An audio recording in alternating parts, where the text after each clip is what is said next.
to fucking suffer through that. Me staring directly in the eyes of the barista while I'm like, Charles, please slap that man's nut.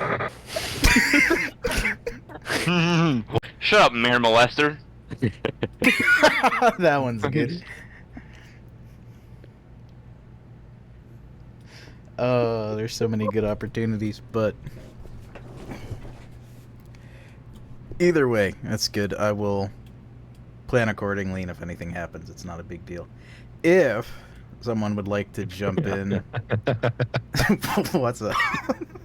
I was looking at places like close by the apartment, and there's a Chinese restaurant at like right down at the end of the road, and it's called Mr. Wang's, and the fucking website URL is ilovemrwangs.com. Beautiful. That's awesome, dude. That's high tier. I'll type that in wrong.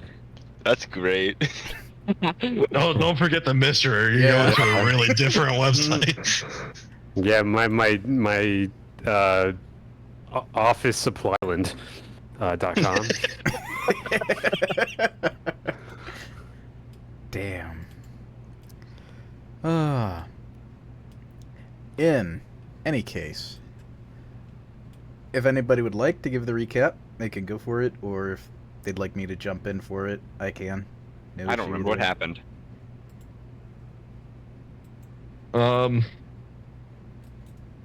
Well, Genuinely, I don't remember what happened. fool that you are. I do recall that we had last spoken to. Hold on. Why do I always forget his name? Well, you only just started interacting with some of these Shimut. characters. Okay, Yeah. yeah, Shimut. Yes. We had just started discussing with Shimut the information that we had gathered and he had gathered, and we had learned that it. Well. Actually, no. I feel like we're past this point. Because we talked with Pennies. We talked with Pennies and Oskal. Yeah, Oskal was first in the grand scheme of Everything. At least in the grand scheme of what you're talking about right now. Oh yeah, and I messaged Yes. on him. Yes. We talked with Oskal, the clan whip for Clan Malkavian, and just had a friendly conversation with him. He is kind of a dick. Entirely what we thought he was. But there were no blood bonds on him. Hey, Tony. God, Con, you broke so many fucking bonds that night. What was it, 3? Yeah, You're crazy. I'm sorry. I think you broke one that Oskal had, right? Oskal Yeah, was he the had a Regnant. bond. He had a bond over, I believe, or was that? I think he had a bond over a gangrel, or was that? You're thinking about I'm the thinking Toreador about- Primogen. He was blood bonded by a green girl. No, but it was either Oscar or it was Hunson had a blood bond. Yes. Yeah. and that was to Okie Dokie. Yeah, we did Okie break Dokie, that. We did break it. It automatically breaks. Yes, it automatically breaks. Oskal, did he have one, or I think he didn't have any? No, he did not. Yeah, that was the whole point, is that he didn't have anything, which was good in the grand scheme of things. It was just he was a willing participant in a more secretive communications between one Marcus Lear and I think Blue was all that he gave. That was one of the names. There was a Blue, there was a Henry, and I'd need to scroll up in my notes, but there was one other name, but they were all very vague because, again, the name of the game and his facilitating of trades and services with Clan Malkavian was Discretion. Right. Which was, Blue is the only one that I feel, well, not the Well, we know- only one. we know Henry Henry. could be. We know who Mountain. Henry is. Yeah, we know who Henry is. But Blue could be Blue Jays, or Yep. speaks with Blue Jays. The gangrel. Which is That's where I was the- getting the idea from. Actually, Bruja. Yeah. Oh, Bruja. Oh, yeah. That's Carrie's That Carrie's child. Yes. Yeah. So that is one possibility, but I think speaks with Blue Jays found out that Marcus Lear was the one communicating, and there was a falling out between Oscar and Lear because of it. Overall, Lear kind of jumped up to the top of the suspect list after that discussion, and we went back to the Succubus Club and revived Pennies and asked a few questions of her regarding the whole, well, let's say debacle. To which even more fingers were pointed towards Lear pretty heavily. So Lear pretty solidly is on our public enemy #1 list right now. Yeah, I messaged Chris. Also, let's see. She had a blood bond, didn't she? That you also broke? That was another protective bond that she had in place. Yes. Who was that one for? Scrolling up. It was one of the Nosferatu. Out here breaking Yes. bonds, dude. Breaking these chains, dude. Yeah. It was to a neonate in the Anarchs who was actually a Setite posing as one of the Gangrel. Oh, yeah. Yes. So that's that she right. could keep tabs on all the goings on. Yes. Not only was Lear implicated, but I think Taylor was also implicated with the New Brood. I think. Right? Somewhere in there. You said, Taylor? Jericho Taylor? oh,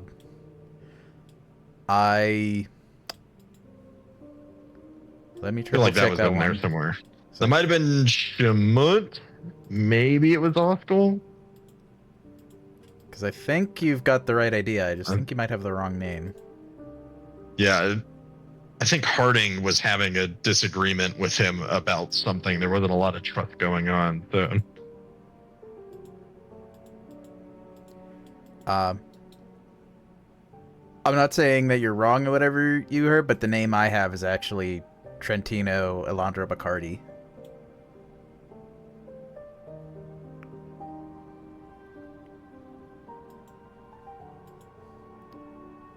I don't think we've met him. You've seen him around and interacted with him, and there was something in the past that happened where you know who he is, and you've interacted around him before, and he is revealed to you. But whether you had a personal, or maybe I made a mistake and said the wrong name to suspect Jericho Toller, I'm not disproving that. What clan was this person in? They're both New Brood Nosferatu.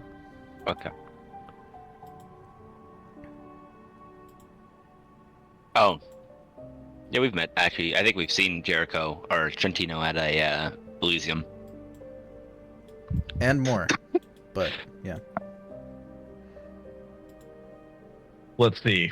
There was also talks about very strange things happening in the Undercity, large snakes and such, and things related to the spawning pool very far deep down in the depths.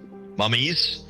You know, I think Hudson kind of went on a pretty deep spiral on the noble and unknowable horrors that were around. Mm-hmm. So, Hudson, already aware of the demons, is going to be trying to look for Zana the Finder. yes, and so is Jamal. No, Drew Mall. You're not on your fucking Anarch. No, some fucking dude named Jamal is really after us, dude. What a downer, dude. What the We have to avoid Jamal at all costs. Poor Jamal.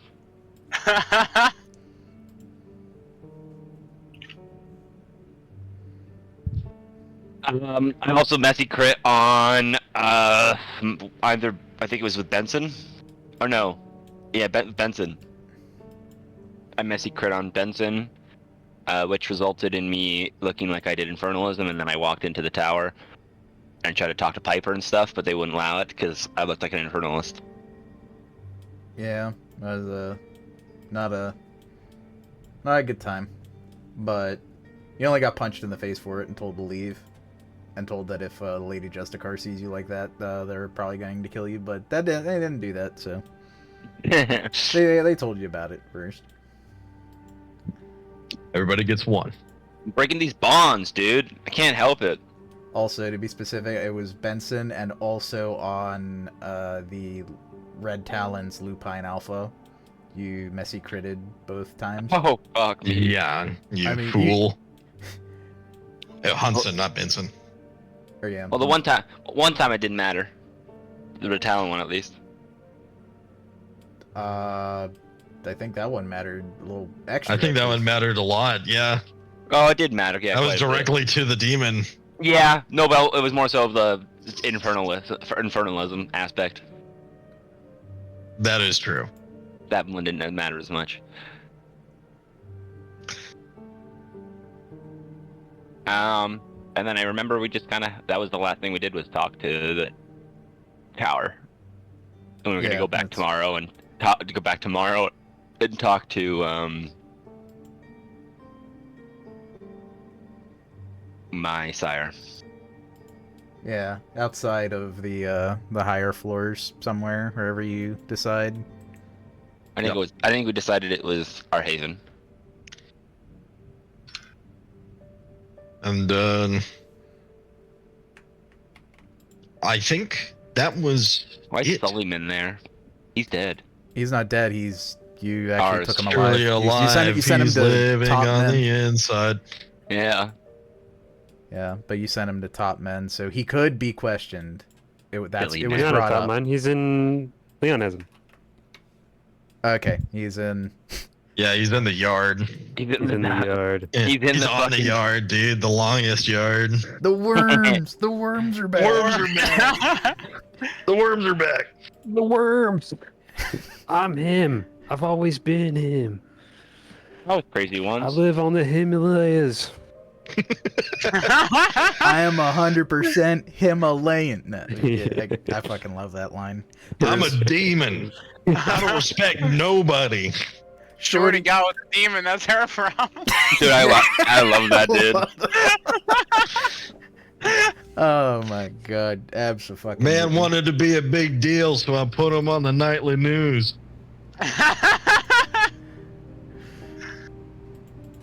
God.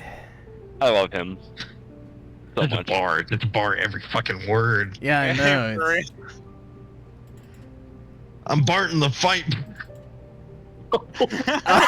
I know the exact line you're talking about. That one's so good.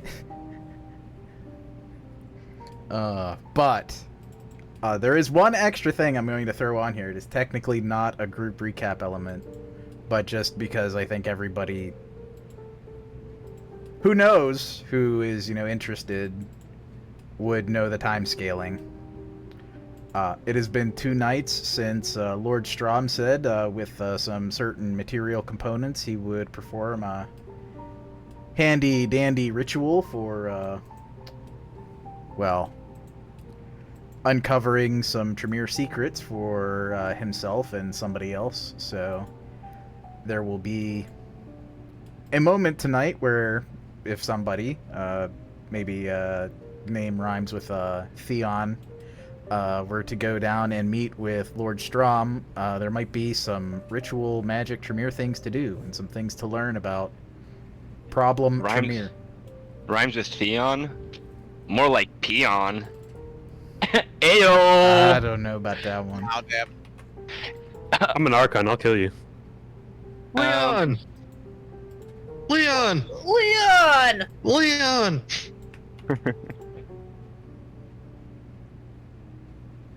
Camarilla later. What I expect Leon to say. Was that a blood burp? I made a primogen shit himself, dude. Don't fuck with me. Technically speaking, it was Faye. You don't know that. I do know that. You don't know that. I think we all believe that he shit himself of his own volition. Leon, Was there a Liam Faye? Best really just went up there and just shit himself on He did stage. shit himself, yeah, true, actually, yeah. Liam Best said to I just himself, shit my pants. overwhelmed. I shit my pants. Get the Leon's fuck the out of teacher. here. Get the fuck out of here. Well, we have to go to the spawning pools.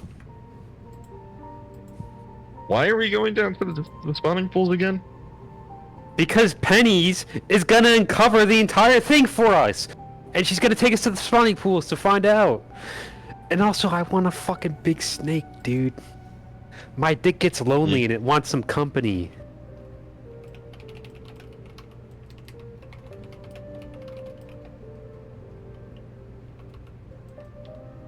I gotta talk to my sire first. I got a fucking python. Is your python gonna track Zana the Finder? Yeah. That's why we need to go to the spawning pools. I don't believe him.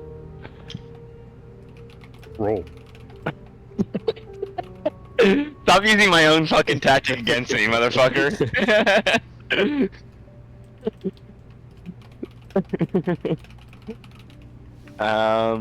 Yeah, I'd like to talk to Aisha Sure. properly.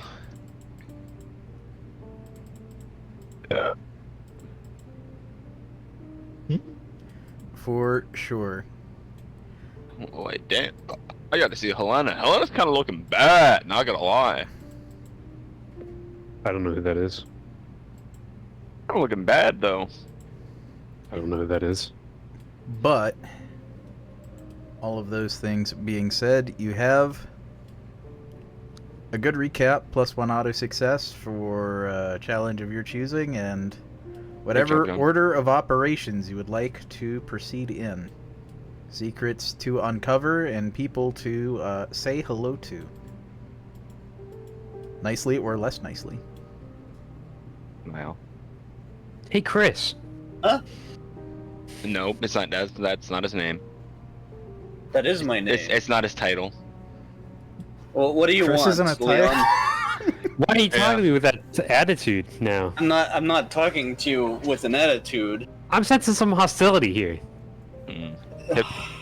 Typical Timothy. You know what, I'm just not gonna do what you want me to do. How about Are that? you really giving me that tone of voice right now? Yeah. Well, okay, so now you're a liar. Now you're lying to me. Yes, again. You know, you have to. I gotta update my Discord status. Dopamine bandit. Let's see. You think you really know, fella? Hold on, Chris. I gotta update my Twitter status to reflect this newly. Chris, here's my phone. Update my Twitter status right now. Rank it with Christopher ended. Type this out. Christopher, more like Christoffin, don't know him. Never knew him. Do it right now. I'm waiting. Is that all you wanted? No, I'm wondering about a certain Frosty the Snowflake guy in his little throne. Okay. What do you want me to do? Well, you know, if we ever wanted to know more about him, you know. You know. You know what I mean? I whispered to Jackie. Yeah, I know what you mean. a Tremere, a Nosferatu, a Zimisi, and a Gangrel walk into a bar. Uh-huh. The bartender says, "Get the fuck out of here." The bartender says, "One drink, right?" There's 2 The drinks. Tremere says, "Yes."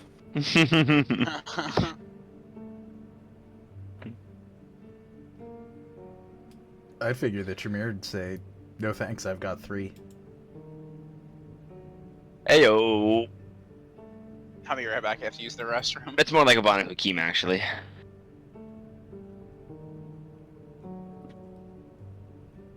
So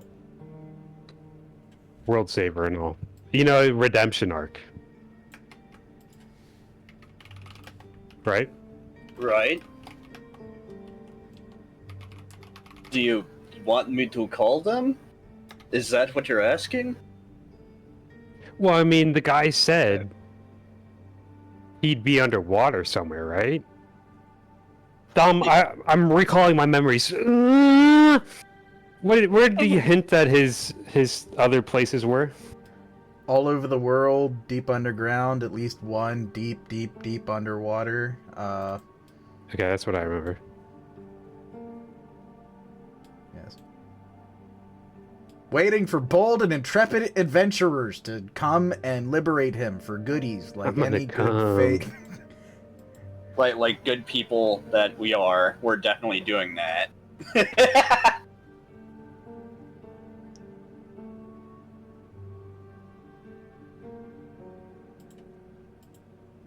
Well, I guess we'll just have to see what we find underground.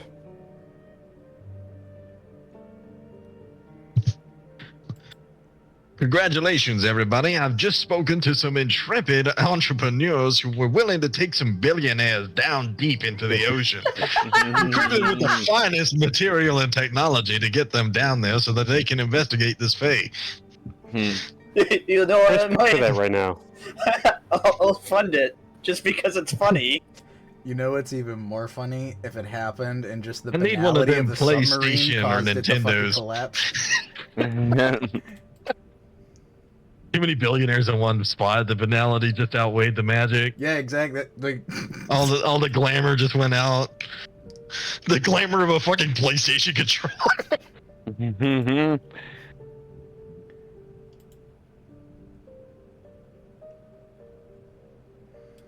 oh man. But All right, well, we're going down into the Undercity, right? Right, guys? What was that sub called? I Again? don't remember. Titanic 2 or something. Was it the Titanic? The dude? Titan. It was the Titan. Yeah, the Titan.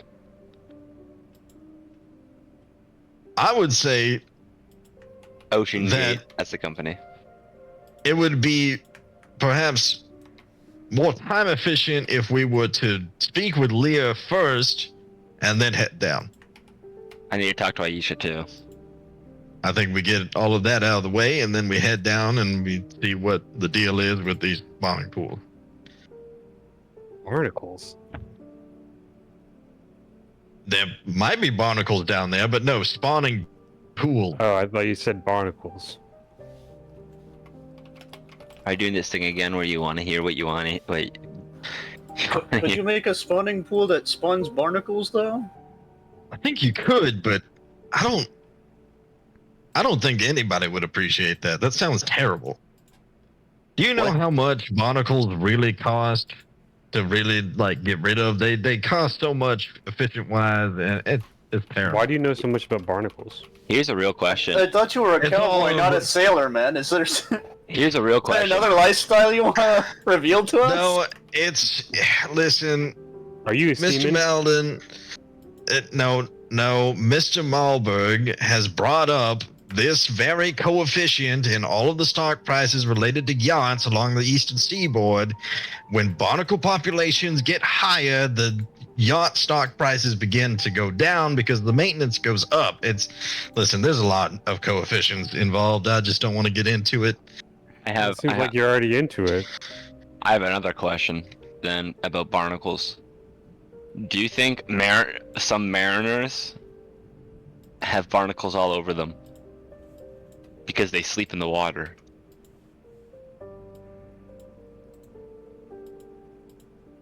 Why do you know so much about mariners?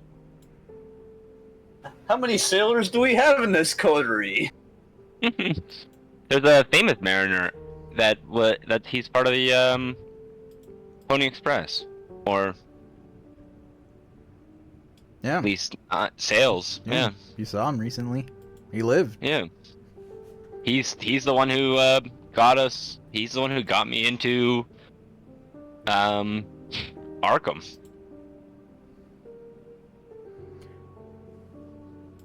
But So that's how much I know about the Mariners. there's I should ask him that question next time I see him. Sure. The way to the Undercity's open to you. You could even fast track your way down with. If Charles rouses, you don't even have to roll. Just take half, and you just show up at good old Strom's secret hidey hole down there. Leon doesn't even need to, but everybody else would. But we could do that first. We could do that after. Somebody could go down there first with other people coming after. The night is your oyster. I think John and I wanted to talk to. I wanted to talk to Aisha. John wanted to talk to. What was her name again, John? Lear. Marcus Lear? The gangrel. Yeah. That doesn't sound like a woman. Yeah, it's not. How do you know so much about women? I'm back. No problem. He doesn't clearly. I study the Prefers the man. enemy very closely. Yes. Factual. Orthea. I must know my enemy so that I might destroy them. All of a sudden, Orthea is fucking currently in her grave. Gods don't have graves. God's not dead, He she's does. surely alive, living on the inside. He saw her. He saw her grave. She's not buried, It's not a grave, it's a house. just sleeping. Yeah, just Not even sleeping. She's giving orders, Betty. Army's Yeah. on the move. yeah. But I'm God's drunkest Ventrue. if he's actually just schizophrenic. if you wanted to split up Azad to meet with your sire, even just in the Haven, Yep. Jackie and anybody that wants to go meet with Marcus Lear. Leon didn't want to jump down to the Undercity first thing by himself. No, I'll go to Strom. Tremere. Or do you want to go to Lear? Or you Yeah, tell I'll me. go strong. Cool. I will split us accordingly. Unless Think I John might- wants me there for Marcus Lear to bond break. What? Bond breaking would be pretty good, but I could also have Charles there with me, Yep. so we could just because I feel like this is not going to be a very smooth conversation. Which clan is Marcus Lear in again? Gangrel. Gangrel, Gangrel, yeah, right. Sorry. Where would Chris Alright. like to go? Come with me, bud, if you want. Yeah, sure. All right. It's gonna be a short conversation. You are an honorary member of Clan Banu Haqim, so.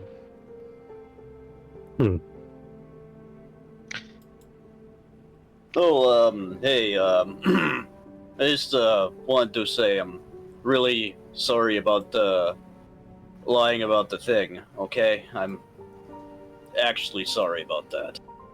You will. I feel actually bad about it. There will be no words in response, but there will be a hand that extends out towards. You know, lying by Chris. admission is still a lie, right? To Chris. Do what? I think he was talking to Azad.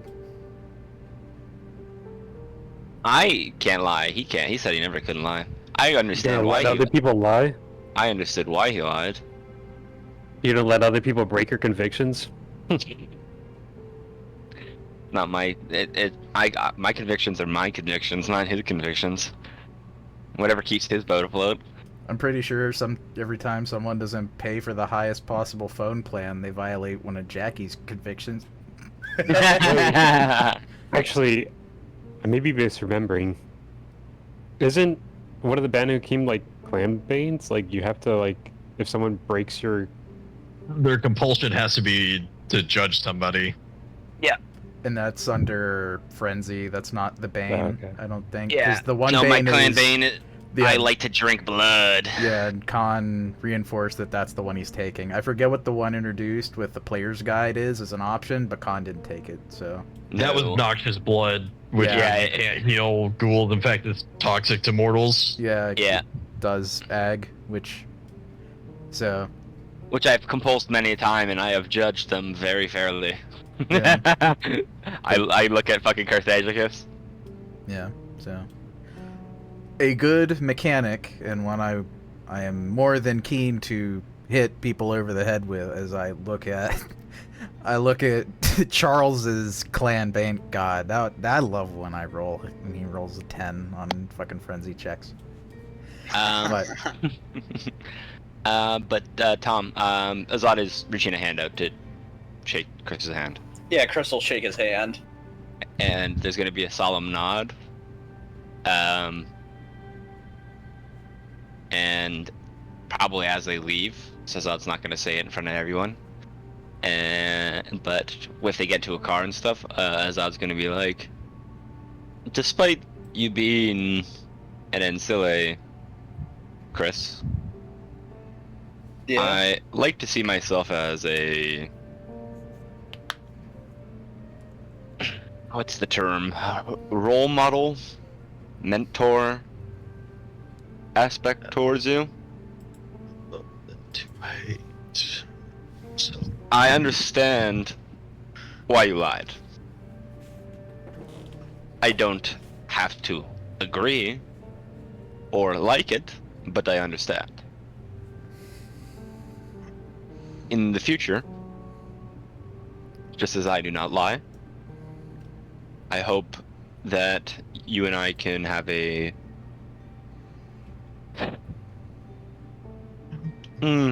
agreement that secrets will not breach.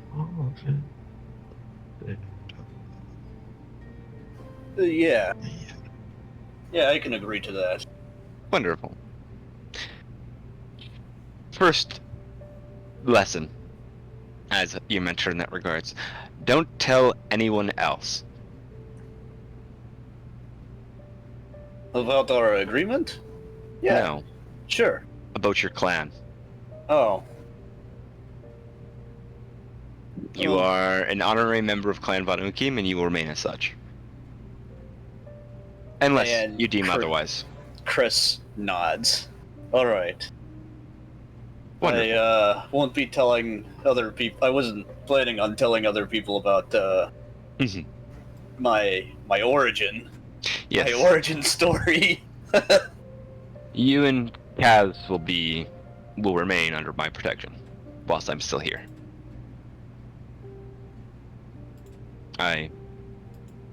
You'll probably fucking see fucking Azad fucking bow down slightly and be like, I swear upon Hakim and Allah himself that you will be under my protection until then. I thank you. You've been. I didn't have too many real close buddies over the many decades that I've managed to keep alive, but you and the other guys have been some of the best I've had. It wasn't very good of me to do what I did. I will definitely do better. Thank you. There's just gonna be a small nod. Probably for a man who keeps a blank face 90% of the time, there probably is a slight curl downwards in his like lip, almost like a proud kind of aspect. But then Azad will just push his way into the office to wait for Aisha.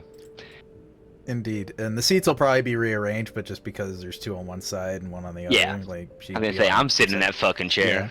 Yeah, so. Just for visual representation, you're on one side, she's on the other, but she's probably not on that side of the desk. And this will probably be a very short conversation, at least in comparison to all the others, so.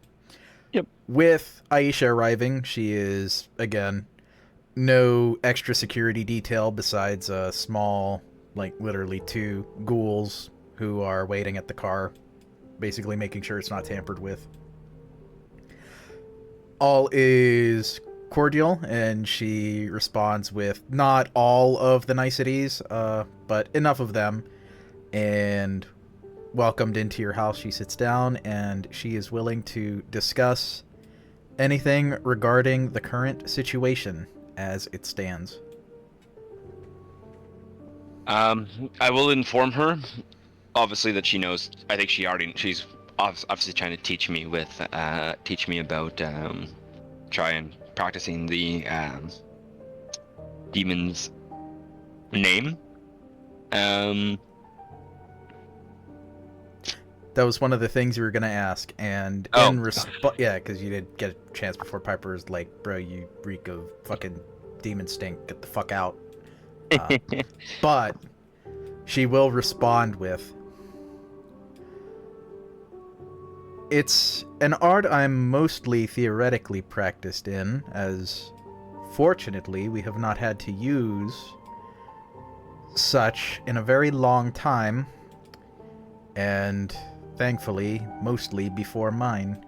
But I can extend some of that theoretical knowledge to help you with your practice, though I fear that this will be the first true practical test in centuries. Perhaps since the Camarilla has been founded, but perhaps not. We shall see."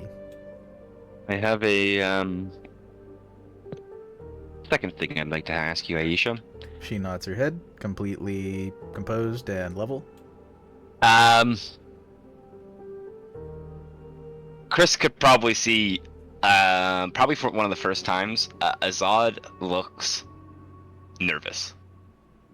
His fingers are tapping on the chair. Like, he's hidden away, but because Chris's point of view, he probably just sees fucking Azad just tapping his finger just repeatedly. I have tasked 2 kindred in a task. Aisha, I have tasked Jamal, and I have tasked Hunsid. And I have tasked them to find what's the term, by the way, the term for the Person bound is what I've been using. I know that's not exactly, but it's akin to earthbound. There's a few terms you could probably use, but that one's just the one that sticks in my head. I will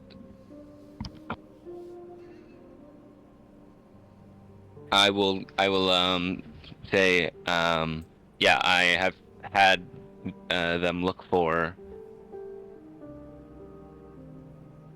I've had them look for a person bound called Zana the Finder, and I request your support, and I would like your opinion upon the matter.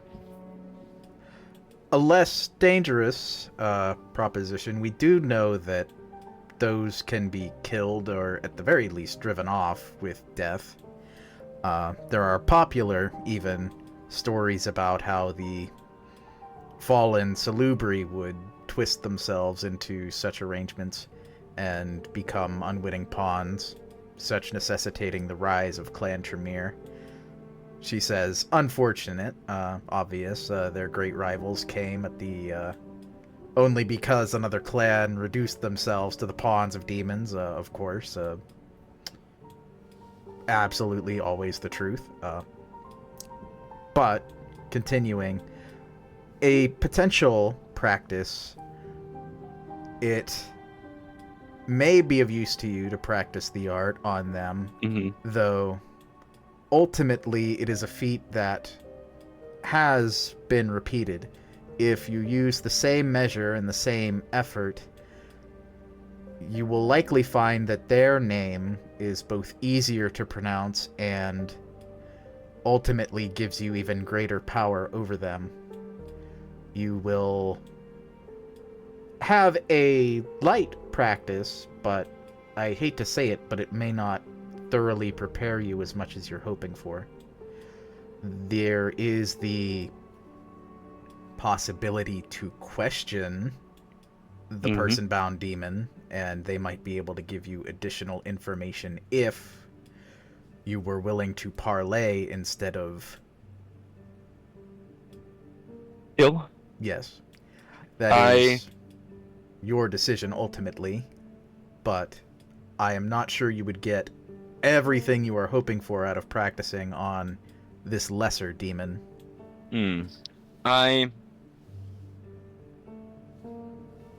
The plan was to find this Zana the Finder, parlay, and make an arrangement. If Zana the Finder leaves Arkham, or teaches me, at least, answers my questions, they will be free to leave Arkham. Unimpeded. From me. All the security that you could provide, she says, knowing that, obviously you can't stay the hands of all the other kindred, but giving them a running start is... Yes. Yeah. She says that might be useful, as if the two demons occupied the same area, and if, as you said months ago, it seems that the Bali both knows about Zana and looks down upon them. It seems that they are a small fish who has spent quite a bit of time avoiding the big fish. So, if that's the route you wish to take, it is a dangerous tightrope to walk, but she believes at this point you are effectively as equipped as she is to walk it. It is. I think I might. I think I might participate in that ordeal. So I have some questions. One regarding the demon. Secondly, I have some questions about my aunt. That one. Anybody in the room can get me a quick wits and awareness.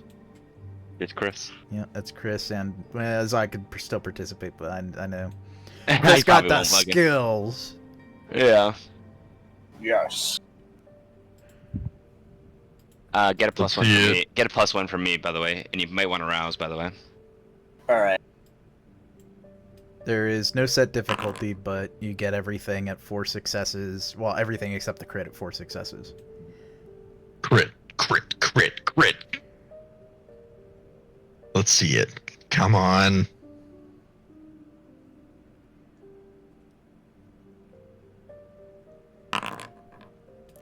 No crit, but 5 gets you all the standard. And it's only 4 because you both possess celerity.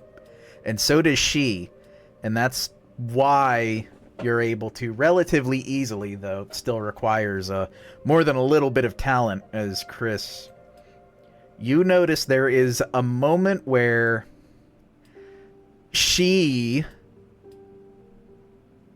her eyes narrow a slight bit, not in animosity, but in realization. And then her eyes flit over to you, very much as though there is a witness here to what I'm about to say. And you may have seen Azad defer to this lady, out of tremendous respect. I do not know if he has told you all of the reasons why, but you get the perhaps cold feeling that if you were alive or blushed of life, might make your hair stand up on the back of your neck. That the certain coldness of her glance, she may have considered killing you for a moment. Just a moment. But then her eyes go back to Azad. And she says,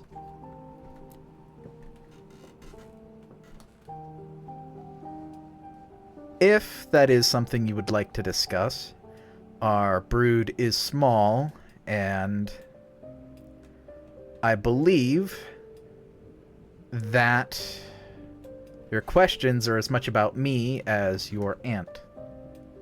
If those are the words we'd like to use. It was You the may most. ask.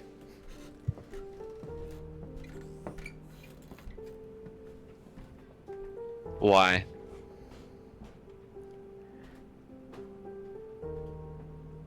Not. Oh, good. I'm just saying, not her. Why my mind?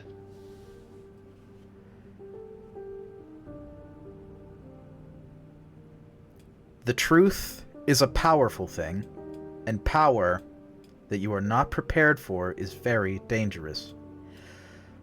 That is the lesson that my brood sister, Verena, learned the hard way. She, even more than me, pursued the art of demonology and the destruction of the Forsaken and the Elohim. She may be one of the few kindred I know that knows more than me. But that knowledge came at a price, with fascination, and then ultimately sentiments and sympathy for the cause of the fallen, and ultimately seeing one of the fallen, one described as Lilitu, Lilith, as the true progenitor, not Hakim, not even Allah, but Lilitu beneath Allah as our progenitors. And that mythology begets a hand-in-hand relationship with the other fallen. I did not think you were ready for that conversation the same way that I think you are now. When were you going to tell me? Ideally, after she was dead. Her secrets, though useful, are ultimately... She will sigh.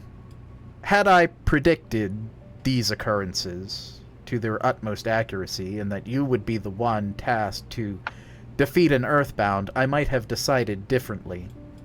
But hindsight is always 20/20.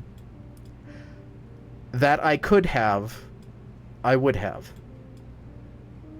But things are as they are, and ultimately my thoughts were, once the anathema is dead, then I can tell you the sad and sympathetic part of our lineage that they came from.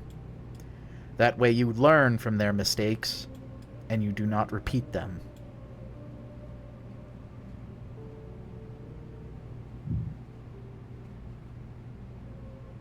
And when do you plan on killing Verena? Once she decides to show herself, as with the blade she is weaker, she is potentially even stronger in blood sorcery than either of us, but that does not necessarily mean, in fact I do not believe it at all to mean, that she would best me. I am the elder of us two, and I believe that is why she uses the most opportune times to take advantage of situations, and ensures that the board is set long before and after she plays her pieces.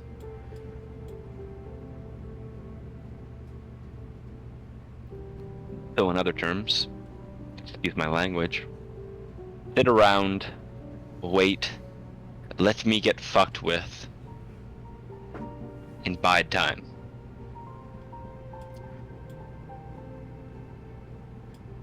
There's With me a... not knowing why Yeah. she's fucking with me. Yeah.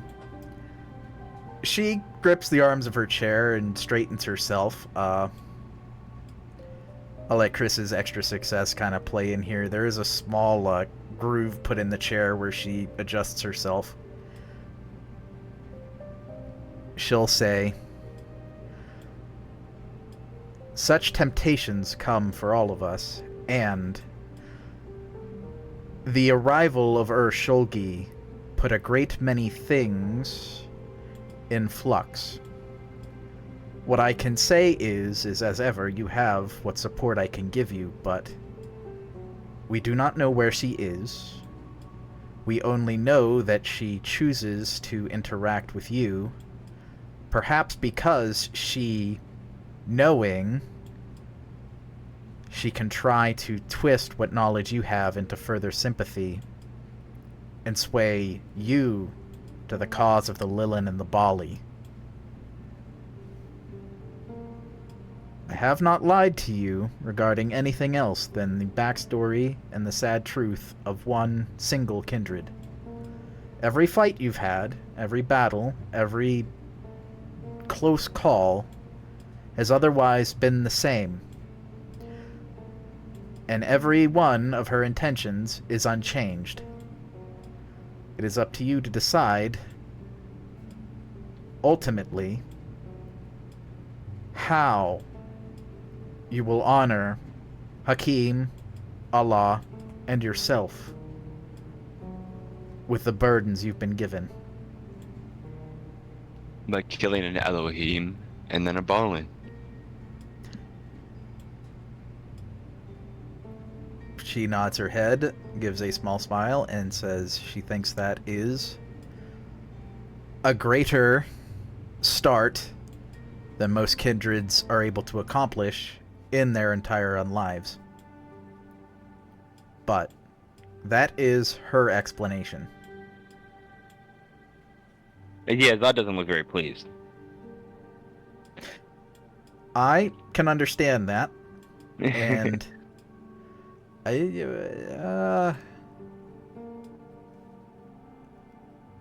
you're open to questions, but if you want, you can wits and insight, or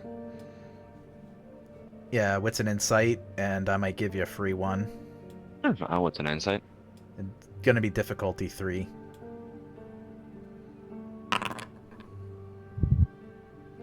You still got the fucking rouse dice from yesterday. You Or, can't not keep getting away with it! As for, there is one question, and it's perhaps brought on by what she said. Verina's intent is unchanged, and there is a single thing that comes to your mind. Verina saved not just you, but the entire coterie, sans Leon, from a demon, or from a Bali. Which, that is, I'm not going to say, uncharacteristic. Yes, especially because she says, you're, her rival and nemesis, or, rival, so she wants, to win out over you. She's not going to let, somebody step on that, but she still chose to, and just as much as stepping on, your life when, it suits her, does a kindred who is going to treat you as a rival, even to the point of, I will destroy your sense of self, how does that compare with your convictions versus being sheltered and being raised to be the prodigal son, even if at the costs of honesty or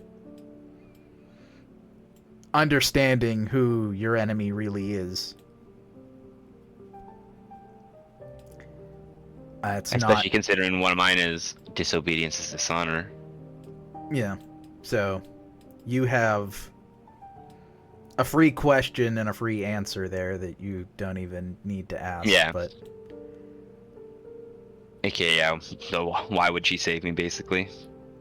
yeah, why would she save you? And is that characteristic? And it seems like yes. She has done so at the very least once. So, I guess the next point would be her aim is to. She wanted to better understand and defeat demons. Hence taking forbidden knowledge and joining the Bali. Bahari.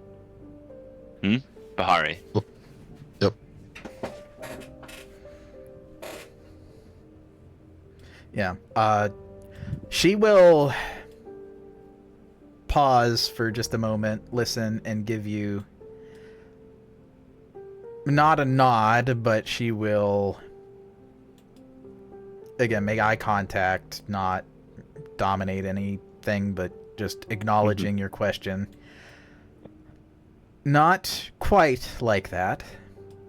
She had the forbidden knowledge, or rather the dangerous knowledge, earlier than most, given her aptitude with blood sorcery. After Knowledge that I know? Yes. After that, the myths of both Haqim, of Cain, and of the Prophet instilled with her a sympathy for their plight, that perhaps they had a role to play, or still do have a role to play, and that the other forces of this world have judged them too harshly. We did not agree, and ultimately I was the one who had to drive her out of Clan Banu Haqim. So that's why she's fucking with me. To get to you through me. I would not doubt it. I might also think that she sees a potential ally in you. As if you succumb to the same sympathies as her, she has walked the hard road once, and she needs only initiate you. She saved my life. As will many kindred, some of whom have only the foulest intentions. When you are old enough, it becomes another currency, not unlike the Camarilla boons. Debt is the oldest currency. And what is your intention with me, Aisha? If I may ask. You are free. I wish only to see you grow to be the champion for Clan Banu Haqim that you so choose to be. That this Camarilla has twisted both of us into sitting in particular seats now. I can do little, but that is still my wish.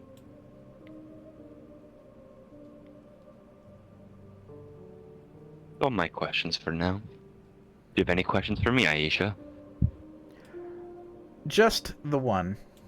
Will you, at the end of this, know what to ask your reward, as I have every intent and every hope that you will come out of this the other side the same as you've entered?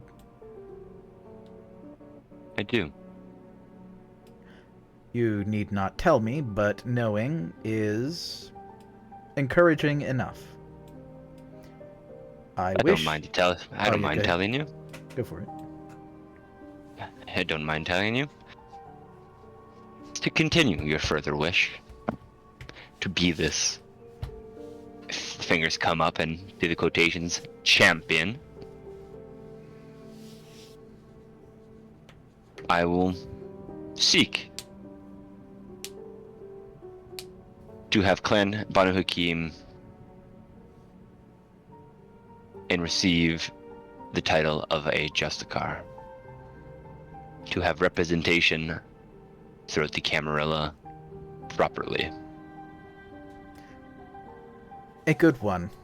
After that, I would encourage you to consider my wish and or aim to be that you learn to decide what it should be on your own for yourself and for Banu Haqim everywhere. As at that point, you would no longer have any need of me.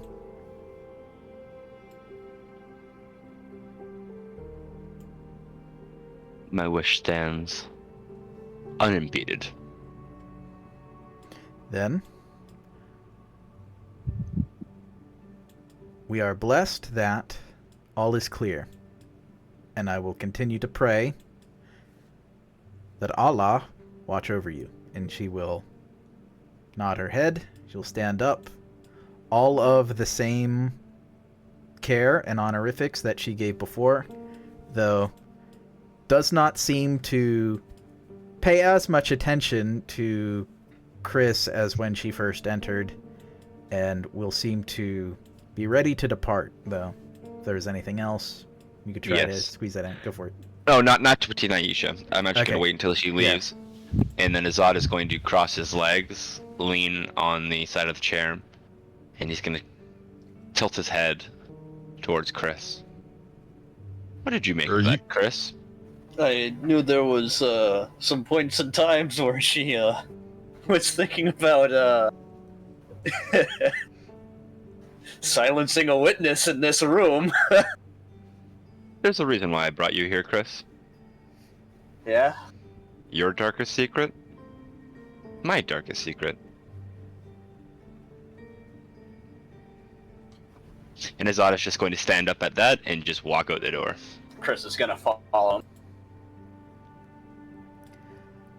With that, we'll jump over to our good friends Leon and Strom, as I actually don't know that this one is going to be the next shortest, but it's just what I've got next on my list, so I can just scroll down. So nepotism wins yet again.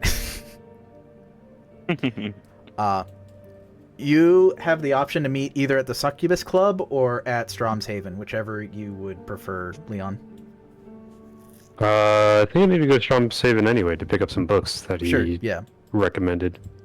Yeah, he will provide and give you access to the library and the merit discussed. I think it was plus... I'd have to check my notes, I'd have to scroll up, but it's a positive library modifier. Let's see... Arkham Domains...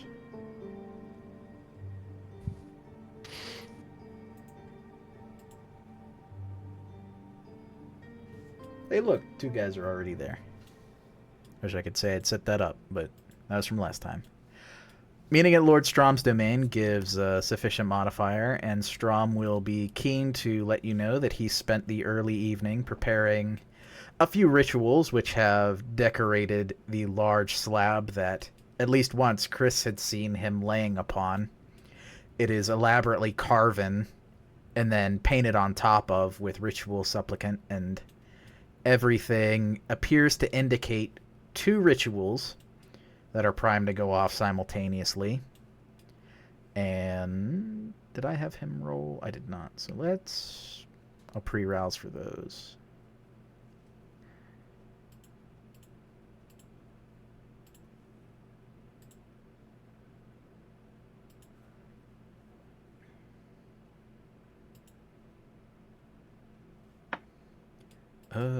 Difficulty is 1. Oh, damn.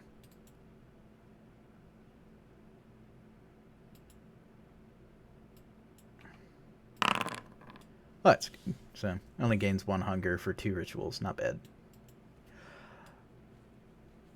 He welcomes you in. He'll hand over the books, and you'll have that modifier active for the rest of the session and the story moving forward. So, plus on rituals where you're using a library. Awesome. Cool shit. Strom will look at you and say, I know that we discussed my plans were to ultimately uncover some information about Karl Schrecht, and on that I was successful, but I was able to determine something else, and I wanted to know if you could stay for a small amount of time, as I wanted to question an associate regarding the information that I found, and I think you will find it immediately interesting, as it involves Chicago, of all places. Yeah, I've got some time for you. I mean, of course you're the Lord. I'm ever loyal. Of course. Your request is to be adhered to.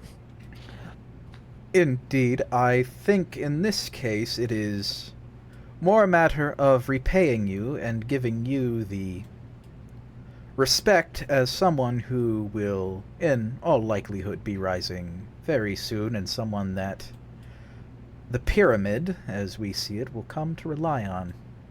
I only have one request if you are going to stay, and it is just entirely for the basis of the rituals, not a personal platitude. Sure.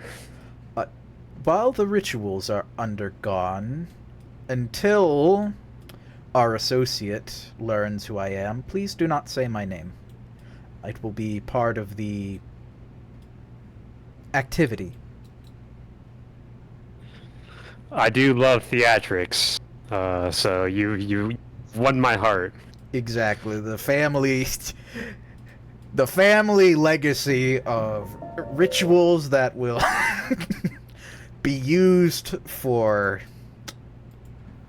oh dear, absolutely positive and entirely justified social ramifications are in full swing.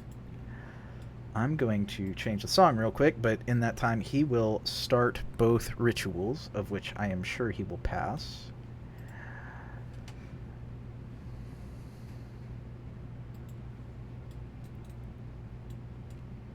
After this one, I will leave all musical decisions to John or anybody else who wants to, but this one I've got at least semi in my head.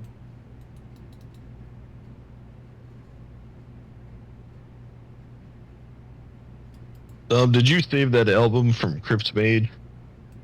Yes. Okay, good. In fact, I think one of them might have been the one I was going to use. No, it was a different one, but I've got it.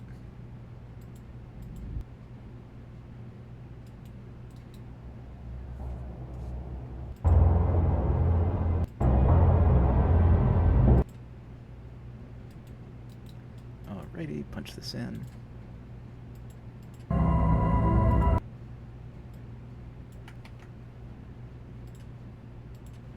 If and only if I format it right, that is. Jeez.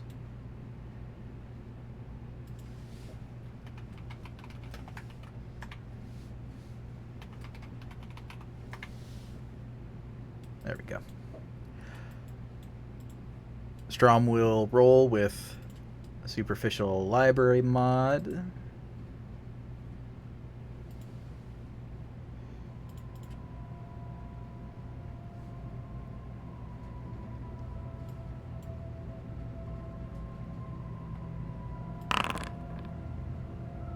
Oh look, he passed.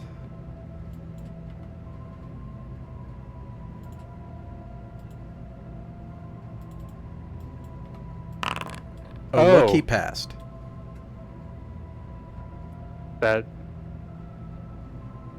Okay. Yeah, Lord Strom has to undergo this ritual, and it is quite an exhaustive one, and actually he needs to rouse 2 more times, because he's going into this with a little bit of... No, he actually only needs to rouse once.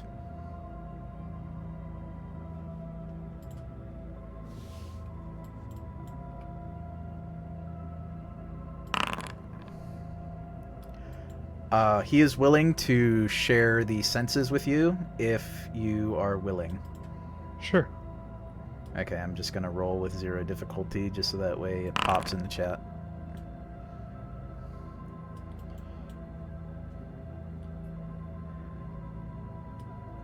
So, for the first hour, the share the senses is entirely boring as he has to undergo a trance. And in that time, he has 2 vials of blood, one of which he puts in his hand and holds over a candle while he begins this trance. And as you share his senses, the world shifts around you, and you are brought to an immensely familiar location. One, in fact, so familiar, it may be more familiar than anywhere in Arkham you've been before.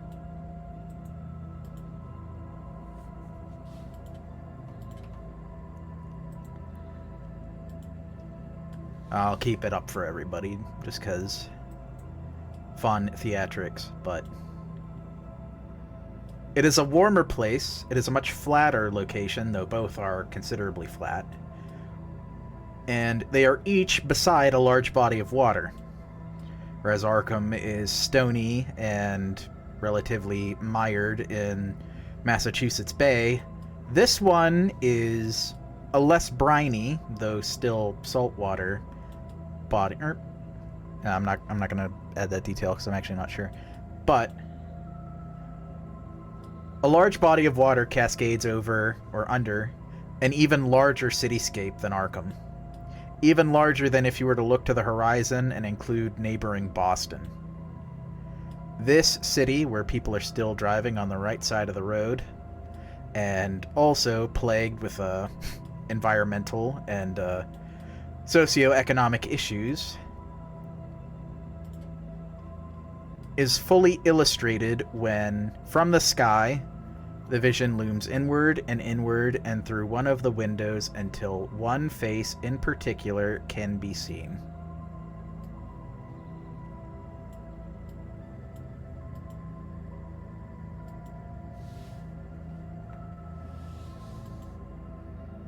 I will,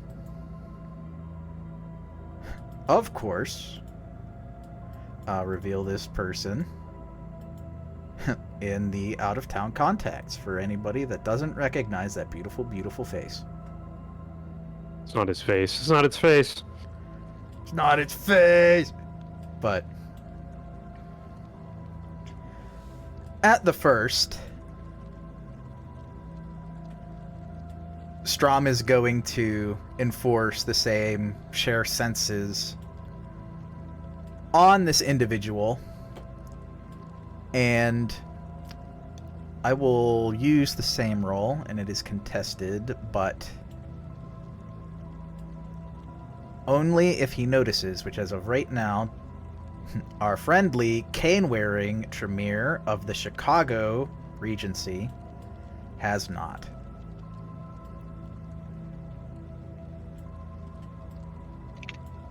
Or rather, as he does, he just looks around.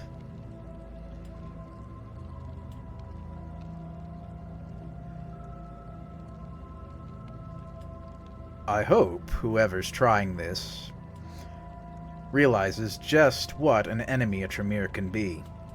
Dusab will say, and then I'll transition over. I will mostly speak for Dusab, just to avoid talking to myself back and forth. Edvin Strom will answer that he is very much aware what an enemy a Tremere can be. And in this three-way web of share senses, Leon is not seen.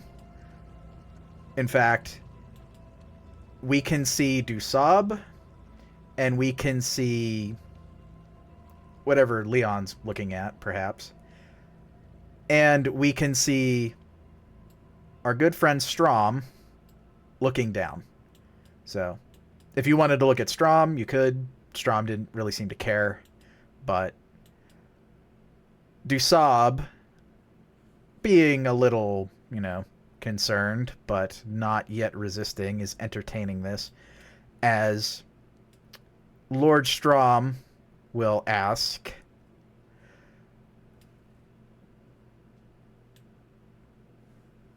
Did it not loop? Oh, well, fuck it.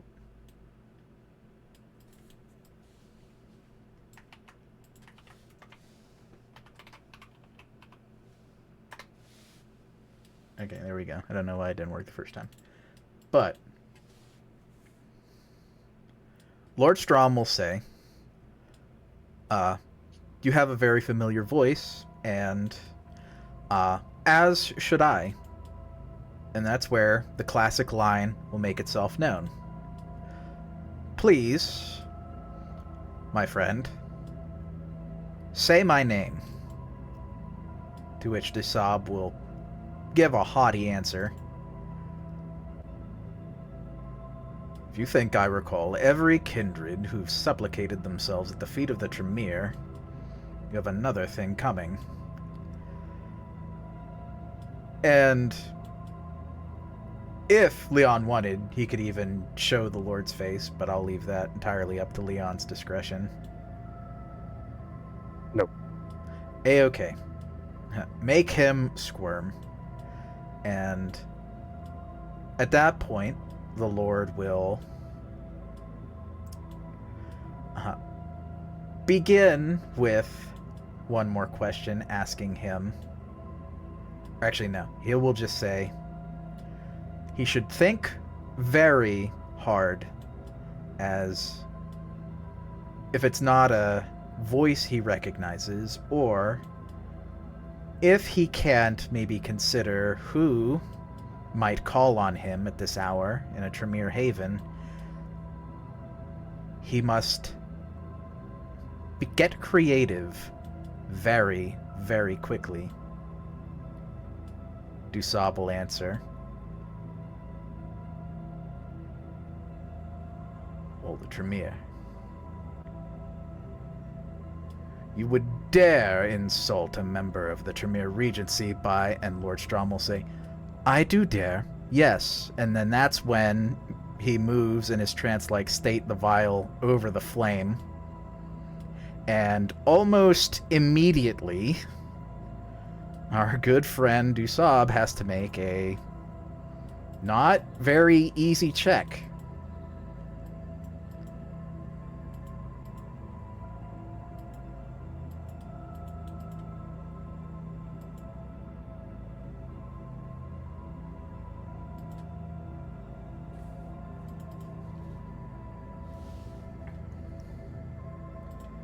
That was against, yeah, good luck.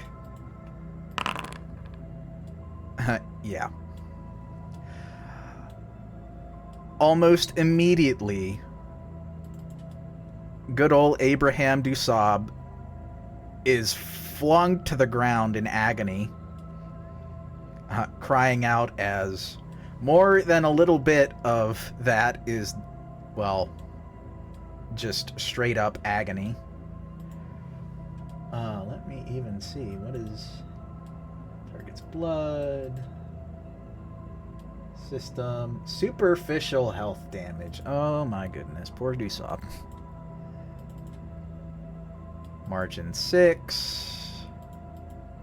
Oh dear. He's already debilitated. or impaired. Oh wait, that's a critical success. Oh no. Dusab just goes torpedo mode. He's a bitch, dude. he goes torpedo mode He from deserves hundreds of miles away. He's He impaired. deserves every bit of it. And he gets debuffed. Oh my god. I worms don't are know back. that he can roll. Jesus Christ. He can roll like The worms two are back. things. The worms. He is literally screaming, the worms are back, the worms are back, as he's like, as he's writhing on the floor. He is completely blasted by Tremere sorcery. And he's still alive, but the impact is perhaps even more than he's used to from the kindred in his world as he's trying to pull himself back up his desk. And the other two kindred can just watch, maybe supplicate themselves off of it. And Dusab, having the visage, can relatively easily come out of his trance state and walk over towards Leon, still holding the candle and the vial carefully, very, very carefully, at a slight angle, so he doesn't need to feel it. Quite far away from him. He'll look over to Leon just casually as Dusab is suffering and, you know, just kind of like enjoying the show. Like, hey, this is pretty cool. Leon does take joy in watching his rivals squirm. Indeed. Dusab, most recent of his rivals. Absolutely, and it's just a momentary, you know, almost spectator-like glance and enjoying, and Strom will repeat over Dusab's continued and relentless agony that I do have more questions for you, but I'll let you think about whether I should dare to ask. Throwing his words back in his face as he's making him absolutely feel as though he's engulfed in flames. To the point where at one, perhaps even 2 minutes in, brave effort, Dusab will eventually say, again, shared senses being in this shared three-way, Leon! Leon, make him stop! Leon, the worms are back! Leon will speak up, say please, motherfucker. Please, Leon! Make him stop! Okay. You can stop. Let's all calm down. Let's simmer down, okay? Strom will move the vial, and Dusab genuinely is having difficulties even standing after the assault. The component of seeing Dusab's face through the trance being enough to... With Dusab's blood, however, Strom desired to acquire it, having put him in a very serious situation. And with that, Strom will ask a question. I was looking for an associate of mine, one Carl Schrecht, where I believed I might find him, and lo and behold, I did not find him there, but instead I found a face not quite unlike yours, and it's not that Carl Schrecht hasn't been in, well, it's no Vienna, but I will say that of all the mountain dwellings, it was not the worst. That being said, if Carl Schrecht is no longer in any part of... Oh god, I'm blanking on the country name. What country is in Vienna? Or fucking... Austria. Austria, yep. If he's not in Austria anymore, where is he? I must, And also, why are you there, but... Rather, why is someone that looks like you there? And the visage of Abraham Dusab has to look at Strom, looking at the vial, looking at the candle, to piece together what happens if the question is not answered in a desirable manner. So Dusab will ultimately, within very, very short period of time, I don't know who you are, but I'll tell you, and he'll look, he physically can't look in a direction that looks at Leon, but, or at least not knowingly, but knowing the next words are going to be just absolutely patent to Leon. I am not Abraham Dusab. My Name is Garwood Marshall, and I am here on behalf of Abraham Dusab, who is in Austria for now. He was never called back to Chicago. He sent me instead.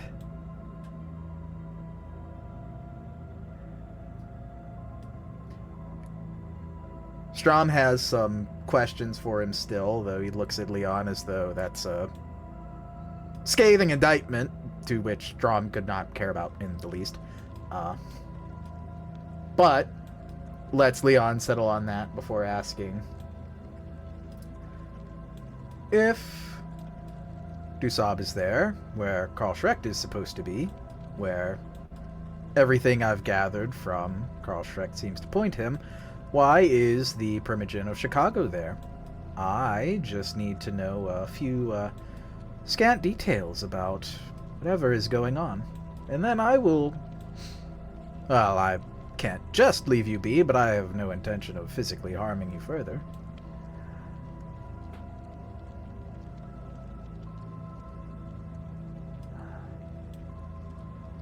I know that Dusab is here to help Karl Schrecht. I know he knows precious little, but I know just about as much. Which I will tell you, just be aware it is not much. Karl Schrecht is here rebuilding the pyramid, but he is not rebuilding the pyramid in a new chantry. He is within the remains of the Prime Chantry.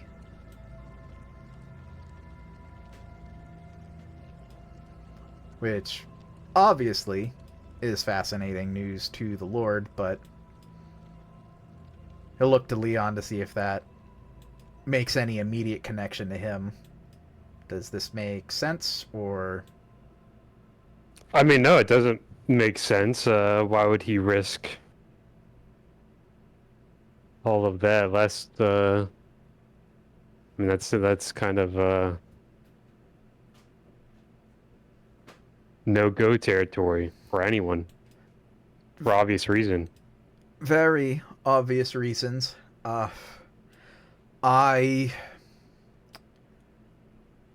know from when Dusab contacted me. Obviously, many Tremere were killed in the initial attack, but not all. A good many, in fact, survived the initial attack, whatever brought down the wards, whatever attention came from the outside. That wasn't the worst of it. Many of the Tremere actually survived and pushed inward on the Chantry deliberately, deeper within the Chantry. To which, that's when Strom starts to gather more of an interest, asking why would Tremere go further into the Chantry if they're being attacked, unless, to escape, and what killed them further in the Chantry, though. Strom will again look to Leon to see if he has an immediate answer, being a more international kindred than Strom has been in the past, at least, century or two. I mean, there's always rumors about what's inside the Chantry. I don't know if any of them are true. I've not been in there since I was a wee lad. Indeed. And Strom has not been there in centuries and cannot avow if anything is as it has been in a very long time, but fearing the vial just drifts a little bit closer to the candle. Garwood will relent and say, I don't know what they were doing, whether they were attacking, defending, but that's what killed them. The Chantry. Whether or not losing control from the outside happened first, in the end, they lost control of the chantry from within. Whatever happened to the chantry, it knows the Tremere, and it got a hold of all of them, including Carl Schrecht.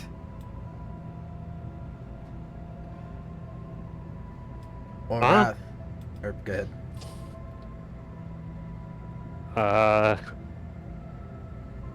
Is he dead then? No, he is one of the few that survive. He went in after. He was not present for the initial assault. That's why he called on Dusab to serve as an effective ghostwriter, a body double, a PR manager, to say that Carl Schrecht is rebuilding in Vienna. I know he's alive, as he has a bond on Dusab, and Dusab has a blood bond on me.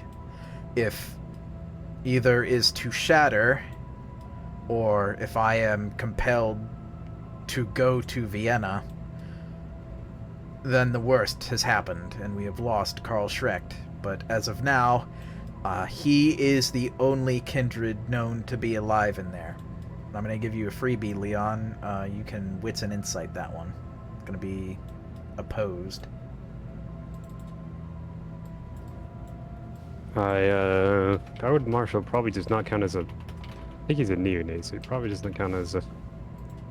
Actually, I don't know if he's an ancilla. He's not... I don't know exactly what generation he is, but I pegged him as an ancilla based off of kind of old... like, based off of Nikolai and stuff, so... Well, even Dusab's pretty young, but just Chicago's dumb Yeah, it's... with their shit. But I think it's just whoever tries to manipulate, rather than it being an elder. Can I use that, though? I'd allow it. Yeah, you can... Okay. He may be trying to manipulate you. We'll Insight. see what the opposed reveals.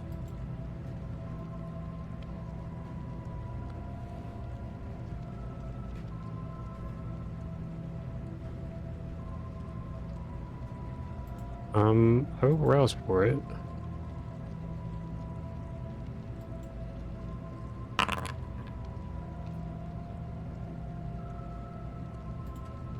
I have to reduce his dice pool because he got absolutely fucking destroyed by Strom, so...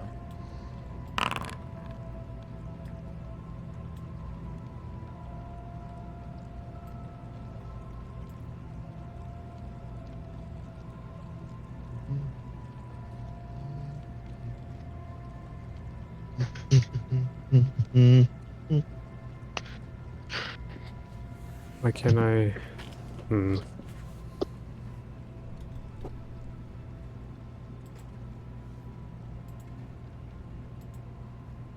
I can't add dice with the clicker.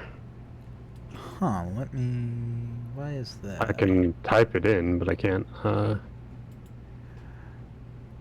If you... Does the plus sign not work after you confirm? No, plus sign does not work, but I can just Huh. type it in. Yeah, well... Well, he's absolutely roasted, so...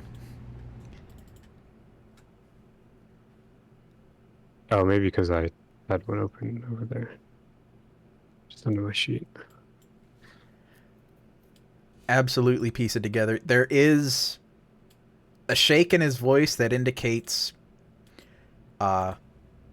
confirmed maybe, but suspected there may be more kindred suspected to be alive in the remains of the Prime Chantry that he has not disclosed, that you pick up on.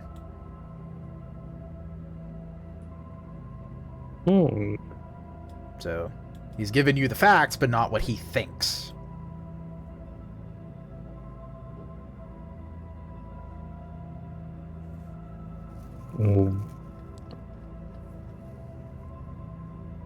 So they are still... Do they have a clear way into the Prime Chantry, or are they down there? What's...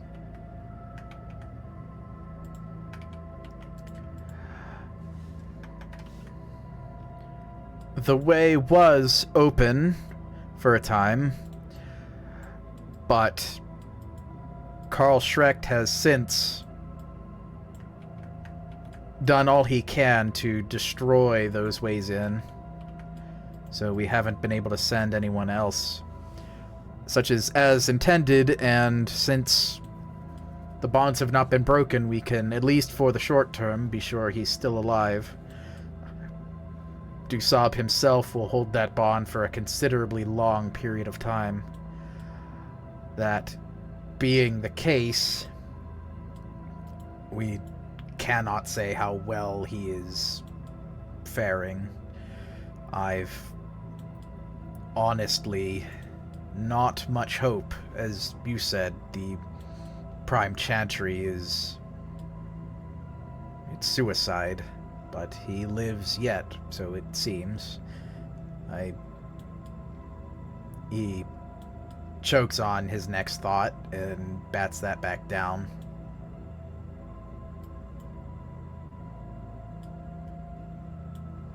To which Strom seems content to let Leon handle the social aspect of the negotiation, but is always keen to bring the vial back over if a little more encouragement is needed to answer any questions. We'll get the fucking lotion again, put it on its skin, motherfucker.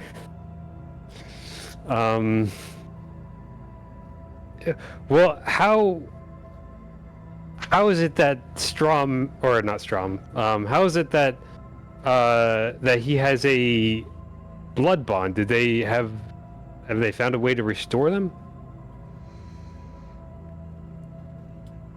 It was, in Karl Schrecht's terms,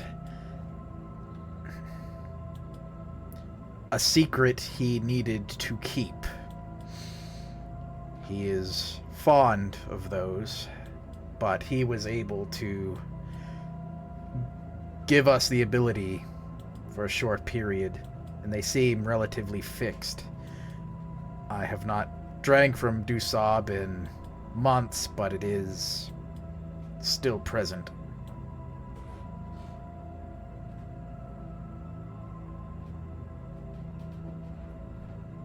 And what is... I mean, that's an immense... I mean, he can actually restore the pyramid with that.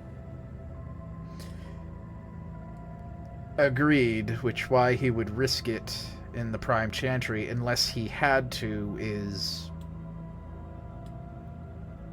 I don't know. He says that same shakiness that he has thoughts, but he's not. He's giving you only the facts. Motherfucker!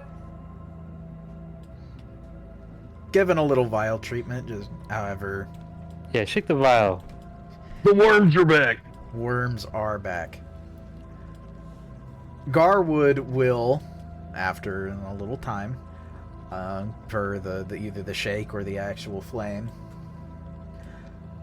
I know that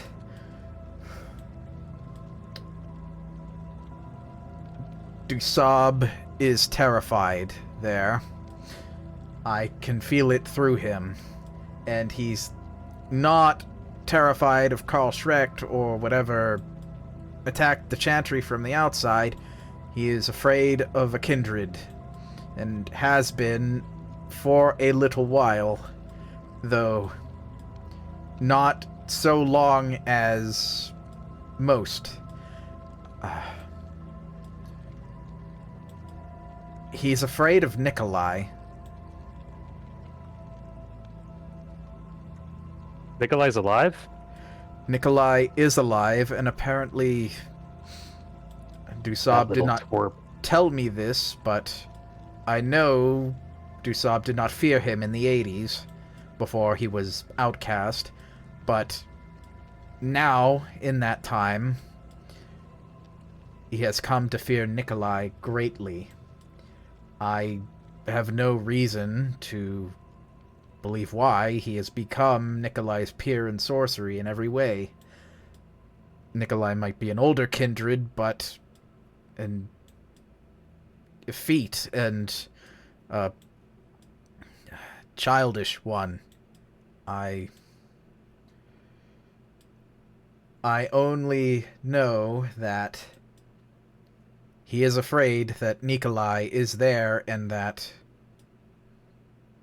if Karl Schrecht is unable to leave the Prime Chantry and accomplish whatever he's doing, he's afraid that it might be Nikolai who does the same.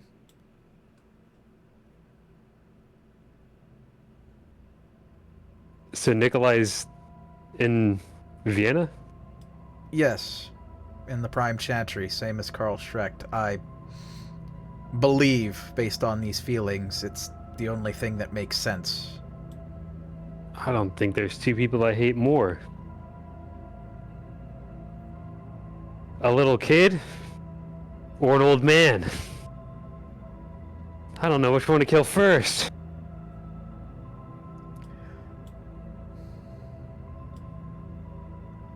So, Well, oh, good. what are you doing then? Why are you in Chicago? I am an alibi for Dusab for whatever happens when Karl Schrecht does what needs to be done. And then I'm free to disappear. I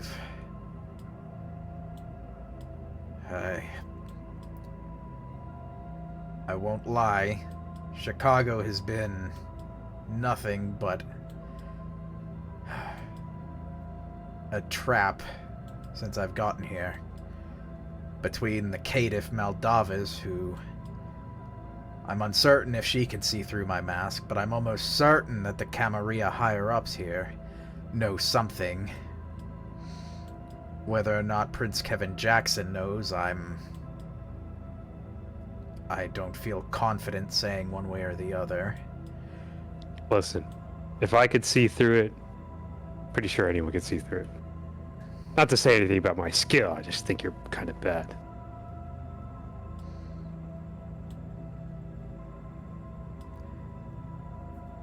Still on the other side of the share senses, and his pain quite radiating through, though the discipline does nothing to translate just how awful the sensations are that go through his body.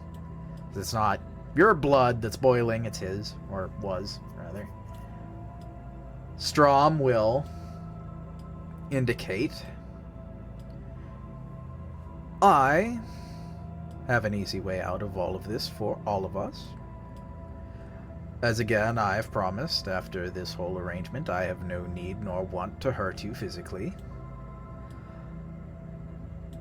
You will go, and you will come clean regarding your identity, and only your identity, to the Tremere of the Chantry, and implicate Karl Schrecht as a political chess player through yourself and your sire Dusab, if that really is his name.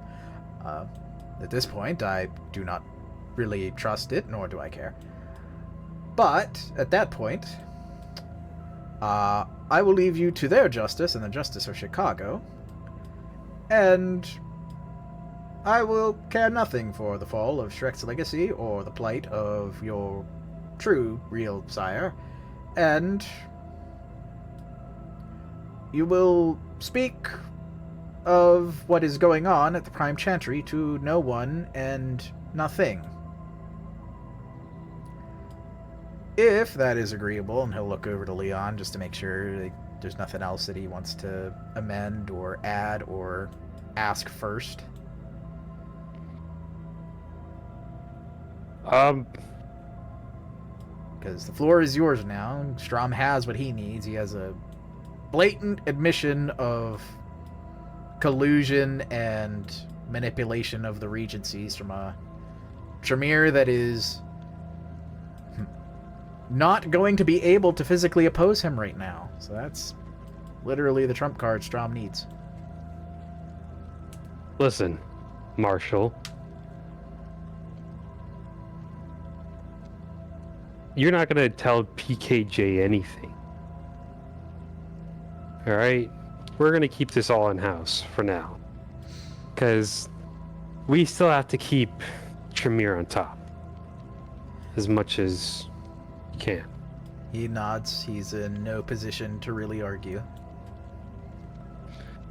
You're just gonna continue as you do. But I'll be in touch. And you can continue as Dusab or what have you. But I'll be in touch. And if you try to fuck us over in any way, just know. We'll find you. Like we always do. Because you're not good at hiding.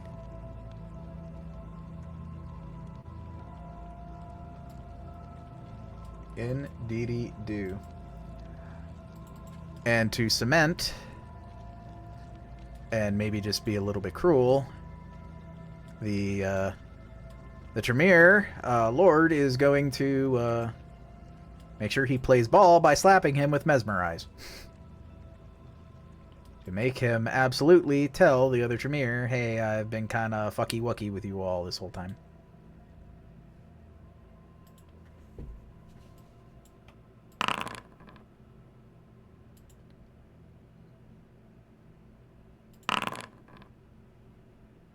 Oh, well, he's got a deficiency on some of these replies, so let's see.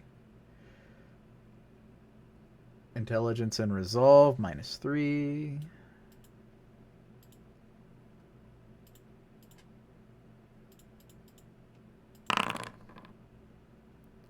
I'll have strong willpower.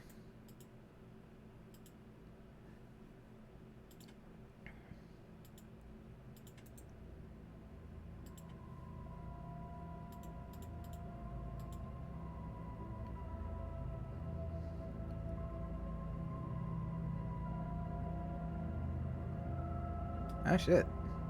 Call that a bad luck. No mesmerize on that one, but he will do if he is honest or suffer the wrath. But he's also going to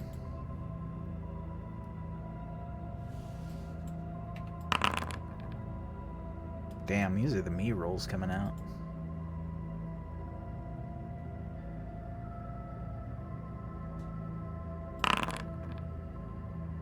Well, there's a messy crit, but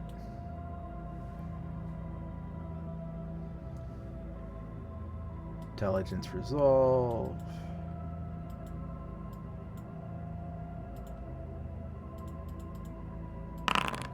-3, 6 to 9. He gets his brain wiped. Of specifically the details involving the Prime Chantry. So he has not been dominated to reveal himself, but if he wants to keep his skin in the long term, he will do so.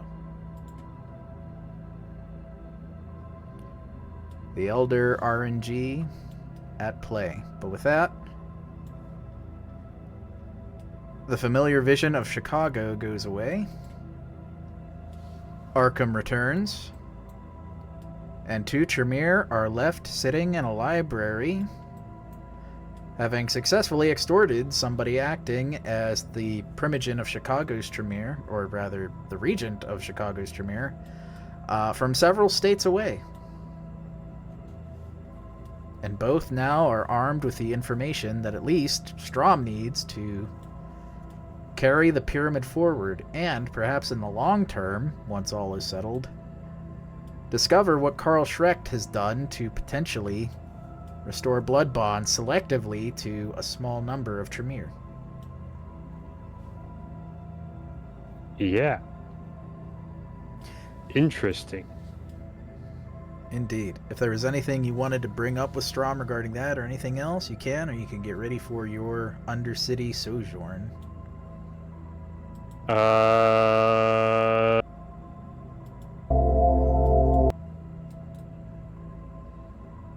No.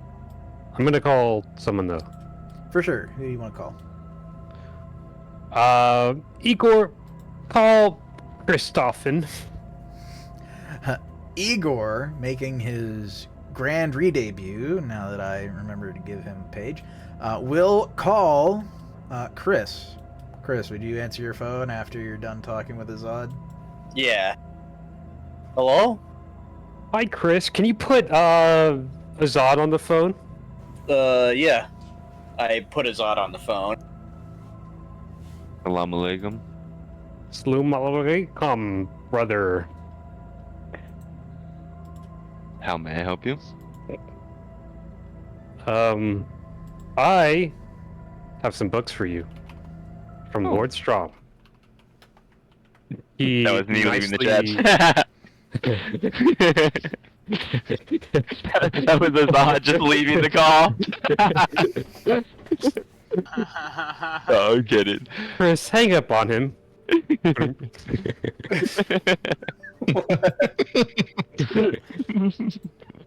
How did your meeting go with your sire? As If expected. you'd like to color that. As expected. Little to no surprises. Even with your little thing? Mm-hmm. Okay, I guess we'll talk about it when we're not on the phone and breaking the masquerade. Mm-hmm. I have some books. Where do you want to go? You want to go to the Succubus Club or you want to go home? I'm at home. We were going to pick up Jackie. Or at Where's least Jackie? he is going to some gangrel's house. You can't say that over the phone. He's going to some barbarian's house. Oh, okay. Some fucking sheepshagger's house. Okay. Well, do you want to go to the Succubus Club or you want to... Chris? Any preference? It doesn't matter to me. Doesn't matter to me, Leon. You make the call. I am very decisive, so I like the vibes of the Succubus Club, and I'm sure Jackie would love to meet his little date that he has. Perfect. I'll meet you there. Okay. Chris, can you hang up for me? Yeah, I hang up for him. The Leon definitely hears that. Igor, hang up on him. Igor hangs up most deftly and then burns out to get back to the Succubus Club. But That dude's a Ronin, dude. He's got a Ronin hat on. Yeah, he does. Yeah. He's about to fucking kill me, dude. Charles and Jackie in the Gangrel domain, being maybe a little more familiar with it now than a year or so ago.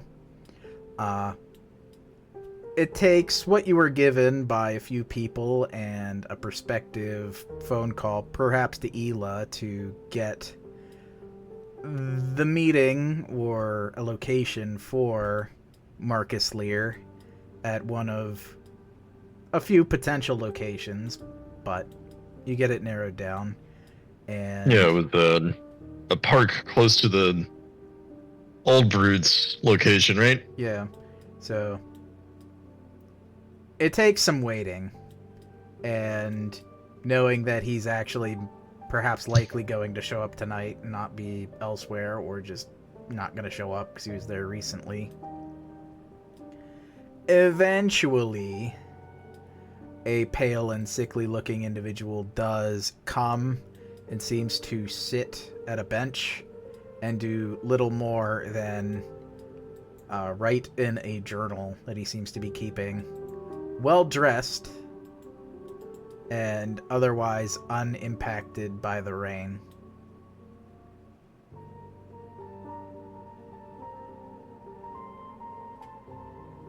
All right, Charles.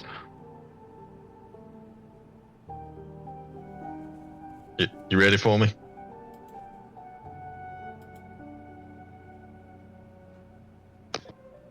I poke him. I saw you tap your microphone, you fucker. Fuck you. Fuck you. All right, Charles. Now, I imagine Well, frankly, I kind of think that this is going to go more the round of staking him. We kind of need Azad to do his ritual on him in the first place, so he's more than likely going to have to come with us. You feel ready for that? Yeah. Yeah, I can prepare for that. Okay. Perfect. Let's see.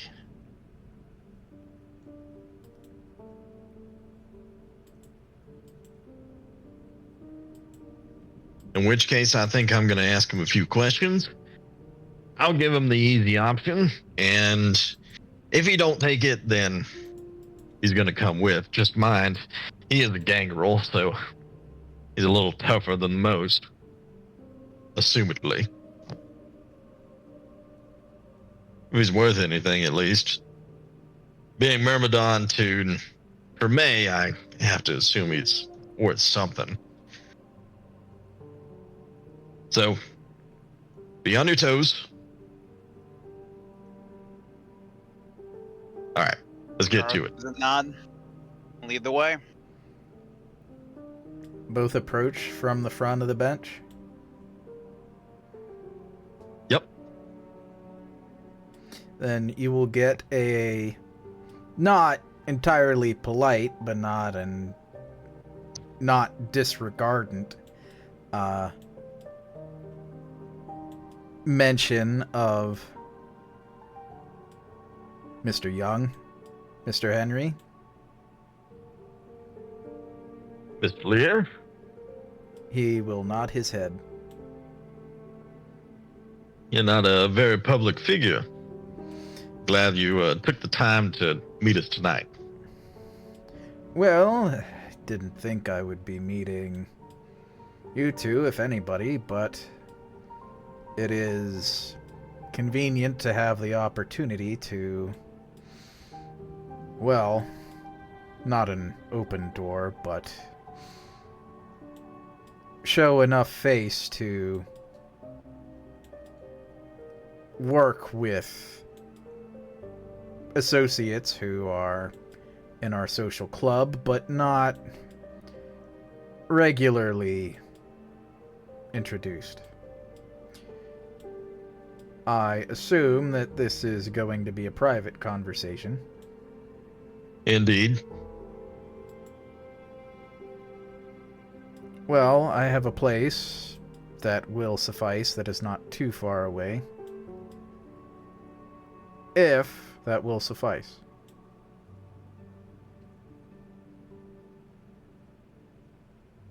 Well, Charles, what do you think? I feel pretty comfortable. As do I. Sounds good to me. Yep, he'll get up, he'll pocket the leather-bound little hand journal and the pen inside of his suit pocket and start walking. He's pretty tall. He's not the most replete gangrel you've ever seen. Definitely some of the Anarch gangrel would tower over him in just raw mortal stature, but he doesn't lack for confidence as his back is shown to you, and a few blocks away he eventually goes into a townhome that appears like it might be occupied, but as of right now the persons are not in. The lights are on though. He just walks up to, it appears, a living room or some kind of sitting area on a second floor. A little odd for a modern townhome, but perhaps more betraying this as a thin veneer of a could-be, would-be house where people are living for their own interests. But he will sit himself down at a table. There's only one chair for guests, and he has made himself quite comfortable in one of them. Or there are two chairs for the table, and he has more than made himself comfortable in one of them. Charles motions to Jackie. Sit down if you want. I will take the seat. Thank you, Charles. And in this area of relative privacy, he will ask, so, how can, I'm assuming, Clan Gangrel help you, or is this truly about something involving me? Oh, unfortunately, it would have to be you, Mr. Leah. Indeed, I have taken great care to not be, well, as business goes, I don't mean this as an insult, but business that gets your coterie involved is usually not good business. Not at all. As a general rule, but, well, we'll have to see just how everything goes. That we will. So, go ahead and tell me.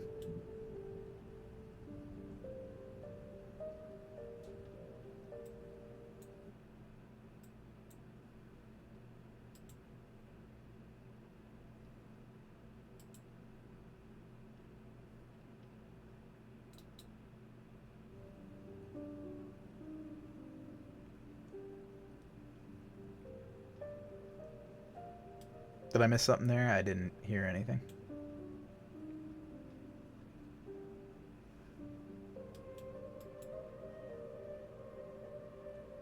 I didn't hear what you just said previously, so Oh, I don't know. oh. I'm supposed to be responding to something here.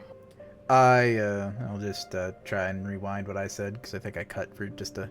Oh, John. It was his internet. He's going back in and out. My bad. Oh, okay.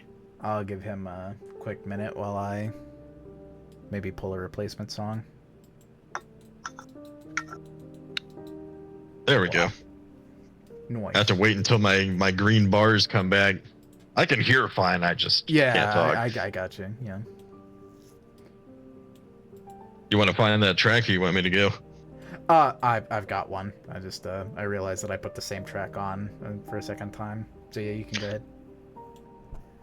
Well, Mr. Henry, do you think we jump right into it, or do you think we try to ask him the softball question first?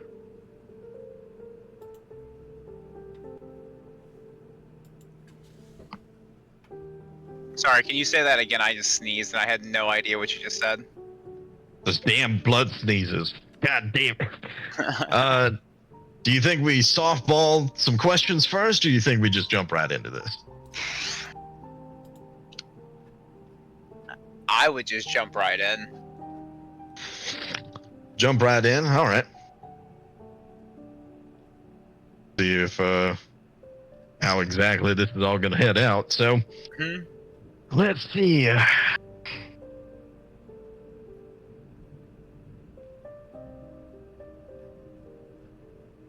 Well, Mr. Leah,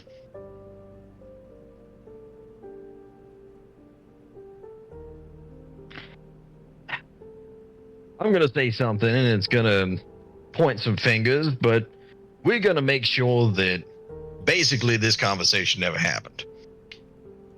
With that in mind, anything that I explain to you will officially, by the record, never happen, and whatever negative emotions you feel afterwards will purely be yours to harbor. But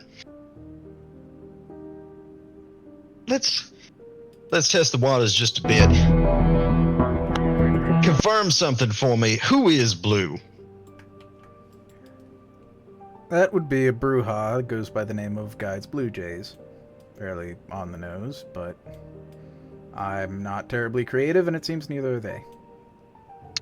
Fair enough.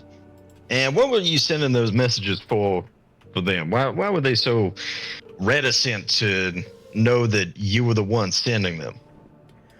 Because I do not want to offend a Bruja Primogen with a mean streak. It is no secret that, well, Guide's Blue Jays has a still working but complicated relationship with her sire, and has a similar complicated but working relationship with the Gangrel Primogen. It is not exactly becoming, so discretion is the best way to handle both of those things. Mm-hmm.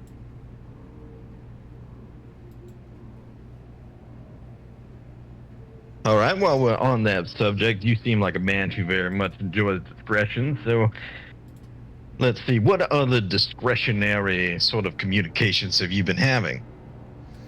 Well, I am someone that helps facilitate the communication between the Scourges and our very primogen. You might have heard of a Henry. That refers to one of our two Scourges. Obviously, that information is almost as privileged as it gets.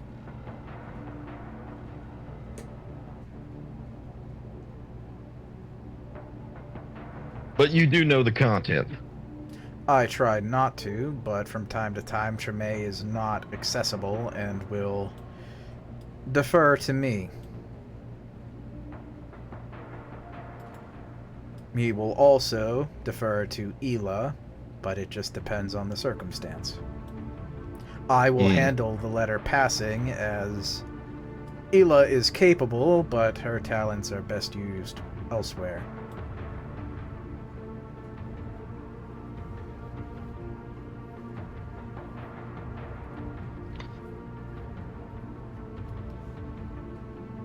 All right. Now, why specifically the Scourges and Tremere? They work well together, and Tremere is, well, of his many of the difficulties he has working in as he is, working with the Scourges is not one of them. He is able to speak freely and fairly openly regarding his trade, the capture and destruction of kindred.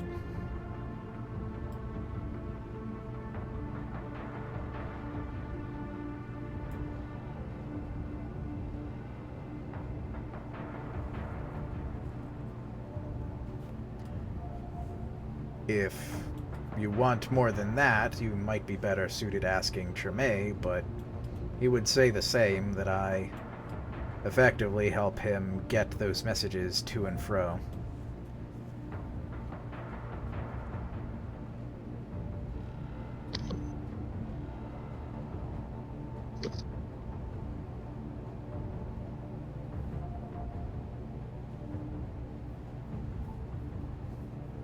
There we go. Oh.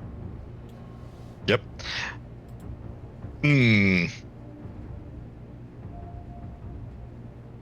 All right.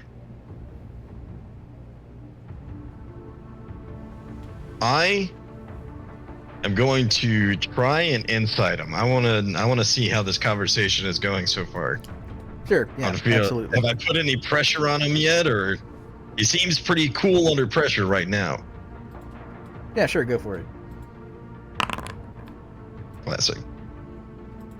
I will roll to oppose regardless of what happens, just, you know.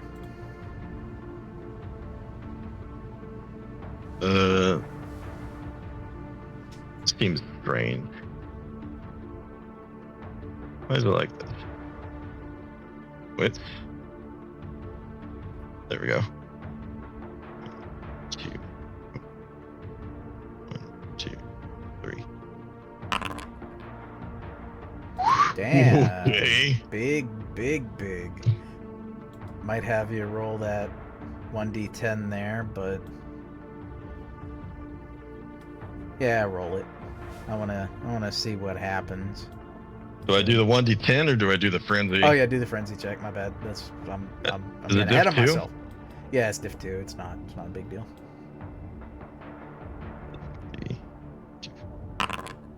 Yeah, making Jackie do it. Oh, I critted. Holy shit. He's getting the good ones out of the way.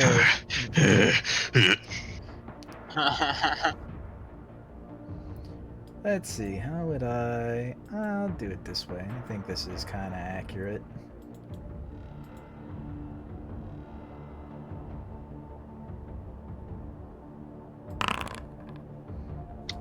Yeah.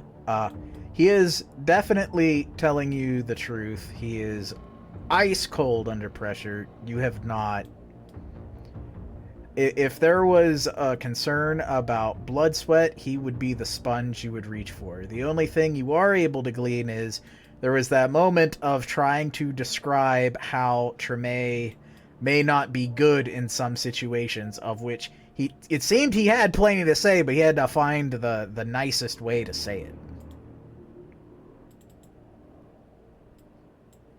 But that is maybe an angle you've kind of chipped at. But otherwise, no, he seems to be absolutely calm, replete, and telling you his truth.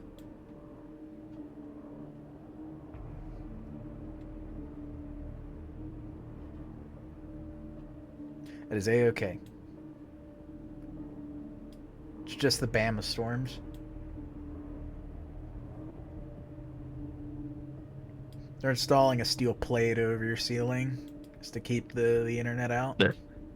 Okay, I'm back. Yep. I hit him with the sigmoidic stare. Yeah, exactly. All right, well. Sometimes I think Tremere does seem to get, let's call it curt. How do you feel being Myrmidon? It's a good fit for me. I was whipped beforehand, but I made the move as I'm similarly curt. I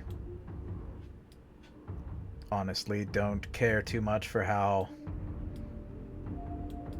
well,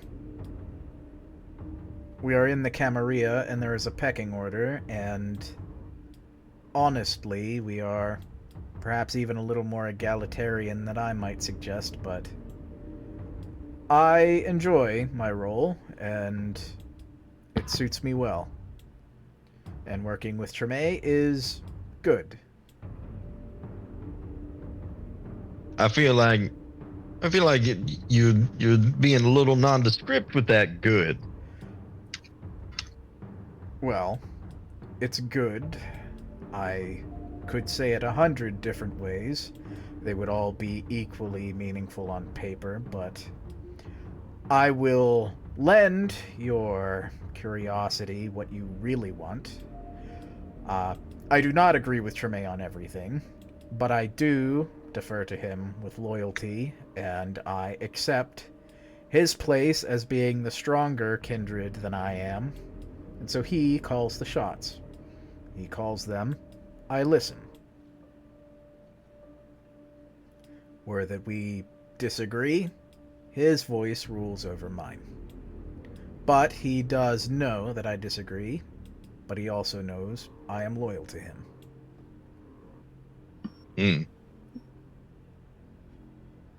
Well, that's good. I can't imagine that, considering just how similar you two seem to be, what you could be disagreeing on. It is, like many things with the blood, it is hard to put to words, but I will try. I am a wolf. I descend from Odin.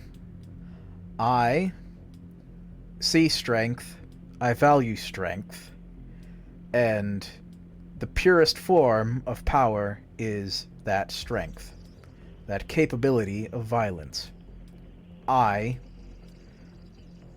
Everything else is just a nicety that sets up the eventual violence, or makes that ultimate violence beneficial, well, to the strong.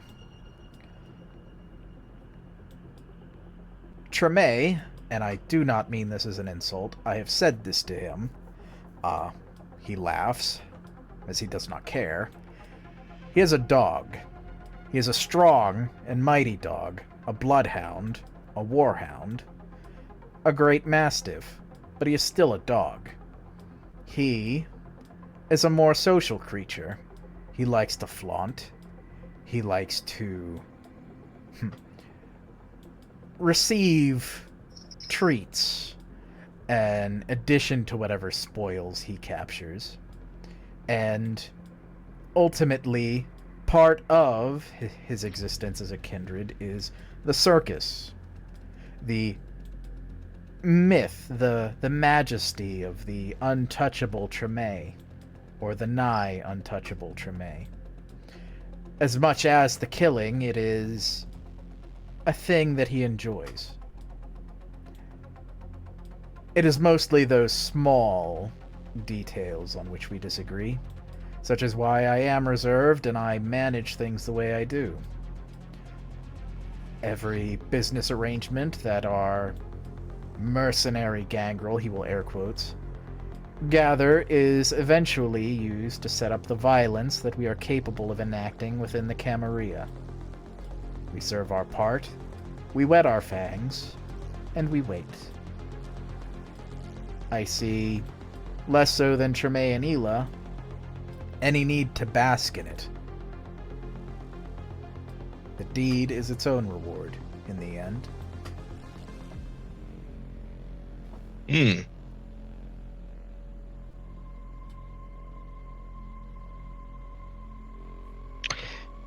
which case, the deed being this unleashing of violence, I assume that Ela is the one that does more of the setup for that.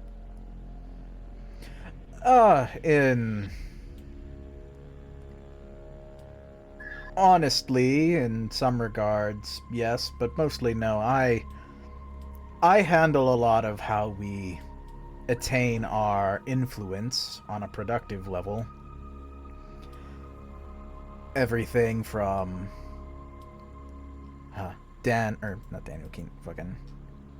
Jackson Hyde's associations with the Tremere, though those did fall short. Lagaya Share's introduction and the poisoning of Gangrel over Toreador. Those were both my efforts. Though things have slowed with the new Anarch Revolt, I've ensured that we are still enough that we are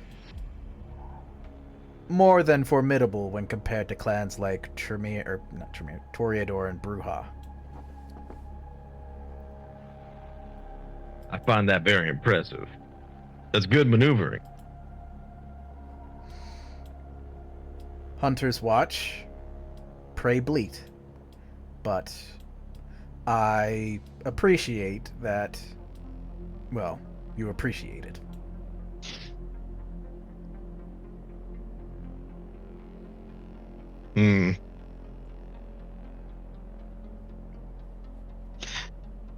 So, with Hyde, with Cher, good maneuvers, where'd you get the idea? How did it all come together? Share it was easy. The Toreador Liam Best is a pompous oaf, and has an eye for aesthetic. Lagaya was, and remains to be, a capable kindred who, with a knowledge of, well, the aesthetic of the hunt and all of kindred history, or rather, the parts pertinent to Clan Gangrel, and a little research with whatever peers she associates, and he literally like waves his hands like this is I literally could not care less about any of this, but like that is a strength she was able to use, and I just indicated that Toreador, being weak under best, make inroads, find people who can associate with that talent, and then bend him.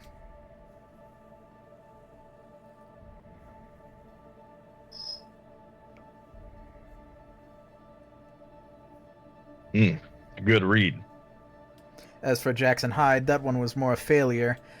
I had gotten him an audience with Tremere at first, though it was not their whip, rather. I had him work with lower level Tremere that I believed he could handle, but that Clarissa managed to swipe him up and make him something of a personal lapdog. I was able to justify that and make it profitable by cutting ties and making him the archetypal example and alibi of a mercenary gangrel, of the gangrel being decentralized and unorganized. When really I lost a pawn. I lost a pup.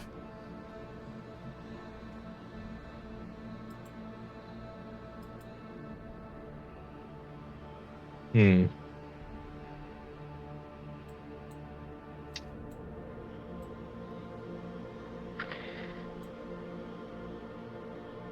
You know, aside from the maneuvering, I think I have to respect the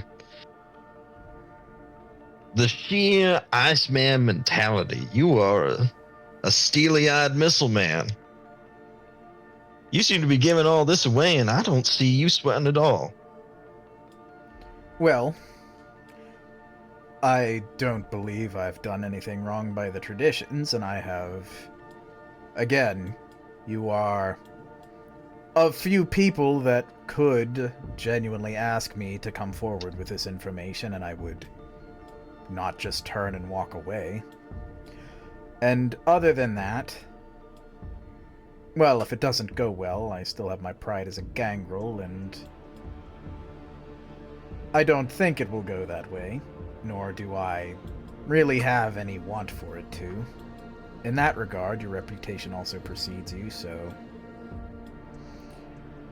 what happens will happen. How we face it is what matters. Hmm.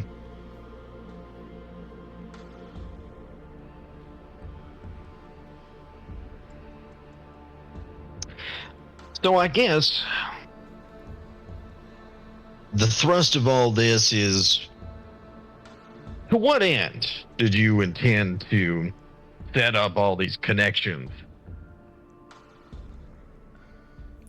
Well, first, to prove that it could be done, to show that my way, as much as Tremere's way, work, and that we as Clan Gangrel, a pack, are powerful in this city, and that we will be prepared to prove it. I make no mistake to point out that every time an opportunity for violence has presented itself, the Gangrel have been present. I don't step out into the limelight, but I enjoy a good hunt.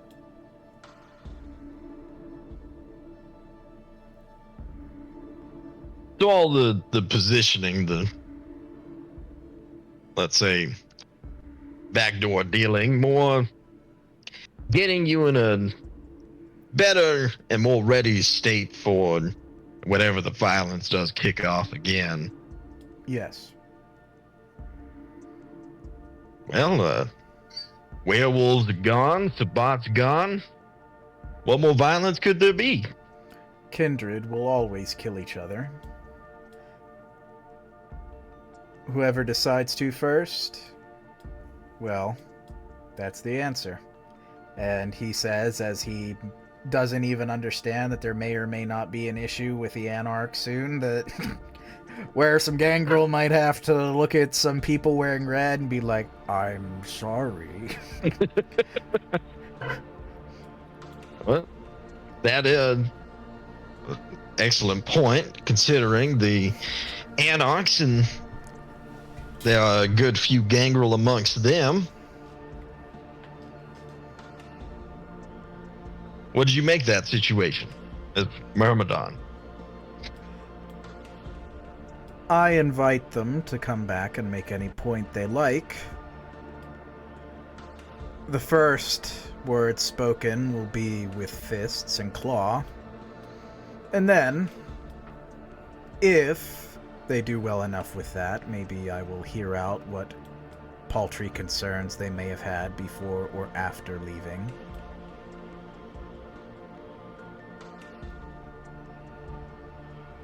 Hmm?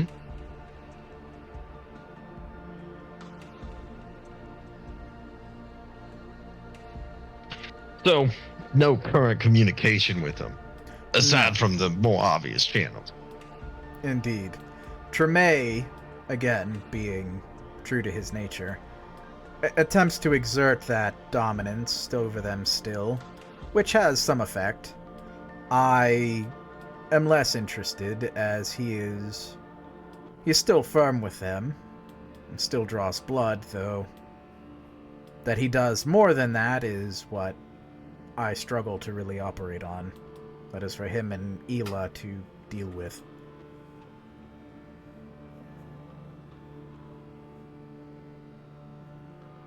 Fair enough. You mentioned with Hyde that you had lost a pawn, lost a pup. Where exactly do you see yourself on the board? You a player? You a piece? A player is their pieces. I have a handful of pieces, but not nearly as much as some. I have the clan gangrel to manipulate. I have the perceptions of clan gangrel to manipulate through the pieces around my pieces. And I have the violence I can personally dish out and have dished out. And that is substantial, but in no way does that make me a high roller, as I think they call them. Fair enough.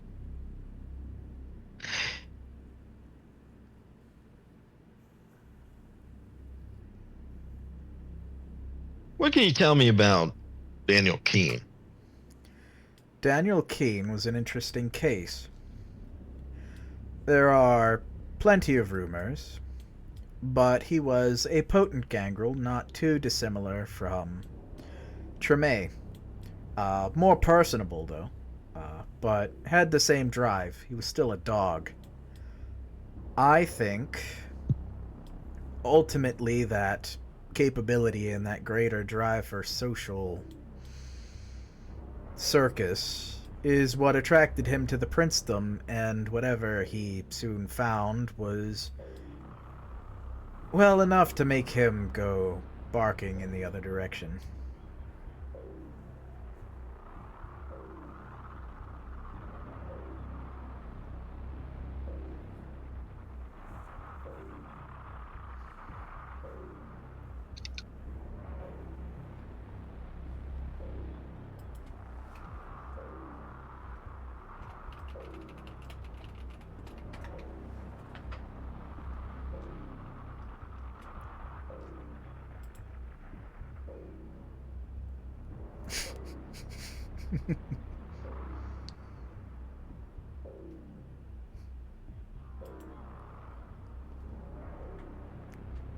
There we go. No problem. All right. Think I gotta hit him with another wits and insight. Sure, go for it.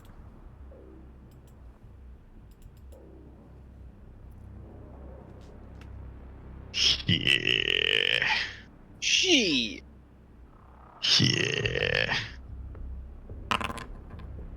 Fucker. He will oppose. It'll be slightly different this time, but he's also just kind of sitting back, not really changing anything up too much. Oh. 5-3. Wow. He's still that steely-eyed captain. He's I'd have to hit both. yeah, it's a tall one, or maybe, I don't know, success at a cost. I'm gonna use the automatic success to tie it. Okay, and then you will that would be that'd be tie. So auto success, tie, you win. He's still cool, he's still telling you the truth, though he is starting to demonstrate some of those qualities he's talked about. He seems interested in what started this, because you're asking around, you're asking about a lot of different details, but none of them are taking you to the end of the conversation, and he seems like he's trying to predict it. Not out of trying to get ahead of you, but because he, maybe like any wild animal, is looking at something that has entered its territory and is unfamiliar. And he wants to know exactly, maybe not you, but what has stepped into his graces. But he is answering honestly and to his truth.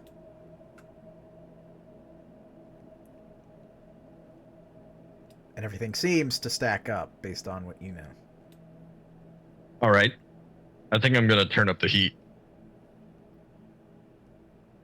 I'm going to turn on Dawn. Go for it. And after that, I'll keep leaned back. Fucking scholar's cradle.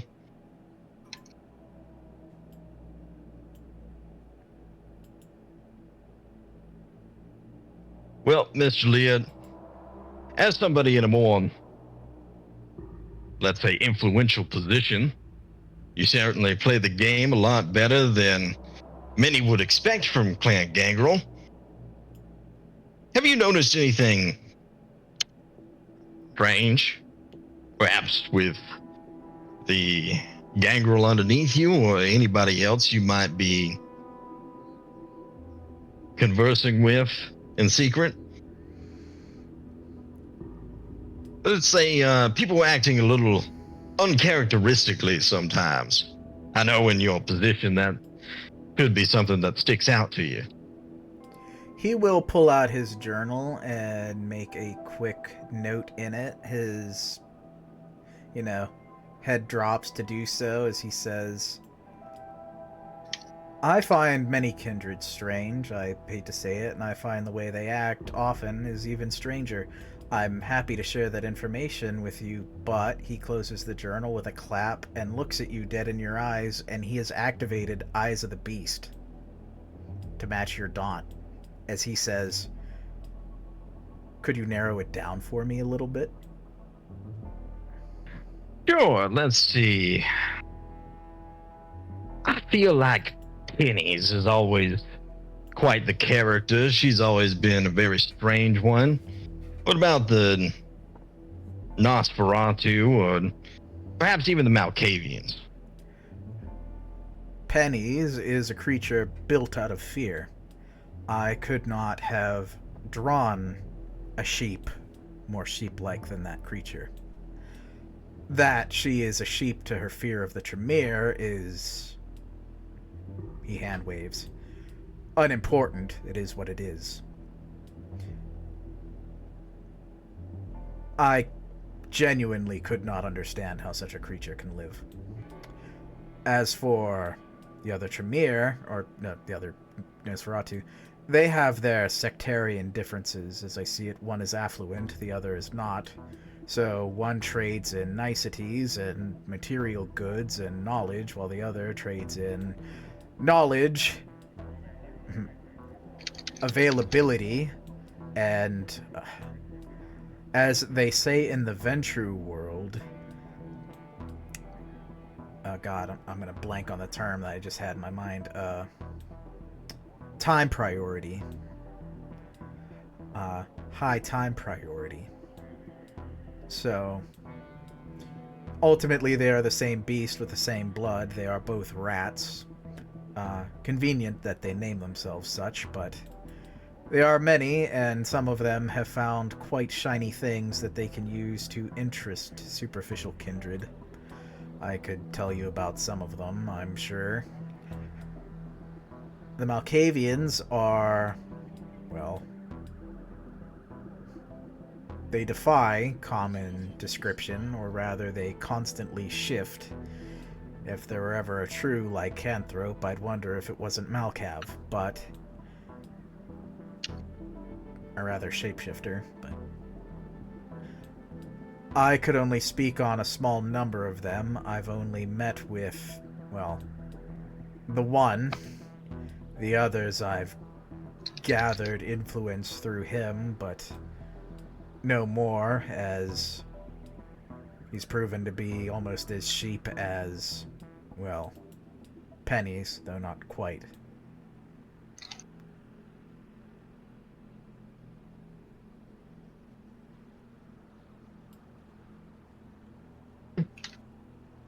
What do you know about a man with the last name Bacardi?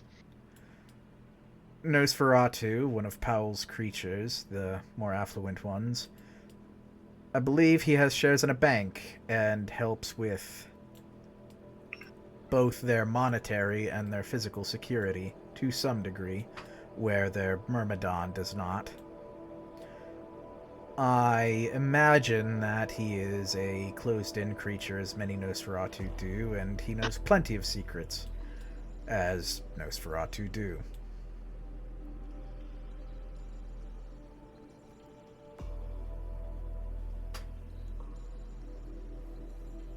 Hmm.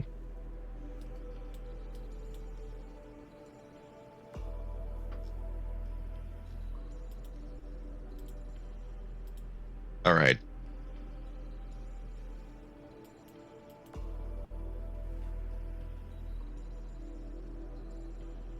I think I'm gonna try and hit him with a stare down. Go for it. Trying to intimidate him some more. See if I can make him squirm.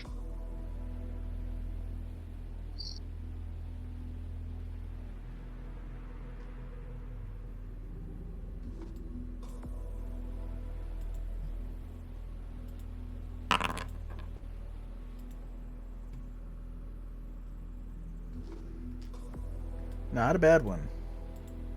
Let us see how he compares.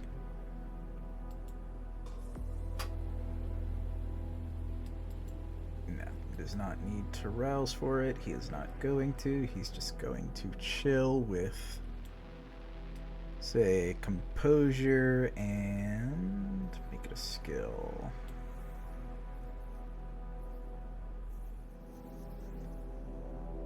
We'll make a composure and etiquette, just like he's holding it.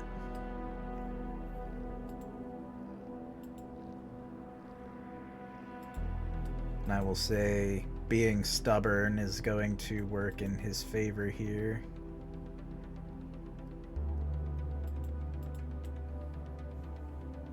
So I'll apply his unswayable mind as you try to fuck with him. But you get your Daunt bonus and everything, so...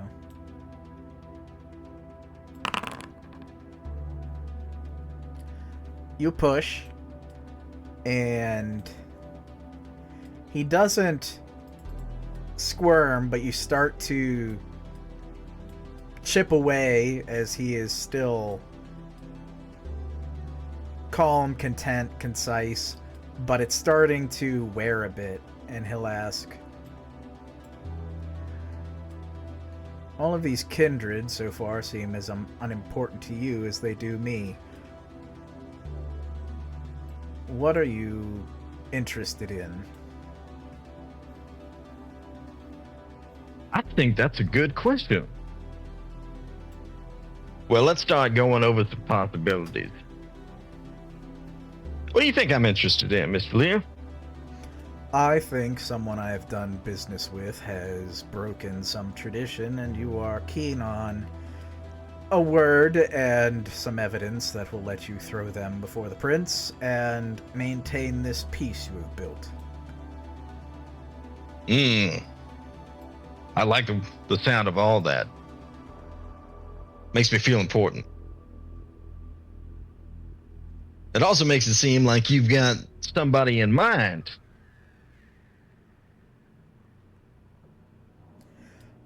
I could name every person I've ever done business with, but I would order them from, in my personal experience, from the least capable to the most capable, as I find, well, creatures often commit error out of fear.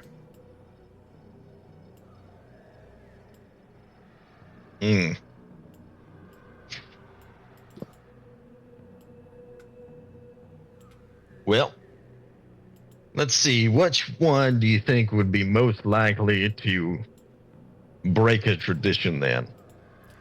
Well, we can start simply. If we are excluding the Anarchs, as, well, it is somewhat in the name. Automatic. Yes, so that shaves off a great bit of the top of the list, but let's take it. I could throw at your feet 3 that I think would be complicit in, well, anything, given they are fearful creatures. The one you've already named. Actually, 2. I'm silly.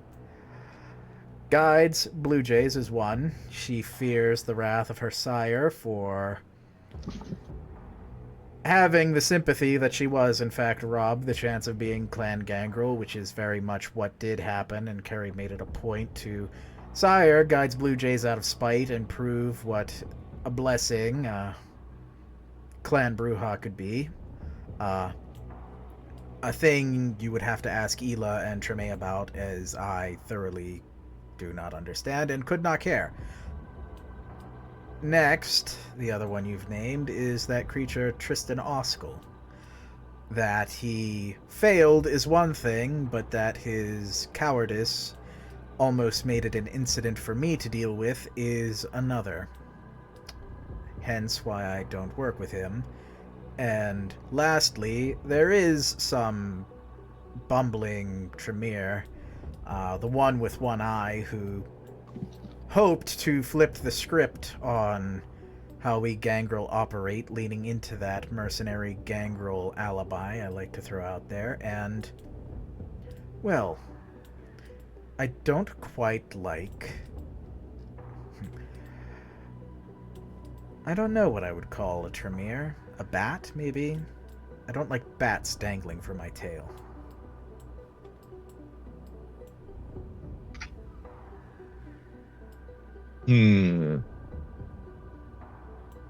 Tremere with one eye. Which one is that? You've seen him I gave that around. to He was myself. at the thing. I don't know that you know his name, but he was...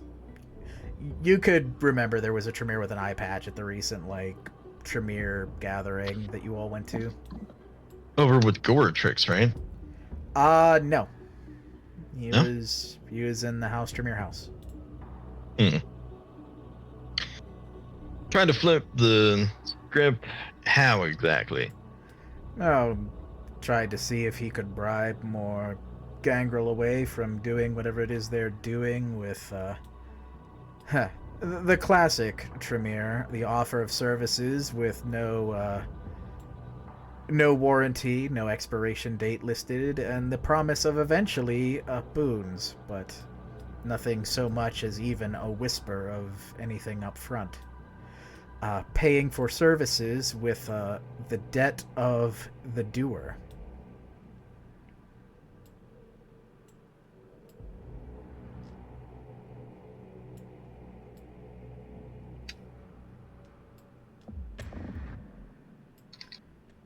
To put it more bluntly, a scam artist.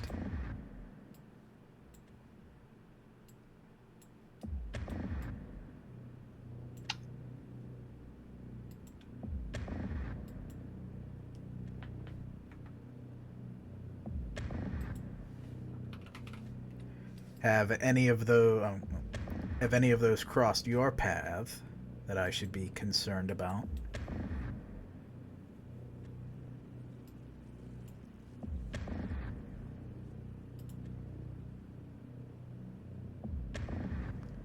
Yep, no problem.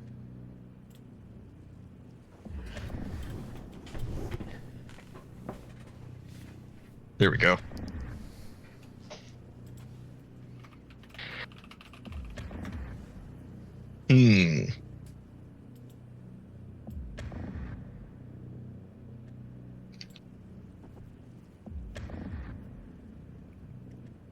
Well, let's just go ahead and skip that question.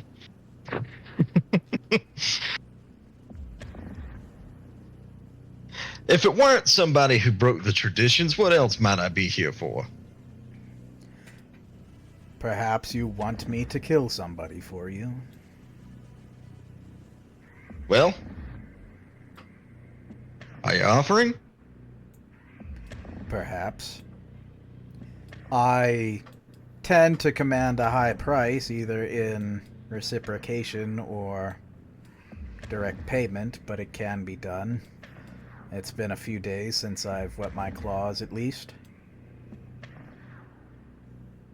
Now, who was the last? The Sabbat Surge. I believe the Harpies mentioned something about the Surge being curtailed out in the woods for some certain days.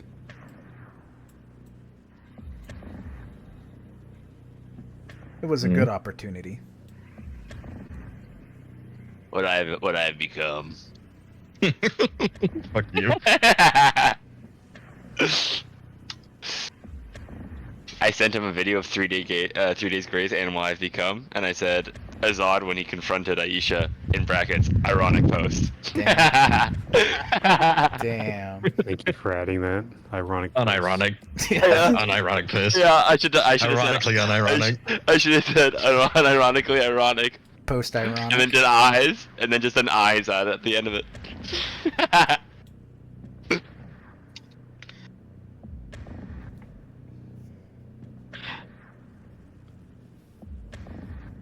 Well, Mr. Leah, who do you think you can kill? I think is perhaps a good enough question. I need to set my expectations here. Neonates, all. Ancilla, a good number. We could handle Malkavian Gangrel if you needed. Given the right opportunity, Karna, and most of the backwater Tremere, there are a couple that I believe would be an exception. The one Bruja of the Hounds makes me question if I could take him, but we'll say instead the Nosferatu Ancilla, the one that isn't a hound. Your Ventrue, you could probably handle them. I might have to close my eyes, but, well, in the dark, that's not a big problem. So on, so forth.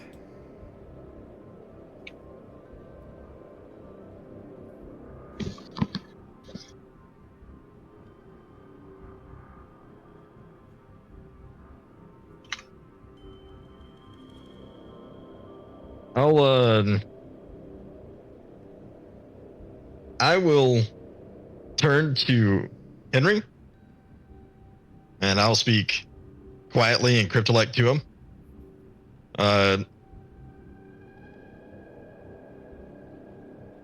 What do you think of this guy?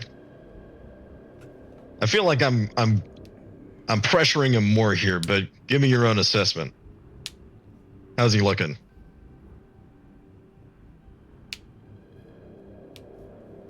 I don't really trust him, but if we want to use him, we probably could. Oh, I mean, like, get a read on him. By the way, I'm gonna head off to bed. I'll see you guys later. Night night. I had fun. Good night. Good night.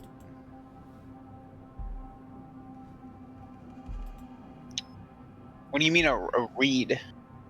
Incite this man. Incite this man now. Okay.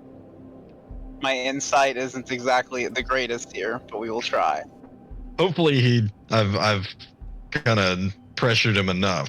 You Then could it's also a little more lean obvious. into the intimidation if you wanted to, if you think insight is not Charles's thing.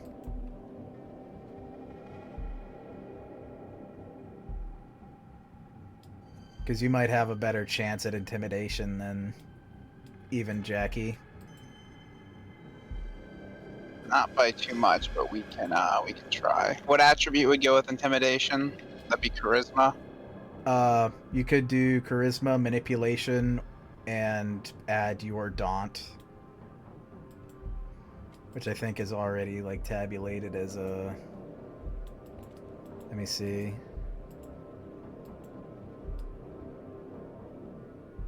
No, you just have to add 3 bonus dice when you get to the thing, but you also have a specialization in intimidation, so you could add that. Not in like intimidation is a whole thing, but like threats. Hmm.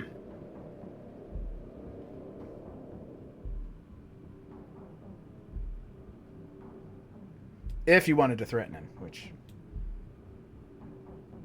goes more than just physical threats, but yeah, you could. All in all, you'd be at like. If you used your higher attribute, you would be at.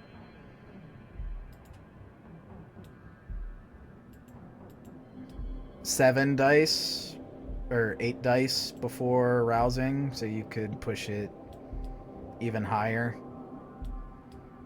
Push it to like 9. Actually, you would be at 8 dice. You could push it to 10 if you rouse. Let's do that. We'll rouse. Okay. That would be charisma and presence there. I think the other one's higher, and it'd be Which one? manipulation and. Or If you roll- I think. No, you're right. Sorry, I said. Yeah, that's what I meant. Manipulation. Yeah. You just check the little tick box for the specialization after the first window, or yeah, Okay. the specialty, and then add plus 2 dice or plus 3 dice from presence. That's a big one.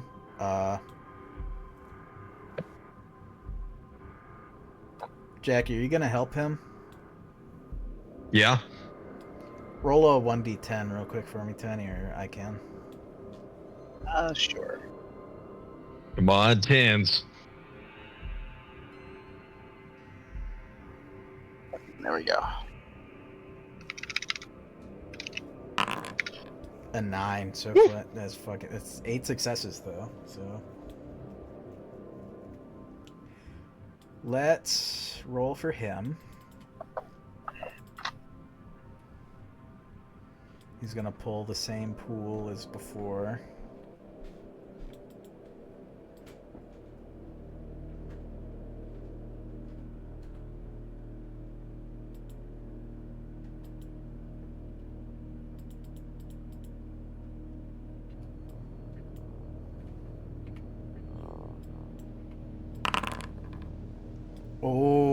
Oh, shit.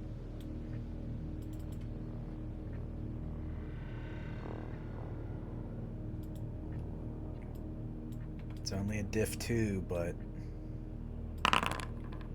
okay, he keeps it together, but that's still fail on his part. So he is feeling the heat.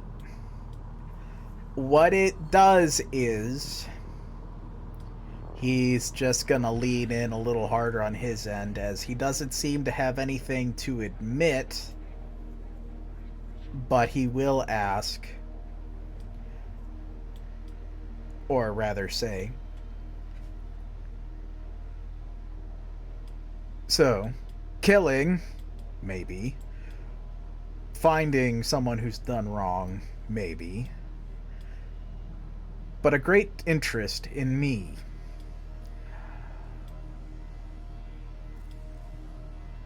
What do you want me to do? If you've come all this way for me, what can I do that will make it so that we all walk away with what we wanted?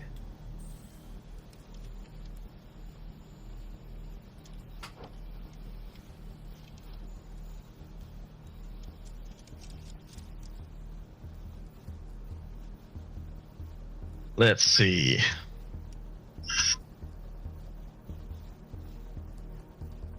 I think perhaps I might just get straight to the point then. I want you to ask, well, excuse me. I want you to answer one question, and no matter what the answer to it is, you're going to have to follow me. Very well.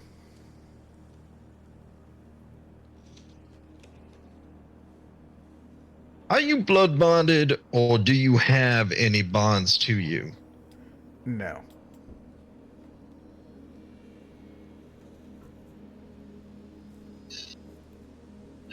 All right. In which case, of course, you're still going to have to follow me. Gonna make that point. But how often do you get to the Undercity, Mr. Leah? And I'll just start standing up. Never, but we'll make an exception. And he Very will good. also get up.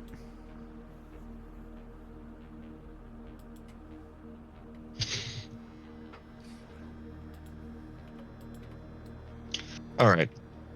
Giles, we're going to go ahead and take him to the car, and we'll make sure that Azad is ready for us when we get there. Charles gives a nod and motions for him to go first. Yep, and with the same confidence that he arrived, no great issue.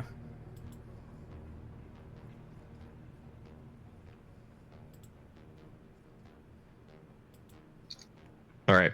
I will call Azad. Azad doesn't have a phone. I do have a phone. I just can't use it. Zod picks up the Azad phone doesn't and use a asks phone. Chris, "Hey, can you answer this for me?" Yeah, I literally have to hand it to Chris and then be like, This thing is can you ringing. please answer this? Yeah. Magic box is going ring, ring, ring, ring. What do I do? The spirit stone. stone. The spirit, the talking stone. I do have that ability, actually. I can Pass quite- me the talking stick. You do realize I can literally make a stone turn into a phone. Yeah. A walkie-talkie, yeah. Yeah, I can turn it into a walkie-talkie. I probably should get that. I have 30 XP. Eventually. Eventually, but yeah, you can all reassemble. It's no big deal, and you'll have a +1 for the house. I'm at the Succubus Club.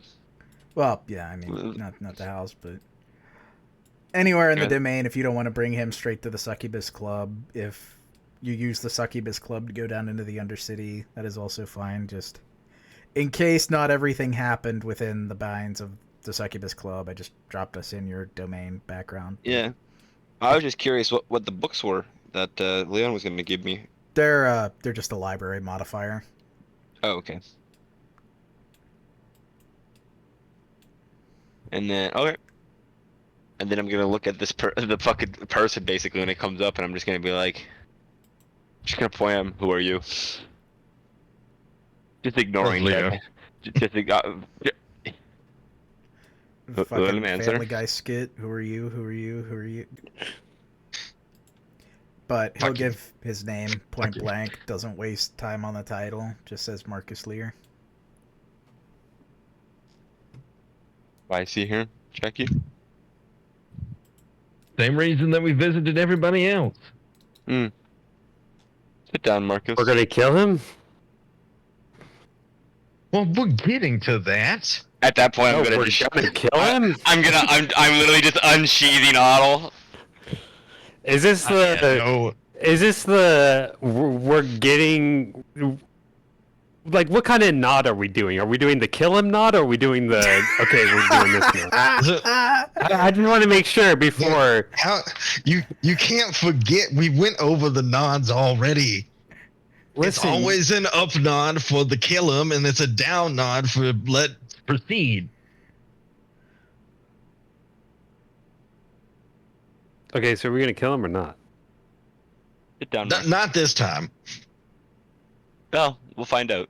Marcus, sit down. Well, not yet. I want to kill someone. He will sit down and make himself present for the ritual. I'm going to ask him to hold his finger out. Sure. I'm going to take 2 vials of blood. 2 vials, okay. He will Not maybe give complain. you a tiny bit of stink eye, but he doesn't complain. Here in my domain. Blood tax. Yeah. Yeah, I will fucking tell him. Fuck off. How do you spell his last name? 'Cause I don't have him access. L-E-R-E. L-E-R-E. A-L-E. Marcus Lear, 2 vials of blood. Okay. Had to add it to my inventory. Yeah, and Okay. I just revealed him in the And game. okay. Ba-da-dum, bum, ba-da-dum, bum, ba-da-bum, bum, ba-da-ba-dum. Ba-dum, bum, ba-da-dum, bum, ba-da-dum, bum, ba-da-dum. Ba-da-dum, bum, ba-da-dum, bum, ba-da-dum, bum, ba-da-dum. +1, right? Or no? No, not in the Succubus Club. We don't get access to +1 We are rituals. in the Succubus Club. Do we get bonuses for? Yeah, In you a- get +2. Ooh, We always go over this. I always forget. That's a And I'm success. sure you're gonna go over it again, Boom. Yeah, I know we are. Oh, there's two of us. Passes. Yeah, I gotta delete the other set. I am gonna refresh. I think you would have to clear your image cache. Your browser okay. cache and history, which you don't have to do, but it is the Succubus Club. But it does pass. He has no bonds. Okay. He's not useful anymore. I shoot him? No. Up not, up not, up not. Oh, I chop his head off. But he will still be there if, in the presence of that answer, Jackie wanted to spotlight any of the answers or problem suspects. So, like, what's the Cliff Notes version of what you guys talked about? Cliff notes, well, it seems that Mr. Leah here is actually quite the, well, he's not a high roller, but he is a roller. The Legea chair debacle, let's call it, with Liam Best, that was his maneuvering. Hyde getting lost to the Tremere under Ivanhoe was also his maneuvering as well, but not exactly intended on his part, I believe. But he did send Hyde there. The whole mercenary gangrel is more of a front to just get the gangrel in more advantageous position for the execution of violence. Also, he called himself a wolf. I think that's a uniquely gangrel kind of thing. So, out of the folks that he kind of gave up as being potential, let's say, miscreants, we have, of course, Oscar. Blue is, of course, Blue Day, which is what we thought. Also, Henry was referring to one of the Callums. Oh. And a Tremere was the final. Missing an eye. We saw him just a few hours ago, I'm sure. And these are bad people? No, just the More- ones I would suspect of doing something untoward to the traditions out of fear, but that is entirely a biased judgment, as I haven't been given what we are looking for, just who my at random top suspects for a potential breach of a masquerade tenant would be. What do you think we're looking for? I assume someone has broken a tenant either relating to the laws of the prince or domain.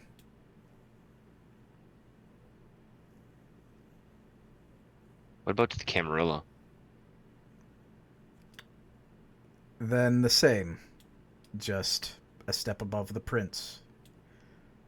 I would What about aim... the vampire kind?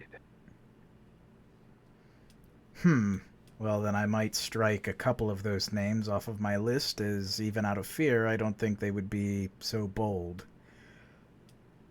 Like, who would you cross off? I would cross off the Bruja and likely the Tremere. They are... The Bruja is a creature of passion and, well, sorrow. A shameful thing. The Tremere is and he nods his head once to Leon in a gesture of approximate respect, not overdoing it, not dwelling on it, is a swindler and overall a a deceiver and someone who would scam you out of your own shoes. I don't think that they have eyes big enough for vampire kind as a whole. The only one I can immediately still think of is, well, of the list I gave you, I might still keep Tristan Oskell on it for his cowardice in trying to hide things gone wrong from me in our business relations, but I assume it would involve something that would require vampire kind to come down on him. All this shit over just petty squabbles. Welcome to the Camarilla. Don't go all wax and philosophical now. Welcome to fucking. I understand you're ancilla, but you're all whining like goddamn neonates.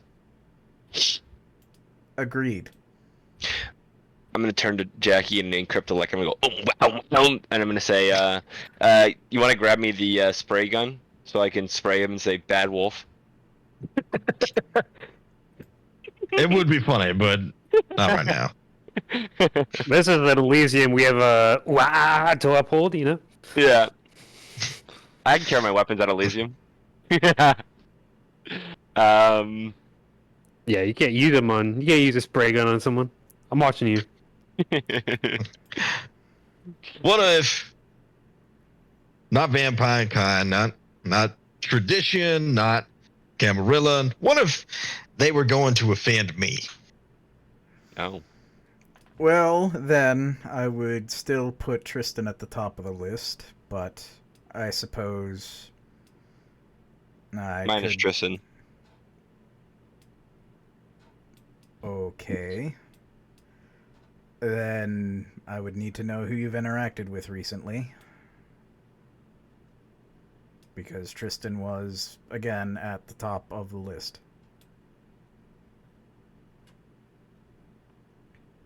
He's second on that list.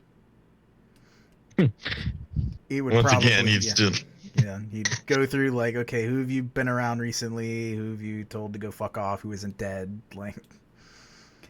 But it's one of those things where he doesn't have a top pick other than Tristan, like, for who's going to offend Jackie. Well, why else do we have you around? He looks at Jackie. As much as you are pleasant company and very intellectual, I applaud you, Mr. Wolf. I laugh. Mr. Alpha. He doesn't accept that one. He's like, no, that's just my bot. Like, don't get that twisted. Don't, God. I'm gonna. Then also, as soon as he says that, I'm gonna come on. Please don't fucking call yourself an alpha. Please, dog. For the love of fucking Allah and fucking anything, dude. I'm a warrior. Respectfully. It's the gang of role players, dude. Like, you can't beat the lore. Like, it hurts me so bad when I see it. He growls. I mean, if we all agree mutually to headcanon, like, that word doesn't exist in the lore, I'm all for it. But dude, when you did that shit, I would literally cringe so hard because I was like, I'm just like back to fucking what's that dude from Miami, but the tabletop or not tabletop. Yeah, I know what you mean. I know exactly what you're talking about. 8 foot tall man. Yeah, I that dude. Yeah. And I'm just like, oh God, please stop. It hurts my soul. He is here because he has been asked to be here by he gestures to Jackie. Jackie, well, yes, but why are you still here? Jackie, why is he still here? Well, I just wanted to make sure that I just completely rinsed all the information off of him. Oh. Is there anything else you'd like to tell us, Mr. Wolf? I believe I've covered everything, unless you want the exact letter I received documenting Tristan's deceit, but no. Just that Tristan... You know what? I am actually interested in that, just because it sounds funny. Life story? He'll, he doesn't have, like, the literal, like, the physical object letter, but he actually does have a transcription of it in his journal. It's actually... pretty early on, like, he added it as like a a bookmark, like, I will remember this. But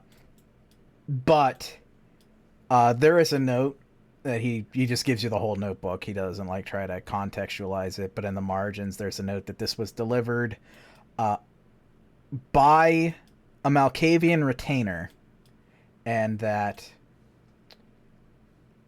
in detail an error on the part of the Malkavians negotiating left the business arrangement with a smaller contingent quantity of boons.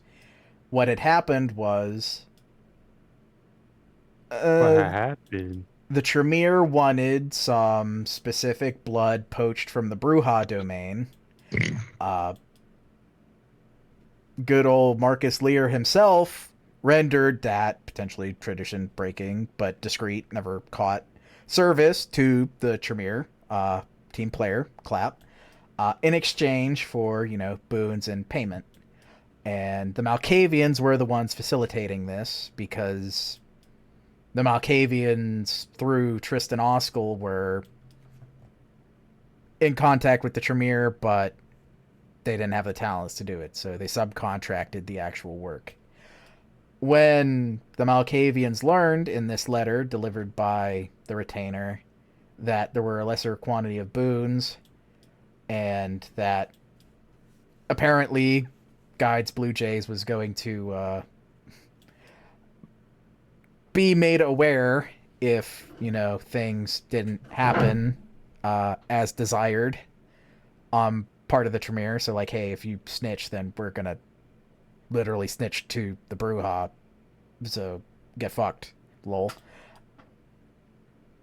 The plan from the Malkavians, apparently, in the letter, was to pass this note around Clan Malkavian to tell Tremere's people that all the boons are accounted for and will be split as intended. And the letter was not signed.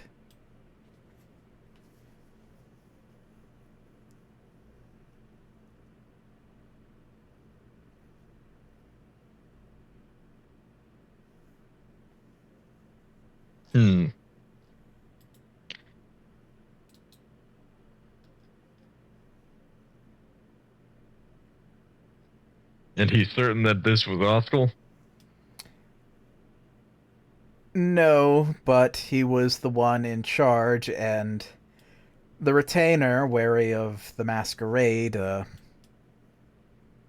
didn't know much themselves, and knew little enough to confuse me with a Malkavian after seeing Oskell and I together, so I was fairly confident at that point.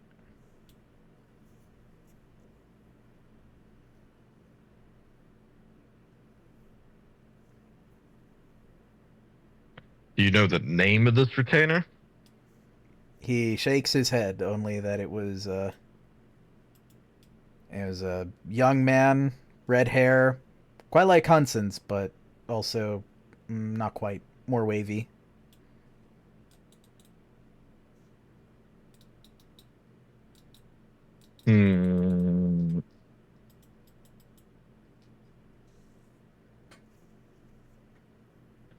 Whose blood did you poach? Just mortals. We were looking for a specific resonance. They say why? I don't ask the Tremere questions, but it was, he snaps his fingers a few times, and it's choleric blood. Which, again, Bruja domain, kind of natural, maybe. Do you know which Tremere it was for? I think all of them. I think they use mortal blood quite a bit, or they need to rouse their own blood for their rituals. Either for resonance purposes, for themselves, or, again, resonance for their rituals. I can't say, but it was easy enough to do the job. To not be paid for it, and to be lied to about it, was the bridge too far.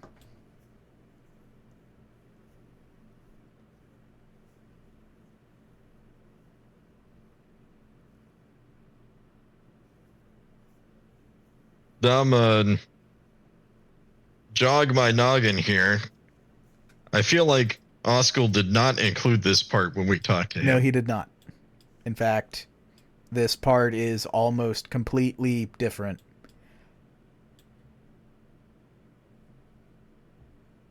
I think we should have another. Azad, get over here. Wah! Leon, can you check him for a modified memory? And I could. I was going to test his blood first.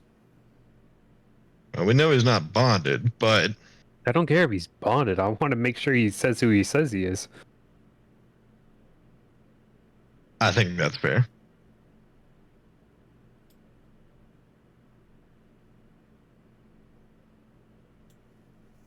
Azad?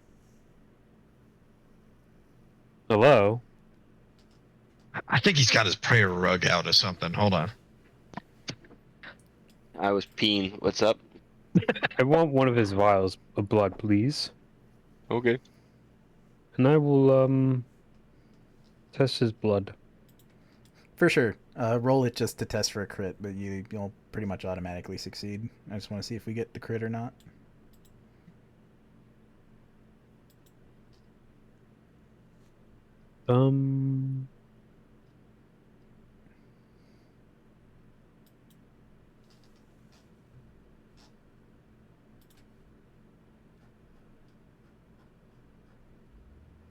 Resolve plus blood sorcery. Yep.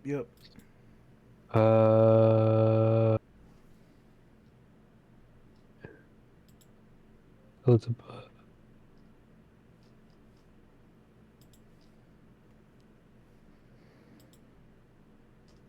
Yes, okay. Resolve blood.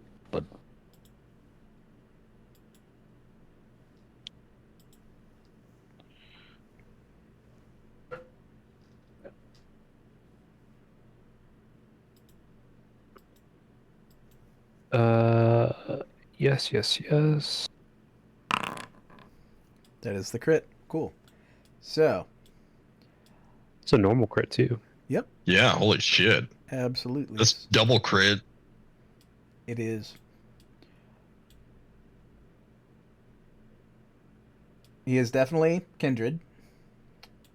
And he is blood potency 3, so he is, I believe, right on level with Leon.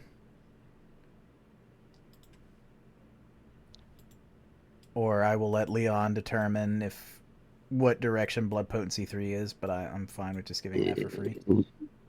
But with blood potency 3, you also get the critical win. Has he ever committed diablerie? No. And he is... Let me triple check. 90% short. Yes, he is 10th generation. Okay. Which all appears to match. He is not a secret man. Okay. Very good.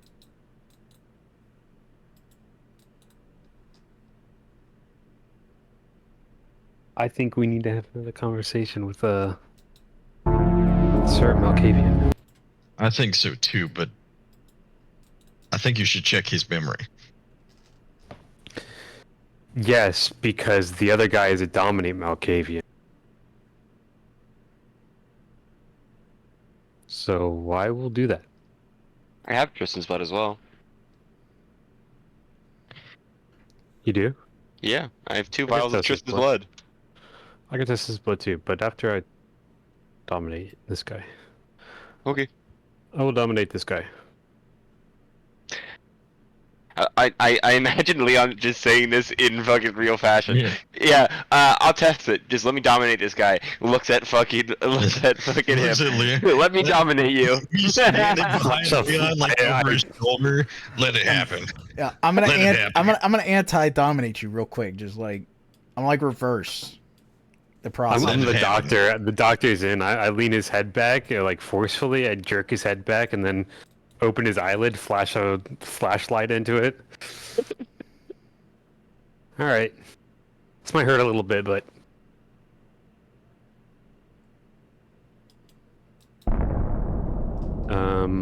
I need to rouse.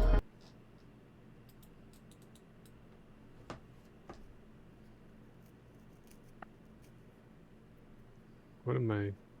Where am I? Huh?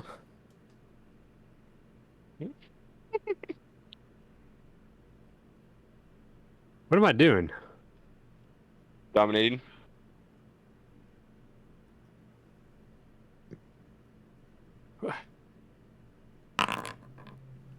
Okay. Huh?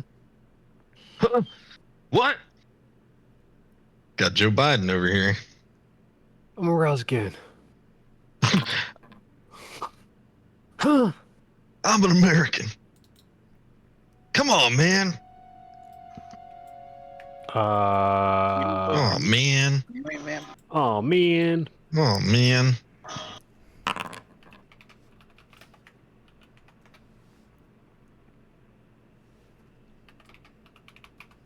Oh man. Definitely Oh, passes, and I'm gonna do that, and that.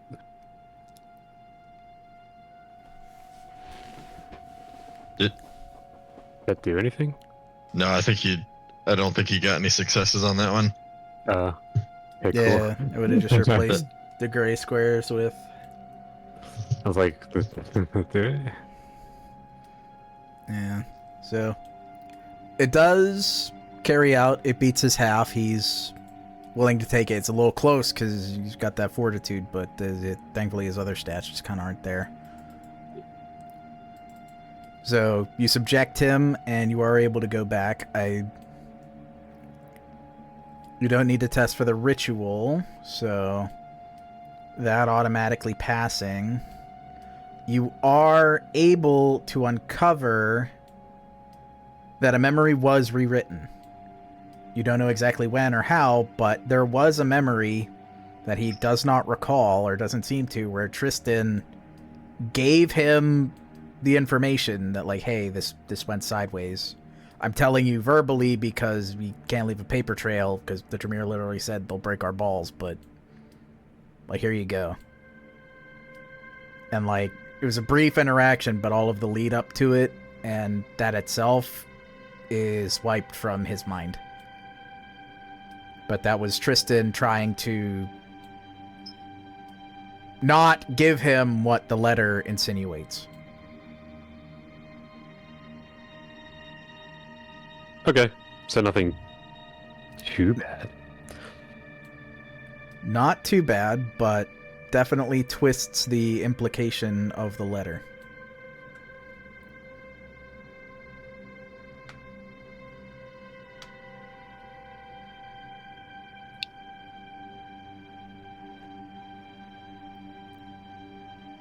How so?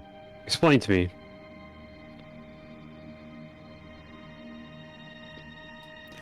The letter sets up Tristan as deliberately hiding this information, whereas Tristan went out of his way to physically tell Lear the information and then depart. At which point, in the future, either after this memory had been deleted or simultaneously, Lear is given this letter by a man who matches. And I will give you it's everybody has this character added, and everybody's character has seen it before except Leon, but I will reveal this character.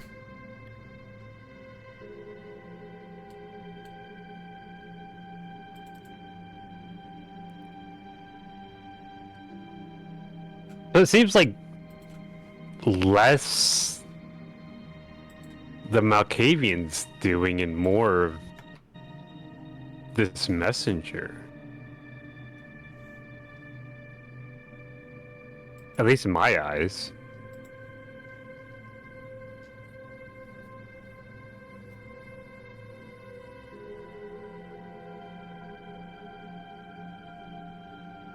It seemed like he wanted, or he did tell him.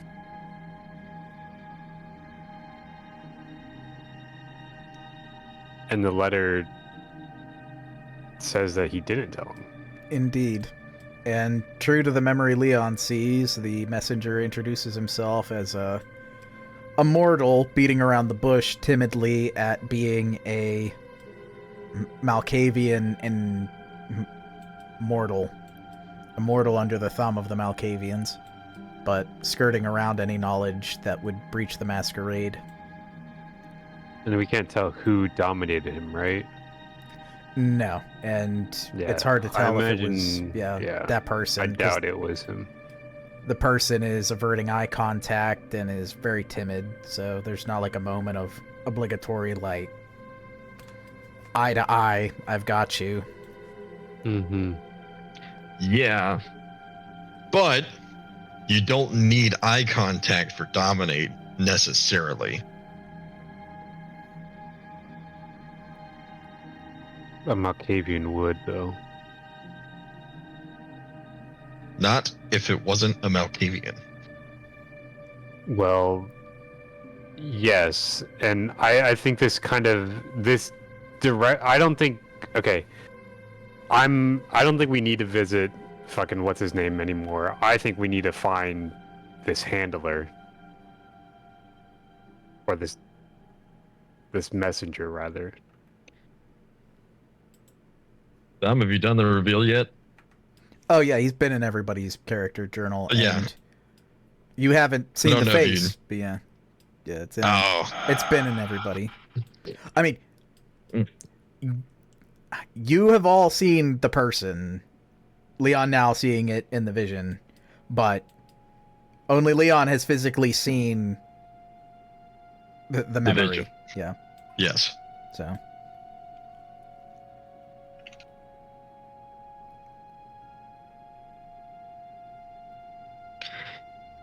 Yeah. I agree. Now, we could go back to school and ask him. I mean, can you draw a picture? I mean, this is true. Leon, could you? There are other crafts that might Sketch? let you, help. Leon could also just physically describe the person. Like, it's not that hard. I can make a clay pottery of him, Miles. Or that too, yeah. Yeah. If that is helpful and descriptive enough. Listen, I have a thing for clay pottery. I'm a very artistic man. Okay. I agree. Thank you. But I would have to agree that yes, this is that is the avenue we should pursue. Would you like What, to tell making Mr. Lear what did you find exactly? What do you mean? Did you find anything? Or should I go? He'll, like, freely accept if there are things here he is not meant to know. Well, do you know the messenger at all? Did he give a calling card or anything, or is he just did he come just drop off message and leave? He dropped off message and left and implicated that he had seen myself, Oskel, and other kindred on that assignment working in tandem. Mostly Oskel and I. So Now- he assumed we were the same clan. Did this man ghoul? Was he Mortal. Yeah, vamp. At least as far as Oh. Sense the Beast tells me. Like not even a ghoul.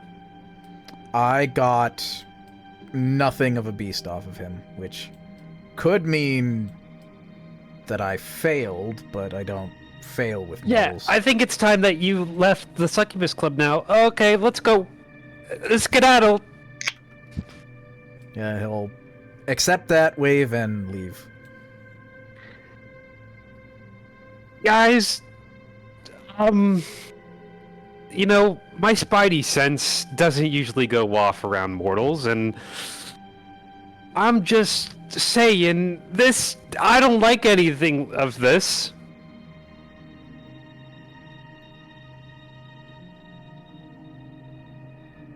You know what I mean?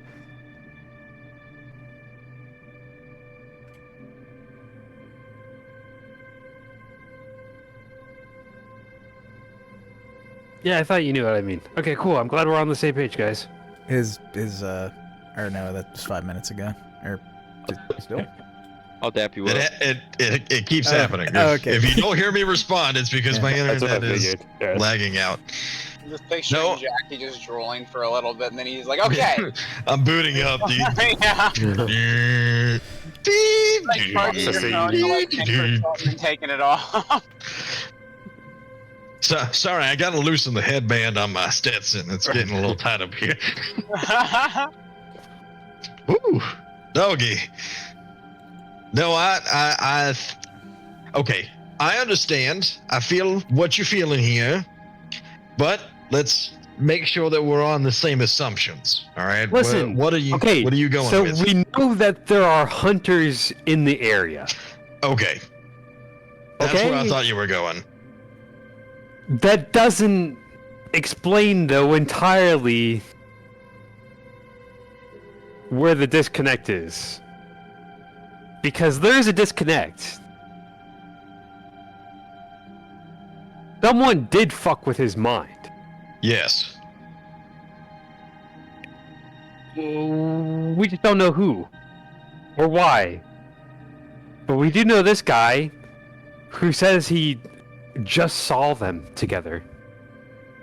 Yes, and is immortal, saw them together as well as other kindred. Doesn't that seem kind of strange that just a mortal would be able to perceive all of this going down, especially with... Not only is that entirely fucked, it's fucked because it's a breach of the masquerade.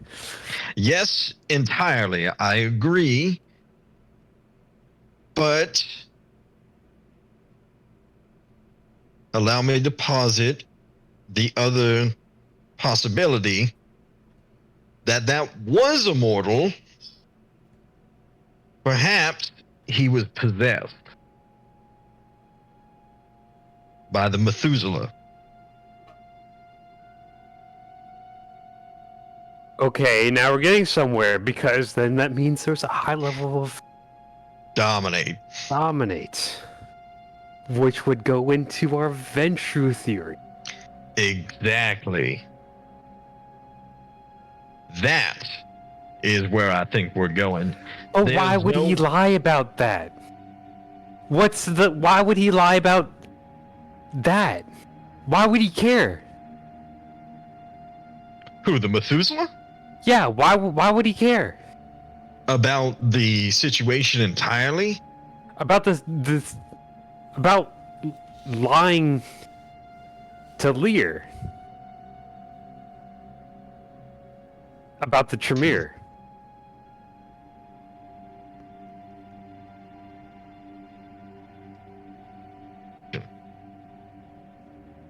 Because this seems like a really small thing to lie about. Yes, but everything that Methuselah has done so far has been in small increments. It's just maintaining the status quo. But what does this accomplish? It's a good question, and I'm not sure exactly.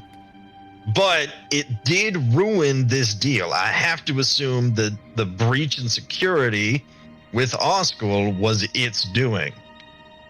What breach of security? What happened? The fact that it got out to Blue Jay about the poaching from, Okay. that breach of security that Oscar was supposed to maintain, I can only assume it was purposefully breached by the Methuselah to make the deal fall through. Question is, why? And so, Who did the mortal say that he saw near Lear near? Oskel. He saw Oskel and Oskel. Tristan together. So Yeah. where does Blue come in? The communication with Blue was Oskel transferring the messages from Lear to Blue, right? That was No. that was the Here's, whole- here's how it goes. Oskel facilitated the deal with the Tremere and needed the Gangrel's help to poach the blood. When Yes. all the things happened the way they were, the Tremere got what maybe they agreed on, maybe they didn't, but the Tremere said, based on what you've given us, we're only going to give you a contingent of this many boons. If you have a problem with this, we're just going to tell the Bruja that you guys were poaching on their turf. Which, right. at that point, Oskel goes to the Gangrel, tells them, hey, Tremere kind of fucked us, whatever. Then, the letter comes back to Lear with his mind wiped at some point, and he's led to believe Oskel was hiding it from him, and Blue knows. See, so where? But Blue doesn't. We can't confirm that. We haven't confirmed that alibi. That So is what? the What setup. clan is Blue? Bruja. Bruja. Bruja. So that would mean that she knows about the Gangrel poaching, potentially for the Tremere. Potentially. We don't know if the letter is actually true. But yes. Yeah. And then that So- would break up the deal, even if it's not true. Because Lear thinks that he got fucked by Yeah. Oskel and the Tremere. Even if it's not true. Basically, Okay. it just kept everybody more fractured. So we need to find Blue and find out if Blue actually knows. I agree. We should also, this is probably better for you, find out what the Tremere actually needed the blood for and why they didn't get everything that they wanted. I don't know if that's entirely. Not entirely related, honestly, because it's not. I just want to know how it fell through. Because Lear doesn't seem like the guy who would fuck that up. Or maybe. Okay, so we need to go to the Tremere anyway, but here's my thought. What if the Tremere never even ordered it? But it was the Ventrue trying to find out where the other motherfucker is. And he put his sights on the Tremere, and therefore just creating factional divide or clan divide.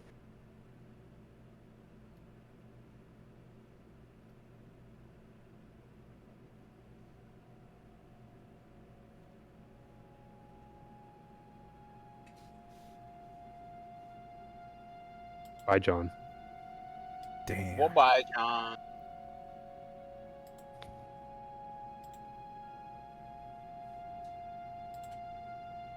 I mean, either way, it could be I mean, cleared up. nice human. Good human. There we go. Oh, yeah. So I think that is entirely possible. I think there's a lot of potential there, but like you said, find out what was going on. If it ever happened in the first place is good information. If Yeah. it was the Tremere at all, we can ask Oskel that. We need to know who his contact was for it. And Blue Jay would I also think be Blue- good to know. Yeah, I think Blue is our primary target. I can call up the Tremere and ask them what the haps was. And if they Indeed. know anything about it. Also, Don, while I Um, had that book, I wanted to look at what he wrote down in the journal most recently as soon as I turned on Don. He will say it's actually just like a quick scribble of like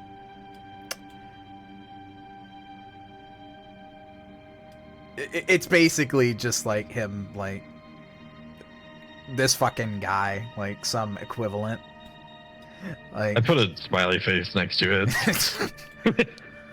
yeah, it's probably a slightly more refined or old timey this fucking guy, but it's close enough. But Yeah. That's alright. We got what we wanted.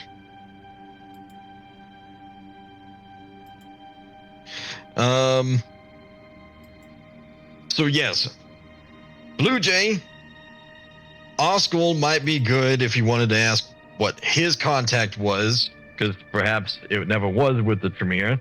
Yeah. It might be easier to ask him what his contact was than to find out from the Tremere who it wasn't. We have his number, right? Oscar? I think so. You could get it, yeah, if you didn't already. If you didn't write it down, then yeah, it'd be acquirable at this point. I want to call him up. For sure. You are able to get a quick line in with him, and he will ask what is up. Hi, I'm running a certain game for my social club. I have a contact with some barbarians. Oh, and- yes. Should we meet up somewhere to discuss that? You know, that's probably the best. Can you come by the Succubus Club, actually? Are you in the area? I can make myself in the area, considering what I believe this to be about. Give me half an hour. Okay. Sounds good. Take a Thank 15 you. minute.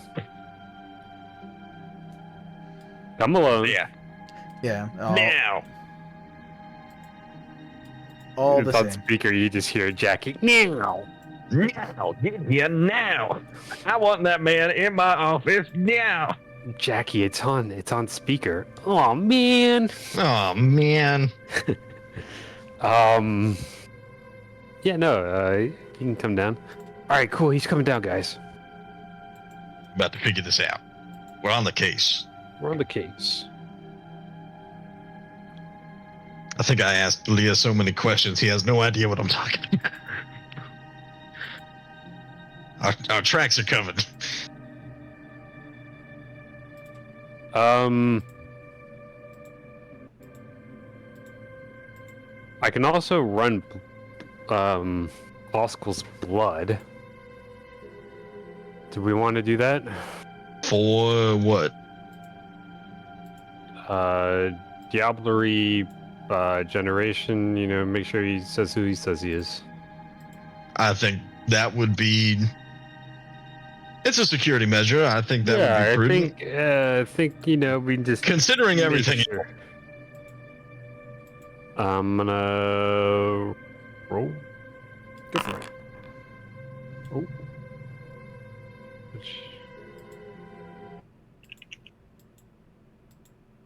I'm gonna again. Ooh.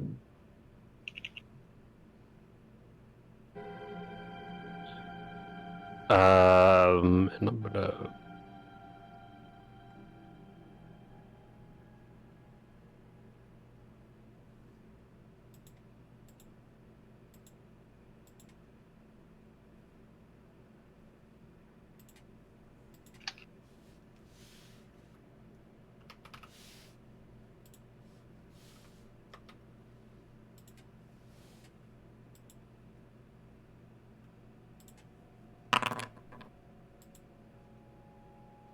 That's a crit.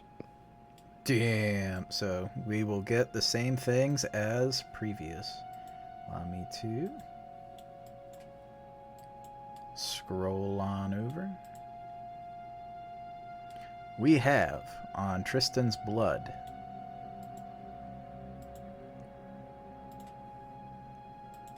Has he committed diablerie? Big question. No. Sad. Maybe. Maybe not. Let's see. I need to look elsewhere for his generation. He is 12th gen, so neonate. That tracks. And he is definitely kindred. His blood potency is much less than Leon's. Okay. No diablerie. No diablerie. He gets to live. For now. I'm gonna go hunting. Go for it. I'm also going to go hunting. Yeah. Tristan will show up after you get back, but I'm just going to drop him in as now. Okay.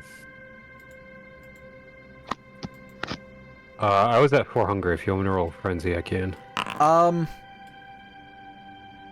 Yeah, roll the difficulty. I just want to see what it is. What's the difficulty? For the hunting, I think it's only difficulty 3, but I'll 3, yeah. Yeah. I easily passed that. Yeah. Still If roll you it. want me to still roll it, okay. Yeah, I just want to see like what happens, like explodey dice. Top right frenzy, and then just difficulty 3, I think. Do you want me to roll feeding, or do you want me to roll frenzy? Just the frenzy test, just to make sure you Okay. can feed as normal, because the Difficulty friend. 3, you said? Yeah. Yeah, you passed. No Money. problem. Yep. Easy money. You can feed as normal. Been and critting like crazy. Everybody has fucking crazy dice night. People bringing out their fucking all 10s dice. But yeah, you might not have to even roll for the difficulty of the hunt because it's so easy, but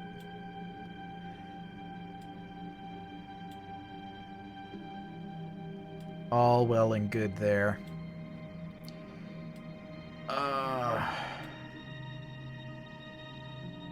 Once you all get the chance to hunt, though, Tristan will show up. Okay. Mr. Oskol. Yep, Oskol will walk himself up to either where everybody is standing, or if there are seats, he will sit himself down as though he is perfectly safe here, which he sure hopes. He is. It's an Elysium, after all. I'm gonna ask his Tremere contact. Who did he contact in order to... Or who contacted him, rather, to procure some blood in the Bruja domain?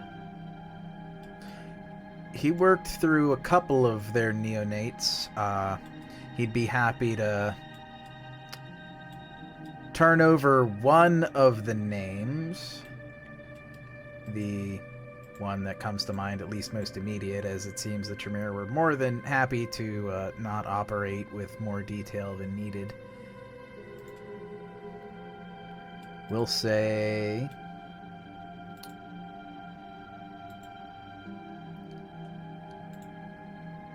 I'm gonna roll. Let's see which one he actually... 3.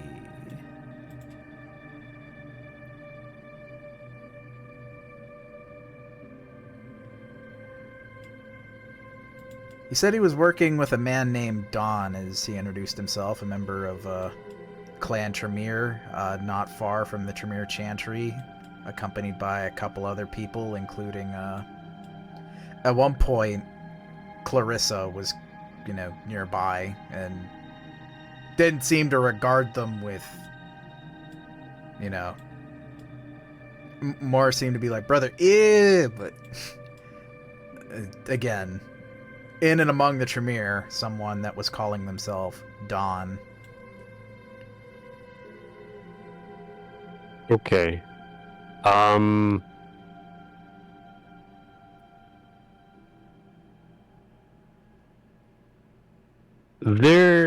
you aware of an intermediary that existed to deliver a letter to your once associate, Mr. Lear? He kind of levels his eyebrows and goes, no. a certain red hair mortal. No. To your... Oh, go ahead. Continue.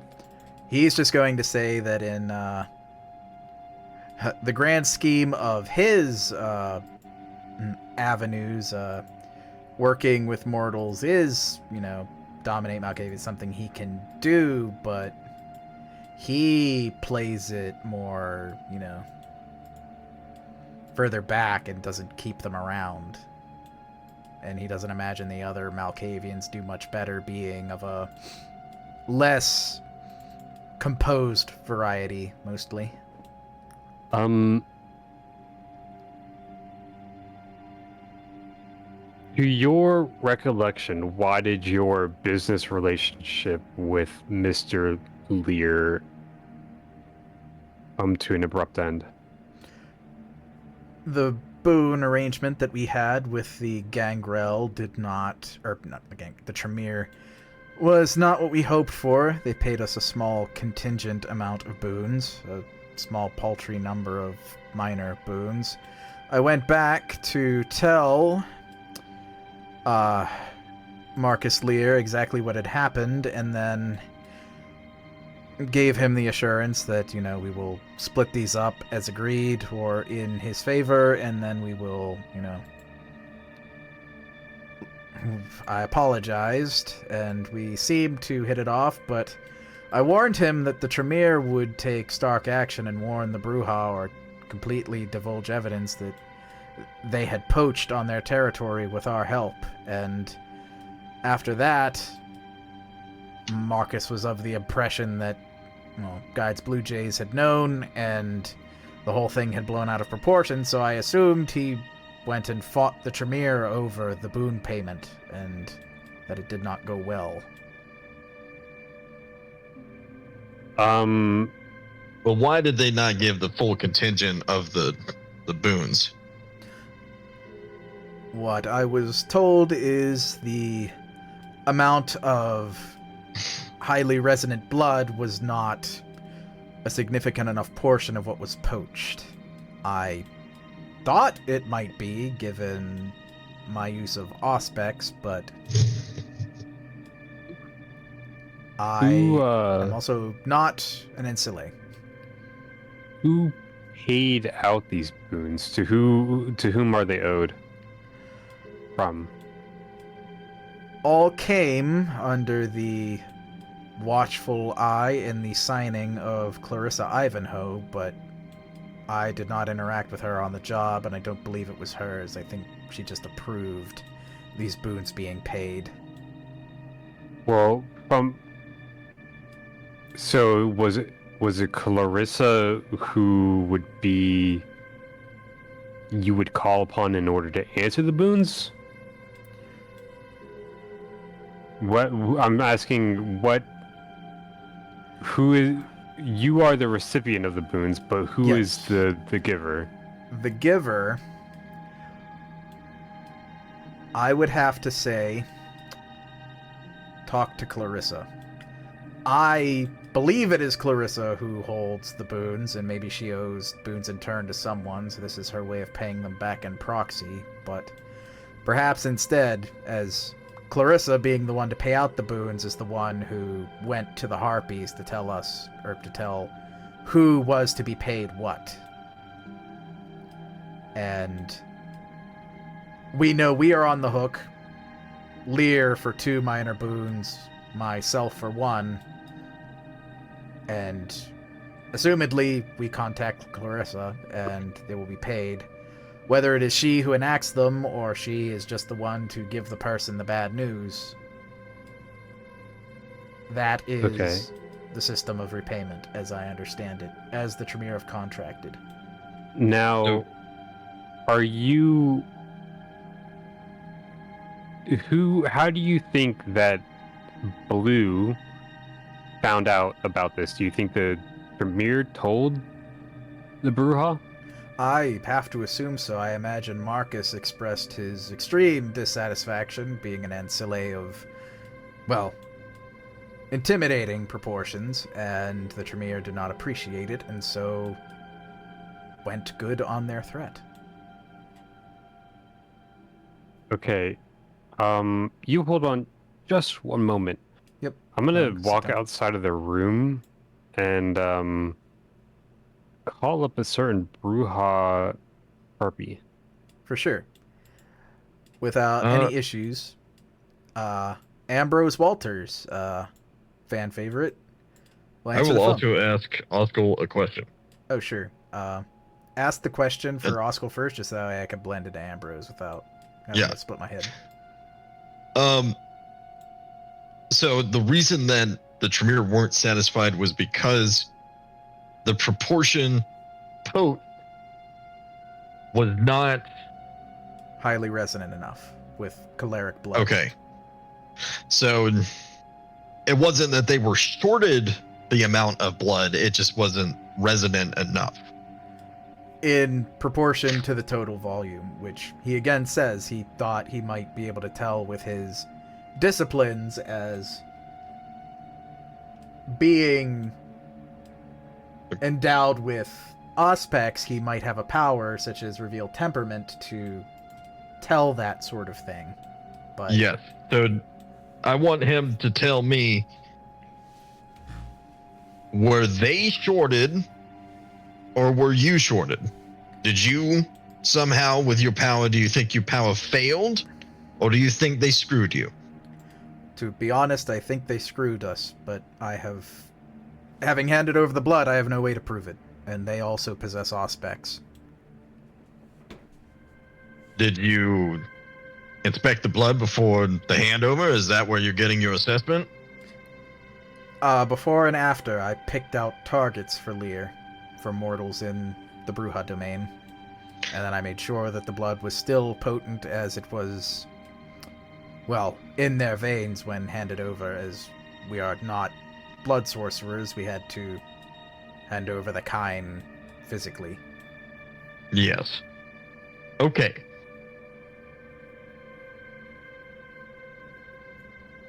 That's it. Okay, then I will go back over to Ambrose and get back in character.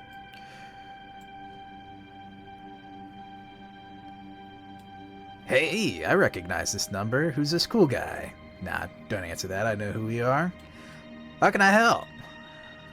Hi, I'm calling in relation to, I wanted to know of a certain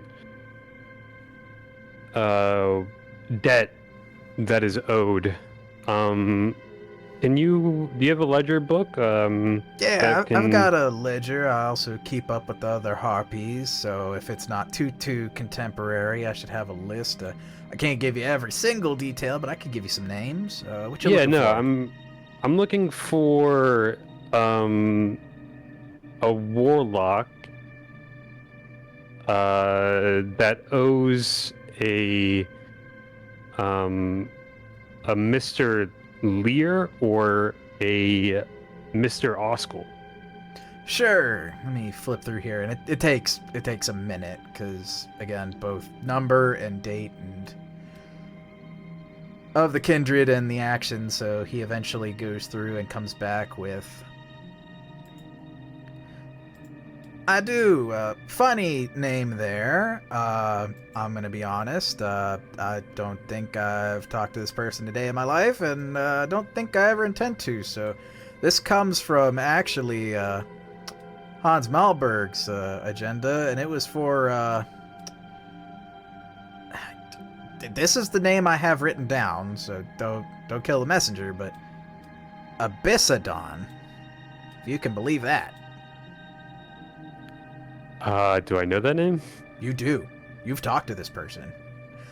Very briefly, but they were at the Tremere meeting, and if you look under House Goratrix, I will at the very least reveal it to you, because I don't think you really talked to them too much. But you would recall perhaps more than anybody else. But yeah, look under House Goratrix. Oh.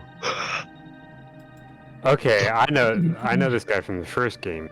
You do. You had small Okay. interaction with him earlier Yes. in this, but Yeah. not as much as the other game.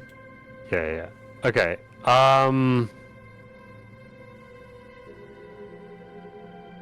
So Hans is the one that logged it. Yeah, but it's public. We all the harpies know about it. Okay, that's all I wanted to know. Thank you. Yep, and he will hang up. Oh wait, before. Oh yeah, sure. Yeah. Yeah. Has this ever been paid? Is this still owed? Is this out for collection, or has this been settled up on?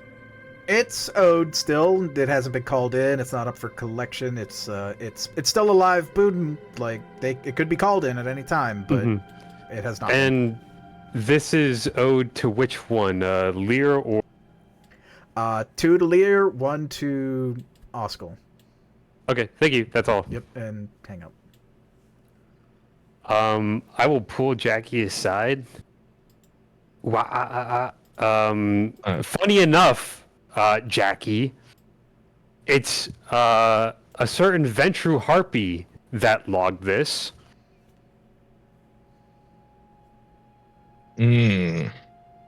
Malberg. What? Malberg. Mr. Malberg? Yes. Okay, yeah. Sorry, I only know him as Hans. Yes, Hans. Anywho, would you like me to ask him about that? Is he on our watch list at all, or has he been cleared as... I have not cleared practically any of the other Ventrue other than, well, Vespa, certainly. I imagine that many of them probably are not directly involved. Well, Mr. Mandrakowski, perhaps Mr. Pilton, but I will inquire into Malberg and I will see. yeah, add him to the list, because Ambrose seemed a little bit weirded out that this was on the list. All right, then I will see. Okay. With that in mind, I'm going to try to call up Eulametrix. Ilamutrix on the hook for good reward for reformed clan Tremere member will be a little late to answering, but he will answer, and it comes from someone else's hand at first, but he takes the phone and... Mr. Leon, I always love when we get to talk. Can I do? You know, me too. And we are really flowing well together. So let's continue that relationship that we have and we hold so dear to our hearts. Your member, Abyssidon, he was, I guess maybe by your directive, sent to gather a certain amount of was it caloric? Caloric. Yeah, caloric. Liquid for you. Do you know anything about that? No, I don't. But you know what? Just the guy you're looking for is... Motherfucker, you get your ass over here! Yeah, he's like dragging the person who answered the phone back, and he's like just rolling him over. It's like, yeah, he'll talk to you right now, and he abandons the situation to somebody else answering the phone. Hello? Hi. This is Leon of House Tremere. I'm talking to you. I have actually a one Mr. Lear in my office right now, saying that he was contacted by someone of your order to procure caloric liquid for certain rites and for sanctimonious applications. Ah, yes, that was me. I was using it in resonant specific rituals, and he'll list off the rituals. I know that there's at least 2 that require specific blood, but I need to scroll to find it. But yeah, he states it straight up. So, and he believes that he was underpaid for service. Are you in any right mind to challenge that? Did you not follow through with complete payment? I did pay what I received, and he'll say like just approximate number of mortals for whatever the 3 minor boons would be, and probably approximate to the herd dots, and he'll say that's what I thought. I was willing to pay up to 5, but I unfortunately I don't believe I received that. Okay, so 2. But you did pay. They are under the assumption that you underpaid, that you fucked them over.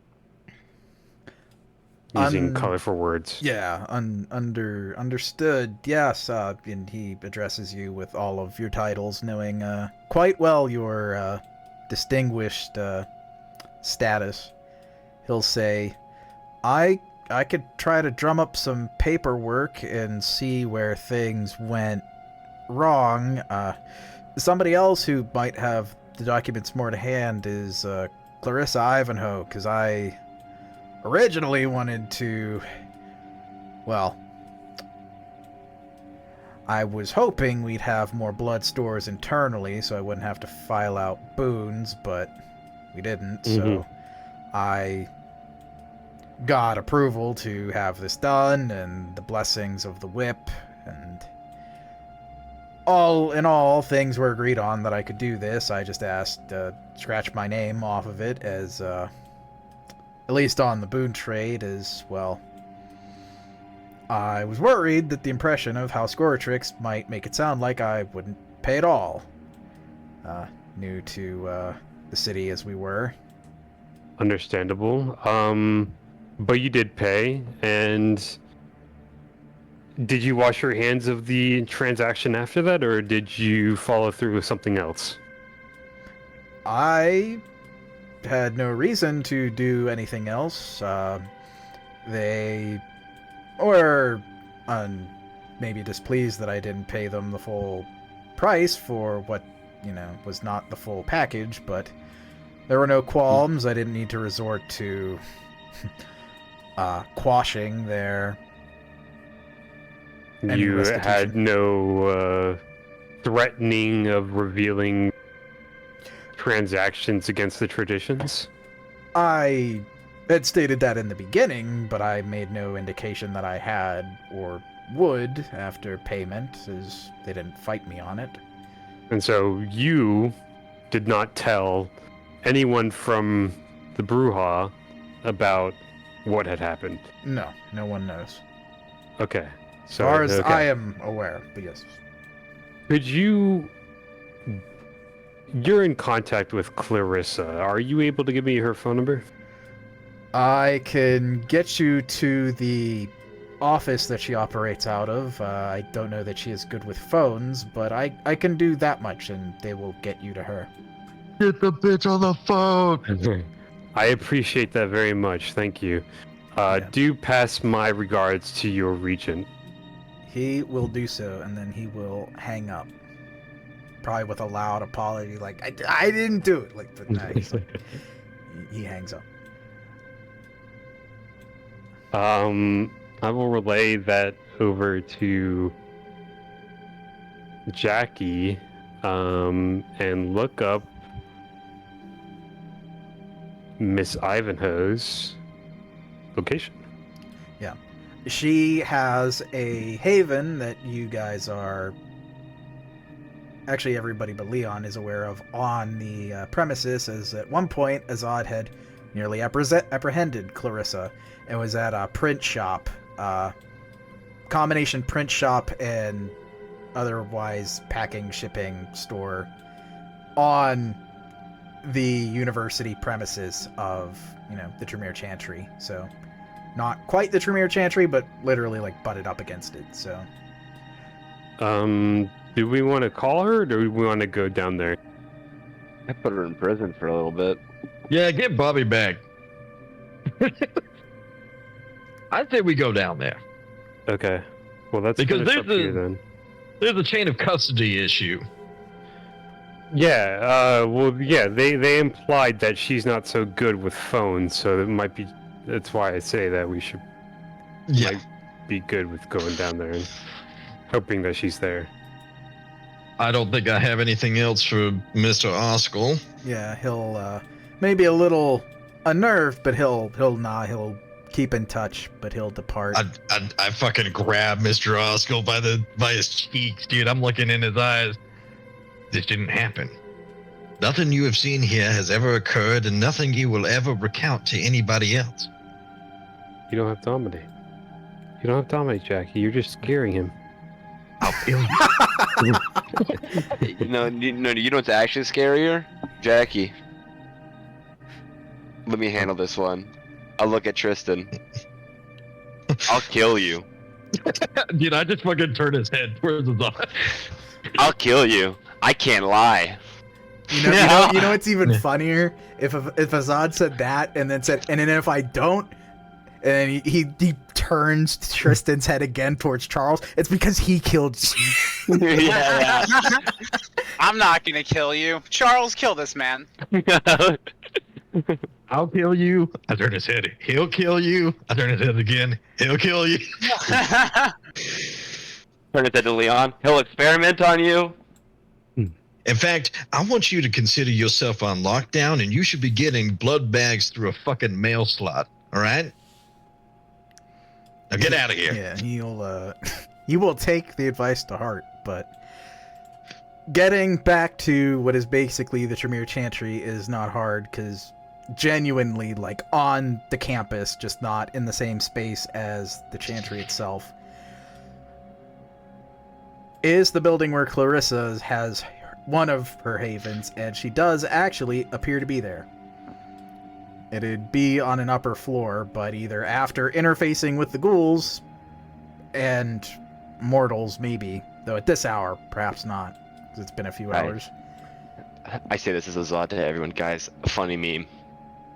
I walk into Clarissa's shop first. See her reaction.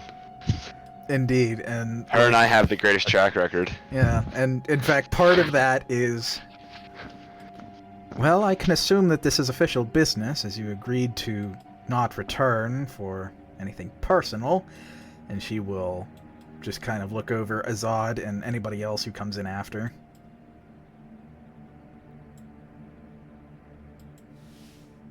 I step in. I pull up. Yeah, hi. No, we've been formally introduced, but I'm Leon, Archon. Yep, and she will be polite with you if perhaps no one else, and she'll give the full introduction. Clarissa Ivanhoe, previously Magister of the Chantry in London, survived Ooh. barely, and I cough. yeah, made it here as a new home with the Tremere. A very different atmosphere, I'm sure. In some ways, yes. In some ways, no. And that does not seem to be a compliment for either location.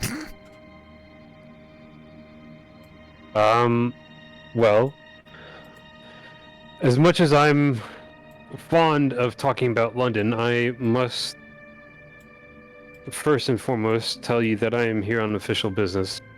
There is outstanding rumors regarding a certain transaction between a Goretrix Tremere and a Mr. Oskol. Can you tell me anything about that? I can. That is something I helped to supervise after, well, that one. She doesn't even deign to say his silly name. Yeah. Multiple requests for a very specific quantity of, well, any quantity of blood of a specific type, and a certain urgency that demanded it come from a specific haven where it was determined a lot would be present.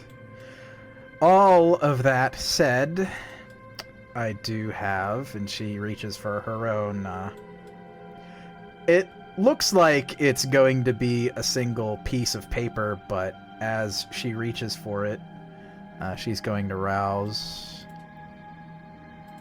She's reaching. Damn, Reaching for it! But as she touches it, it actually splits into many pages, and the ink on it appears, and it is red, so it is probably actually blood, or a magical substance that probably relies on blood anyways. He's reaching. I press up the up button on my D-pad, and I'm holding Y. I hit RB and LB at the same time. I'm gonna stand it off her. Bye. She eventually gets to the specific page and notes, I was there to receive and informed our mutual friend that the two providers, one Lear, one Oskol, had provided 5 warm bodies of the agreed upon resonance.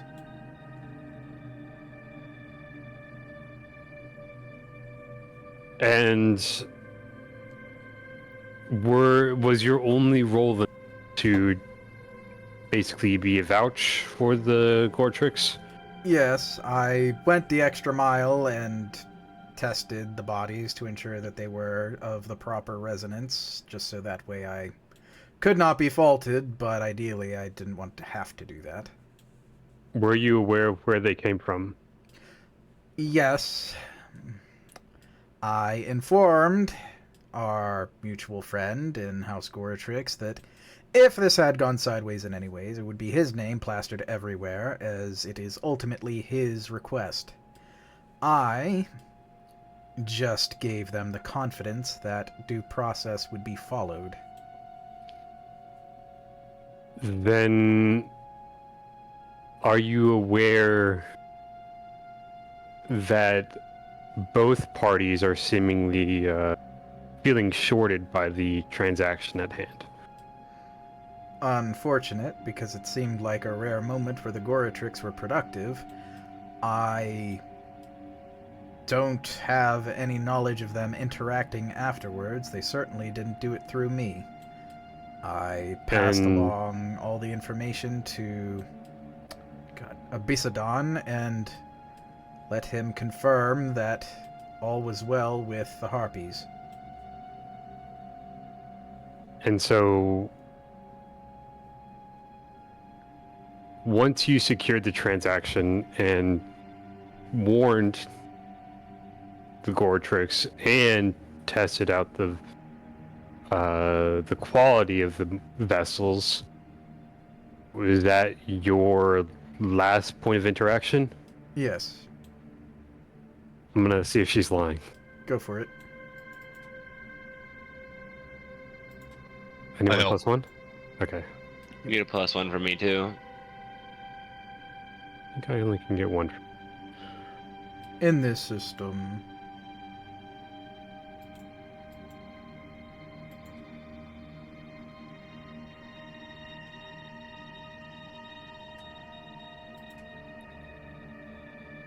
she will oppose in kind. Or rather, she has to, so I'm just gonna pick.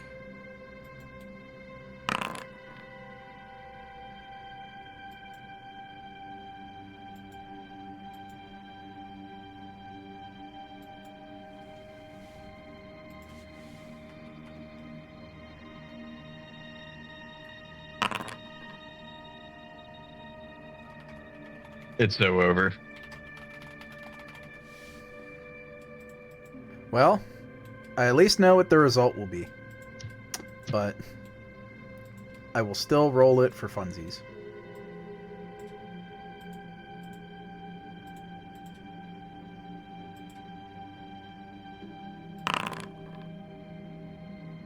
Well, she didn't roll too bad either, but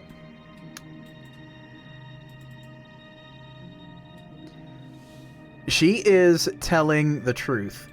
It's difficult to know if, something had gone wrong, but she is following kindred process. Even as a middleman, that kind of complicates things to a T. She is acting on behalf of her clan, and as clan whip, as a voice for the people who are technically under her, as the Goratrix do not have a primogen of their own. So, by proxy, they came to her with a request that she was able to help fulfill, and as she says, all of the responsibilities are on them. And there is nothing in her mannerisms to suggest that she has done anything other than what she says, and it is wholly her truth. Okay. And so you're not aware of any communication with the Bruja by either party? No, nor am I aware that they even interacted with each other after the fact. Okay.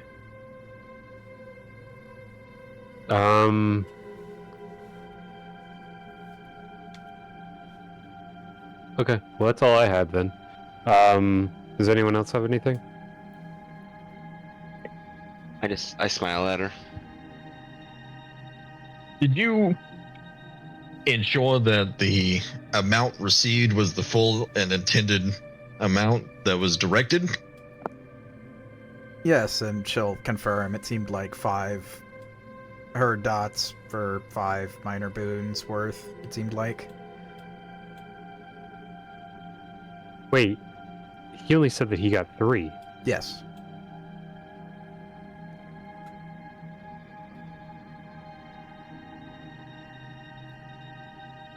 So the number that she confirmed and then passed on to Abyssadon is not the number he said to the Harpies. Clarissa, do you mind, and I know this is rather intrusive and I would respect your wishes either way, may I inspect your memories? I'm finding that this whole investigation is a intricate web, and I'm trying to figure out where the deception is, and being that there are many who use Dominate, I just want to make sure that no one had messed with your mind in any way. Yes, on a singular condition, and it will be a simple one, and she points over to Azad. I would like everybody present to verbally assault that one.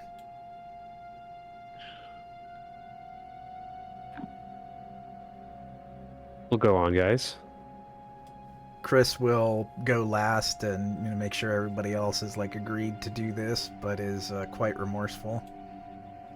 Verbally assault Azad. Yes, try to hurt his feelings. I'm gonna look her right in the face. I'm gonna call her a stupid bitch. She's gonna smile at you the same way you smiled at her. You're a stupid bitch. Well, Azad, this is, in fact, important. So, unfortunately, I am going to have to acclimate to this request. So yes, you're gonna tell your conscience. It does, in fact, do me Yes. displeasure to do it, unfortunately, but Azad, I find that perhaps you might be in need of some more etiquette training. And I can only think of one more person within the room who might benefit more than you, but I think that sometimes you come off as miserly and downright uncommunicable at times. Thank you. Azad, I find your smile to be wholly unattractive and unfitting of a person of your status. Thank you. What does Charles say? Azad, I find it quite humorous that you still don't know how to use a cell phone properly. Thank you. I feel like a lot of these, at least two of them were backhand comments towards Clarissa. Yeah, exactly. Charles just smiles at his. Chris will probably do another backhanded comment regarding how it seems anyone who spends any amount of time fixating over, well, he gestures to you wearing a very long coat-like garment, and then he gestures not to Clarissa, of course, but, you know, to a space where someone might wear a long, flowy garment, you know, with Clarissa just happening to be nearby, just happens to be so easily offended. So he'll jump in on that backhanded comment train. Thank you. Clarissa will I feel take like this is very constructive and very I'm then gonna look at Clarissa. Clarissa, it is a shame that you are part of Clan Tremere and you are protected by your comrades. Not for the laws of this land, I would slaughter. Exactly. If not by the order of the prince, if not by anything else, I would judge you 1,000 times over. In the abyss, in hell, everywhere. What did you say earlier about petty squabbles? You are beneath me. And I'm gonna smile at her. She is satisfied, and seeming to wear that last little bit as the cherry on top. She acquiesces to Leon's request and will... I know who did this, by the way. I'm now going to look and I'm going to turn towards Jackie and I'm going to speak and I'm going to say, I now know who did a FOD. In Cryptolak, of course. Who did what? A pod. The political comic of truly impressive intellectual wit. Yes. Who did a pod? A FOD. AFAD. It was a comic made of a FOD as soon as he got Primogen. A fad. Like, just... It was literally so unintelligent. I would sooner see it in an actual newspaper, little funny. It was. Thank you. Puerile, infantile. It was just unintelligent. Honestly, I felt offended just looking at it. Not more than Azad, of course. I think Azad took it way more personal. Oh, that's a normal crit too. Holy shit! Just I've been creating like crazy. Yep, that passes her threshold for half, so it will go through. And she appears to be pretty on the level. Everything is as she remembers it, or at least within the bounds of, you know, memories going back a ways and subtle details being out of order. But there's nothing to suggest. Good old Oskel came in with the 5 dots worth of people.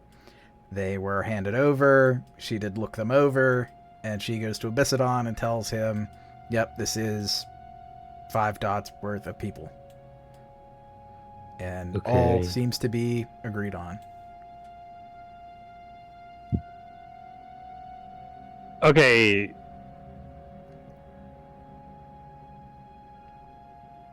I have a theory now.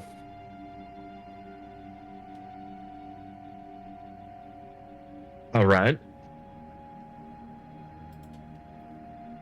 I'm gonna try to call up Henry Malden. Henry, quick answer, especially since the Tremere Chantry is not very far away. Henry Malden will answer. Hi, Henry. Do you have any business relations of any sort, domineering or otherwise, with Abyssodon? No, in fact, I tend to lean more on our shared superiors in, well, the Primogen, the... All authority stems from the Tremere Lord. If I needed to interact with them, effectively, I would just make sure that the chain of command was followed. He says, skirting around the point over the phone. I will say that I have found someone in the Goretrix to be unproductive. Why do you ask? That's not frustration, that is curiosity. Well, I was... we're uncovering a little transaction vessels, of which 2 are unaccounted for. And I had the sinking suspicion that you and your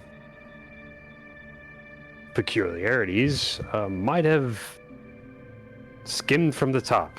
But finding out that is not the case, I think we may have a connection to a rival of yours this way, because someone skimmed 2 vessels. That is indeed telling. If it should be more than that, or you find a trail, well, you remember my offer. Yeah. Okay, we'll find out some more and then come back to you. Yep, you will agree. All the pleasantries defer to you in status and in all things as the superior magus, and hang up. I stopped stroking my cock. God, I love it when he talks to me like that. Hey, I realized. Hey, Jackie. Gotta give him that Jackie pause. He has to think of a reply. He has to run it through GPT. Speak, then breathe. Speak, then breathe. Damn, even process.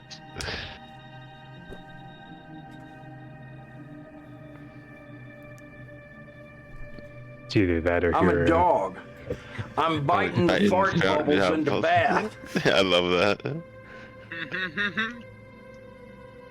I'm back. Welcome back. Hi. I have a boon with Bobby fucking B. I think I also have her blood. No. Well, Maybe. I'm not sure what the result of. What's a funny boon usage with Bobby? For Bobby? Call someone in for unneeded questioning with Bobby B for however long you can get away with. Oh, Clarissa. Another. It would be a complete waste of the boon. We know. Oh yeah. Go for it if you wanted to, but I think it would. I never intended on using it. He's my Malwa after all, or one of them. Yeah. So, is Clarissa free of tampering? I don't know. I can find out. Leon? She hasn't been mindfucked, at least. Which means that Abyssalon is the weak link. Yes. At least one of them.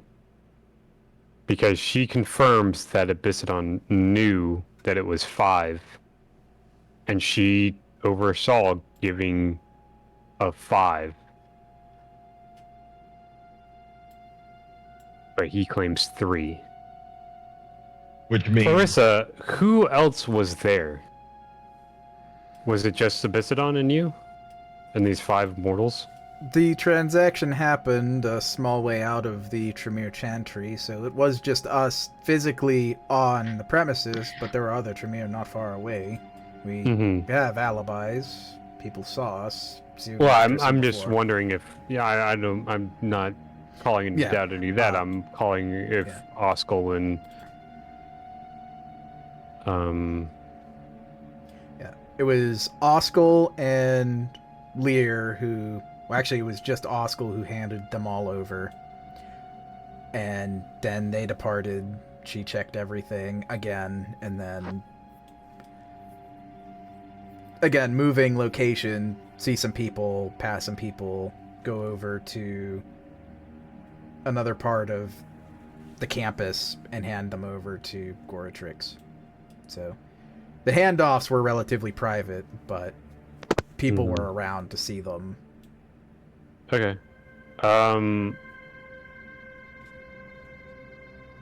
Yeah. All right. It is definitely him then. Was he acting strange at all during? Not that I could tell. I mean, the Goratrix are by their very nature very strange, but he did not seem more strange. Okay. Well, thank you for your time. I hope you have a good rest of your evening.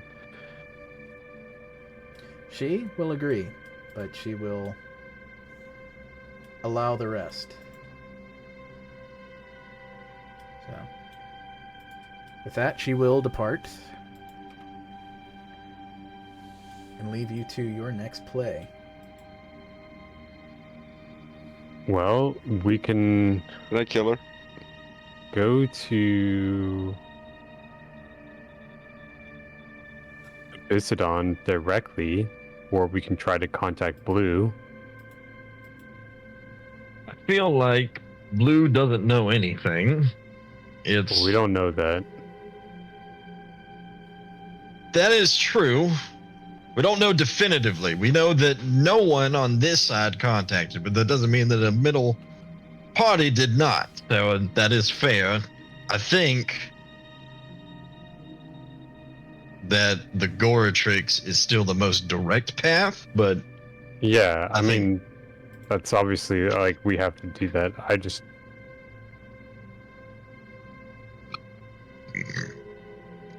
why would he ruin? I think the question is because the Goratrix set up the deal. But Oskel is the one who selected the targets. What did he get with the 2 other vessels? What made them special? Because why just whatever resonance of blood? Wouldn't that be simple enough to get without the whole process? Unless the process was to ruin any sort of trust as well as secure the 2 mortals. But no matter what, those 2 mortals, I feel, have some sort of significance. Well, he was... Okay, so Goratrix was gonna get the 5 mortals. He probably just wanted 3 mortals. And then was dominated to get more than... just to satiate the... Because he wanted them for a ritual. And he was like, he said the ritual is just, you know, Tom didn't want to look it up, but like it was actually like they were needed for something other than just dying. Right. So, but that's what I'm thinking. Why would the venture ruin the relationship that they had when he could just use it over and over again? That would be like free blood. Unless he just went He didn't want to overuse something. Unless he wanted to break up Lear and Oskel.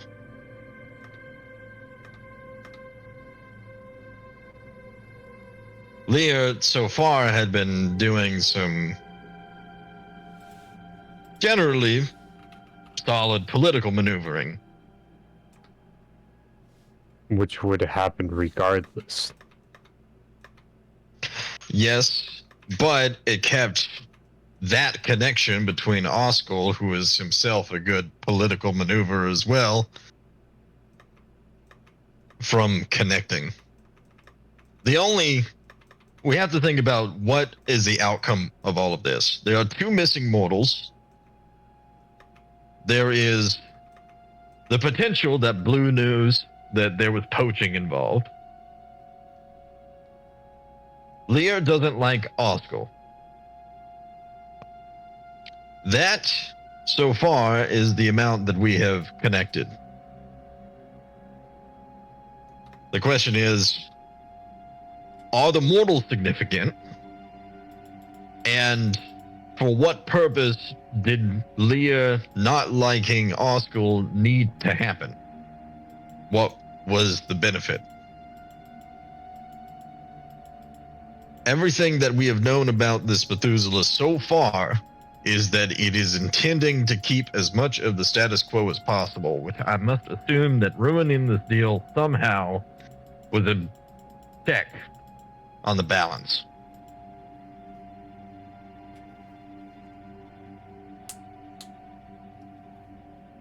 Just don't know how yet.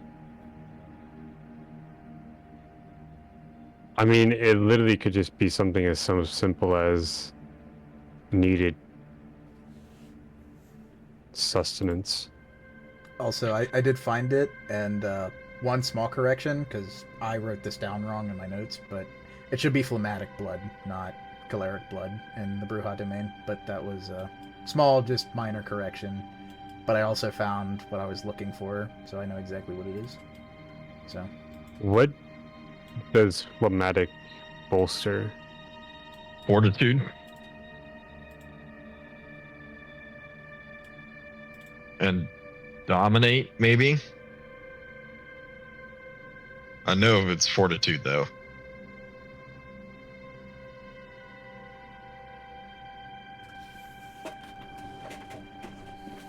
Hmm.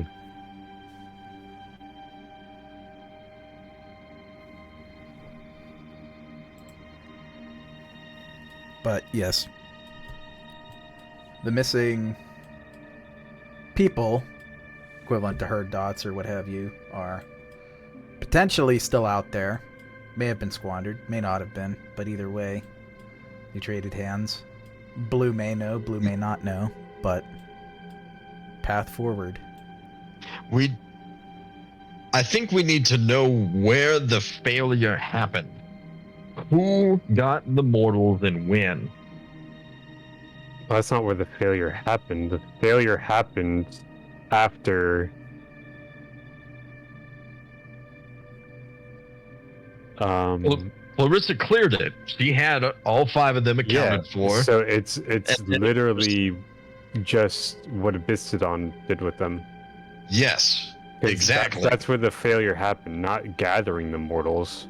No, because it's everyone the can transfer. attest to 5. Exactly. Everyone attests to 5 until they're gone and in Abyssidon's care. Exactly, which I still ultimately I think is the best way forward. We don't know why, with Lear and Oskel, why ruining the deal was in the cards, and I don't think we will until. I think we need more, but Abyssalon is the most obvious way forward. Yeah, obviously. I think. Yeah.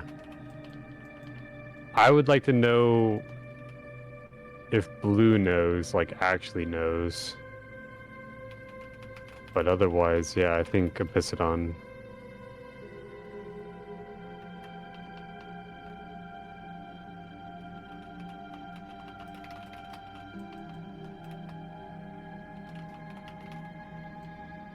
Yeah, I guess we can go to Gortrix.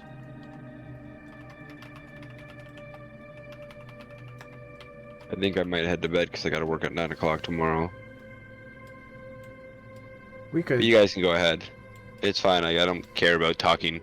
Like, I don't care. Azad's just literally just gonna sit there and go.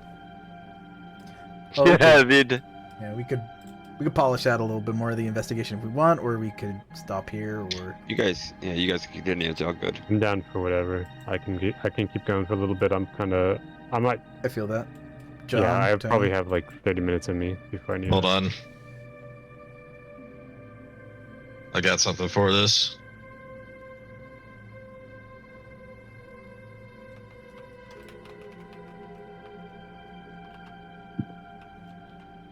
There we go. So sleep till Brooklyn. All right, guys. You guys have a good night. Sleep You on my too, phone. man. Like on. You guys have a good night. Yeah, I guess let's go hit up Gortrix. Right.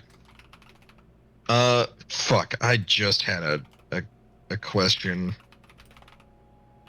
But it slipped my mind because my fucking internet died out. If we come back to it, I'll answer for you. Yeah. Oh, the question was, if Blue knows. So what was the point of Blue knowing, right? Blue knows that. Trail. That's the point that Lear and Oskal broke up over. Yes. That there was poaching involved. No, they already knew that. They were going under the assumption that, or they were already knowing that there was poaching. They already poached. Yes. The problem was that Blue knew about it Yeah. because there was someone told Blue, and right. they think it was Lear. No, they think Or it was the Tremere. Oskal. Yeah. How it breaks They think down is Oskal got Oskal told. yeah, that ultimately Lear breaks up working with Oskal because he is informed by a letter, and his real memory of talking to Oskal is waived, that everybody got fucked, keep it a secret from Lear. That didn't happen. Oskal told Lear. Lear, breaks up working with Oskal because, okay, well, you can't be trusted, you're a slimy son of a bitch, and this all sucks. So, Oskal thinks that the Bruhan know that this is the point of contention, because I told you, like, I'm not a liar. Right. Like, I didn't get the boons either, but here we are. And now, the common point of failure is, Oskal told Lear didn't know, and has this other message. Meanwhile, they didn't get the boons because they were shorted. They handed over what they were supposed to, but didn't get paid. So Right. there is a layer of breaking up Lear and Oskal deliberately, in addition to not paying them. Yes. Both avenues. The question becomes, if Blue knows, why hasn't she done anything about it? If the big problem was that the that's what Bruja the were question- going to find out, then there was an assumption that they were going to do something about it, probably because they're Bruja, but they assume that they know and nothing has happened. So what's the deal?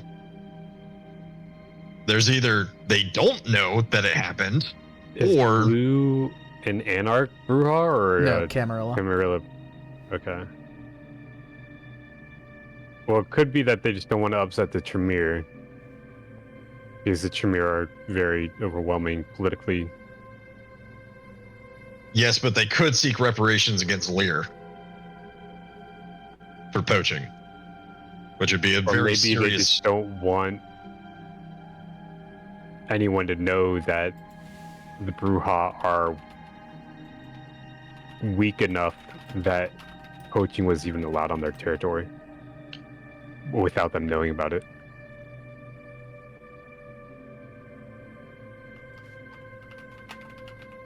It's possible, but I feel like it's unlikely. I think a Bruja, as soon as they would find out, there's that rage response. I feel like it I would. think they would do something privately against it.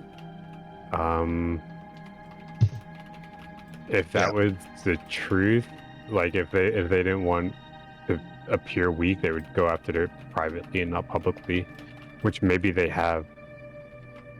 Yeah, but not as far as any of the people directly involved know, which is the question. Like, Yeah.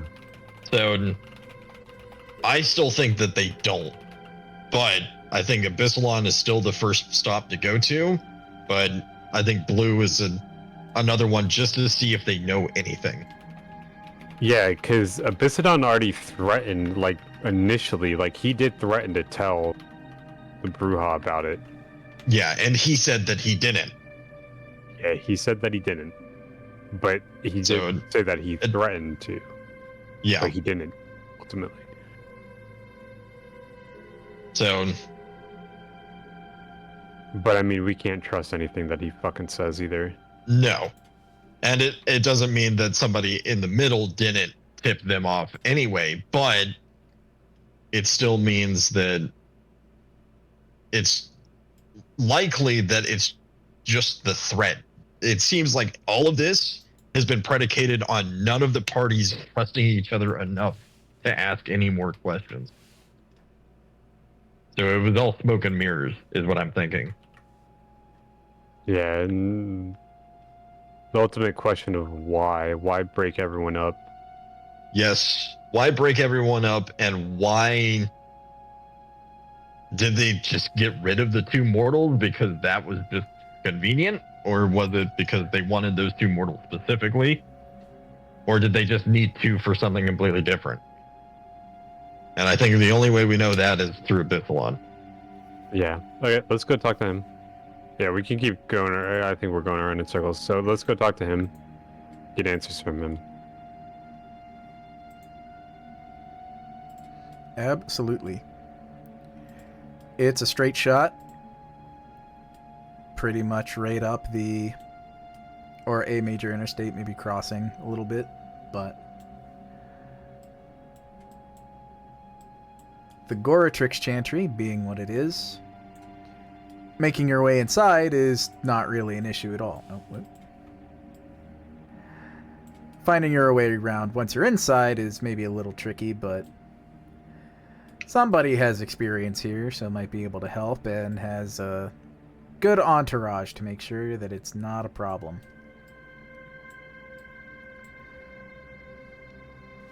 Eventually getting to the taped off and partially boarded off, fenced off sections is relatively easy, at which point some strange looking motherfuckers can be seen squatting around. Squatters' rights, but finding Abyssadon takes a little bit, but he is present at the Chantry.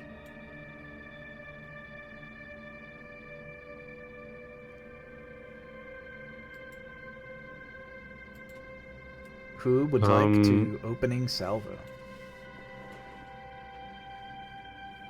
Yeah, I will pull him aside.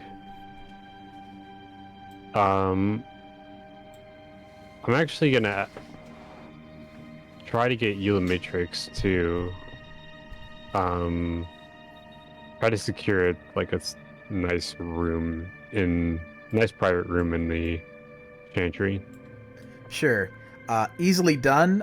Nice being the operative word is not maybe up to everybody's standards, but a private room in which Eulatrix will sit and make himself comfortable on some piece of either rubble or hauled-in furniture.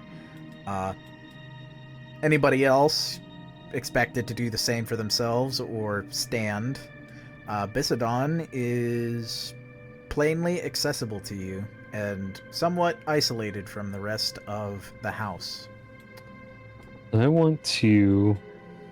I'm not even going to talk to Abyssodon right now. I don't even trust anything that might come out of his fucking mouth. I instead just want to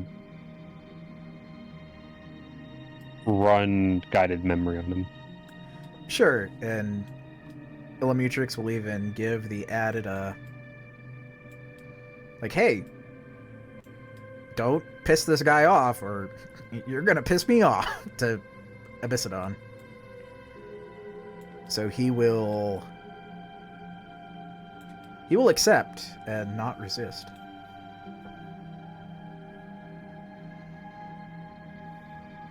Let's see.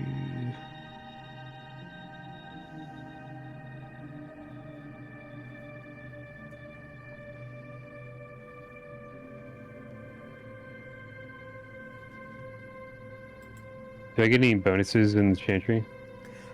This Chantry, you get 1 dot of library.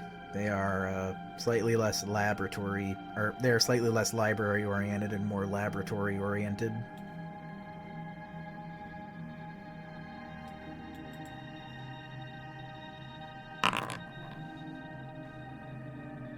Okay. Can't keep getting away with it. What the fuck? Oh, I guess you can't. I didn't add 3.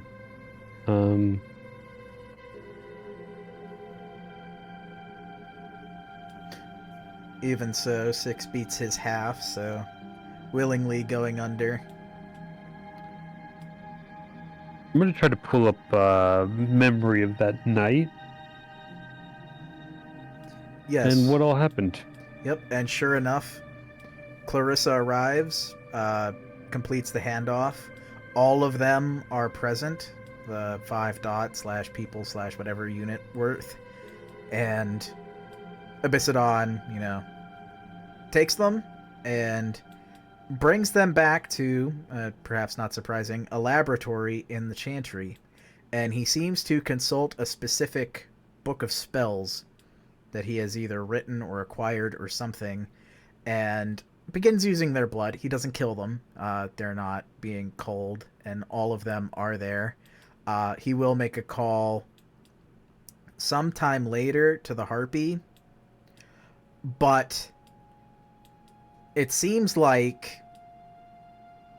even as he looks at the unit, like the people that are basically like catatonic in his lab, he looks back to his phone, looks it down, looks back to his phone, as though he is making sure like everything is okay.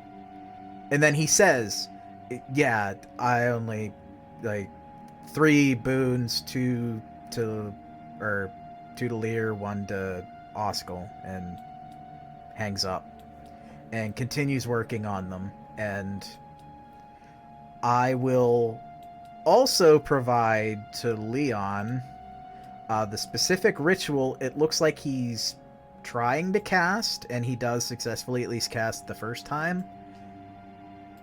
But you notice some bastardizations that make it seem like it's almost not going to work.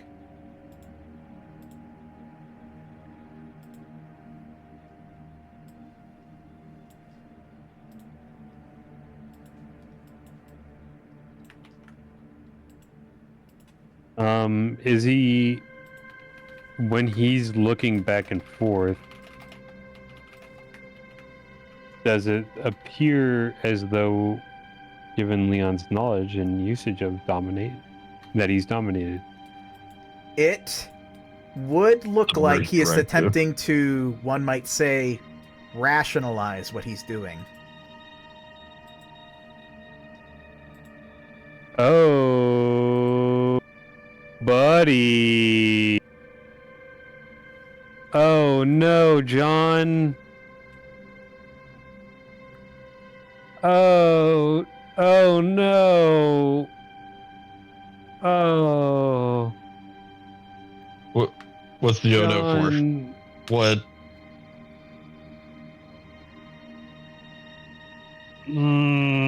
John, can you leave the room, please? Jackie. Okay. Jackie, I go feel get like some breath you're of gonna have fresh to air.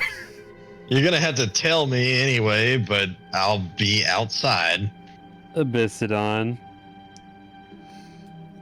He is all ears. Who did you diablerize?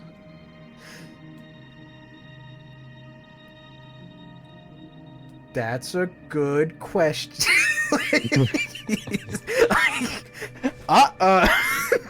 He glares at Abyssadon like, I don't want you to show him that.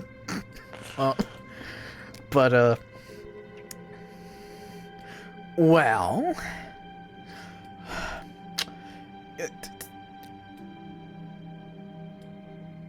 dry counties are hard to work in. It was no one in the city. I swear on Tremere and Gortrix and whoever your favorite Tremere is, it was nobody in the Praxis under Powell. It was not a Tremere. It was a nobody outside of the city who happened to be a lick at the wrong place at the wrong time. And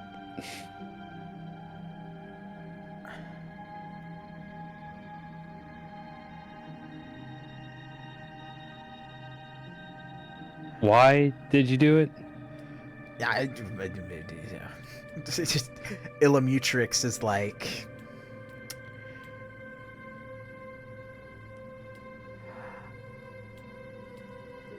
I needed something they had, because not everybody is as equal in the pyramid as everybody else at their level. And somebody like maybe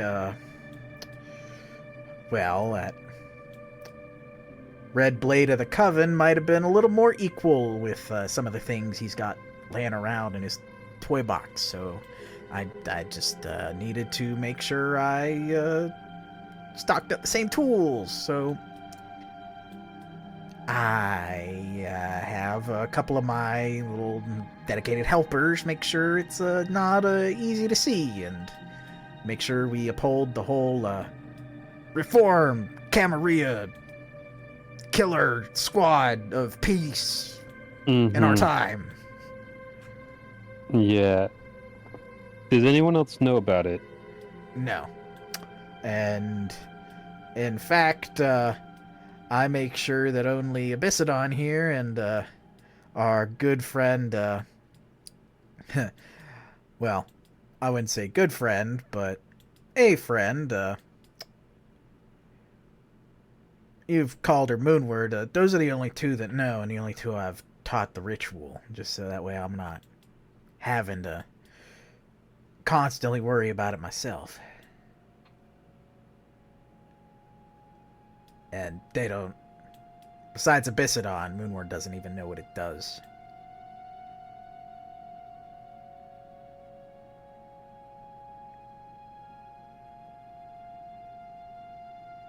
Who taught you this ritual? Where did you learn it? Because this is a very specific ritual too.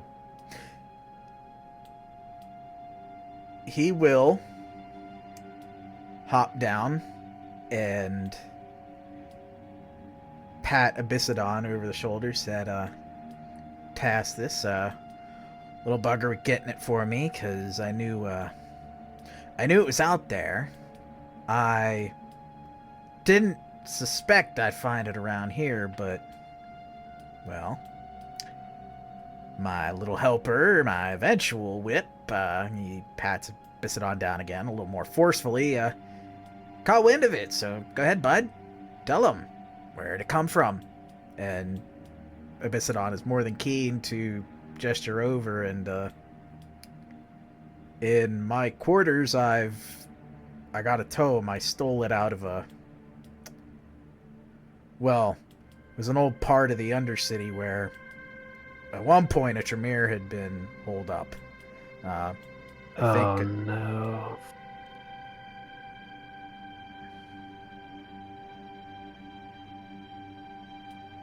Yeah, He'll tell you where to get it, or he'll go get it himself. But he's Yeah. it's not in here.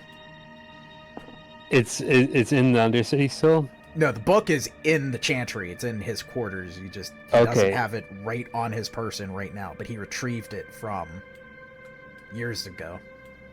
Can you... Fuck, dude.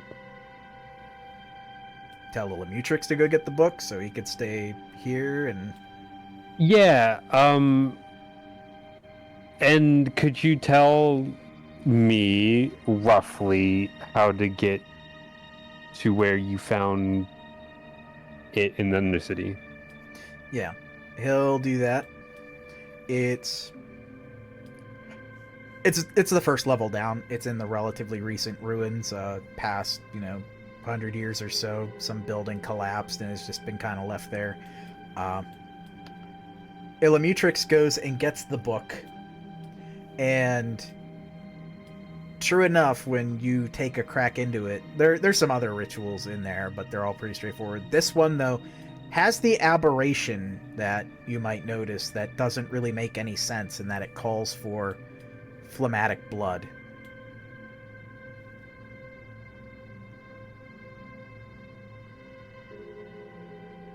Is this book dedicated to someone or written by someone that has a name? Is it diary, journal?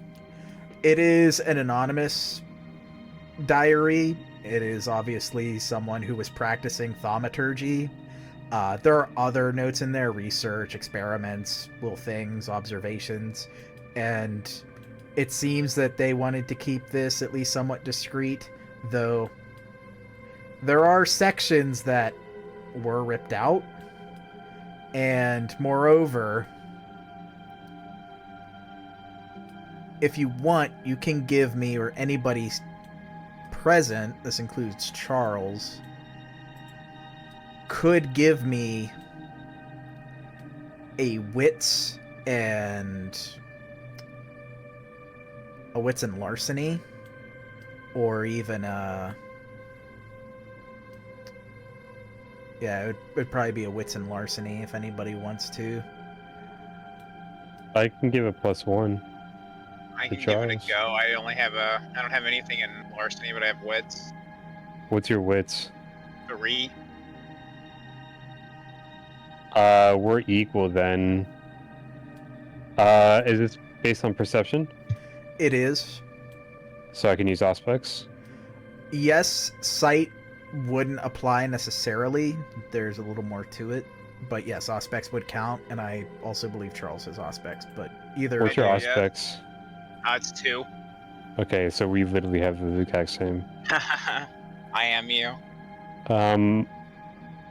Boom should do it. You got the higher power bonus. Yeah, that's what I was thinking. Yeah, so you can add +1 as Charles helps. I'll rouse. Okay, we're kind of feeling it, buds. Ooh. I'm up there.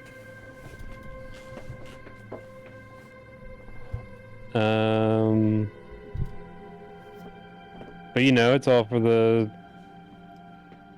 I'm on your trail, motherfucker.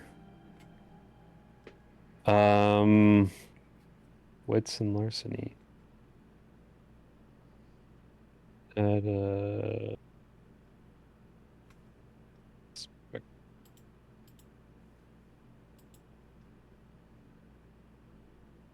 Add 2, 3.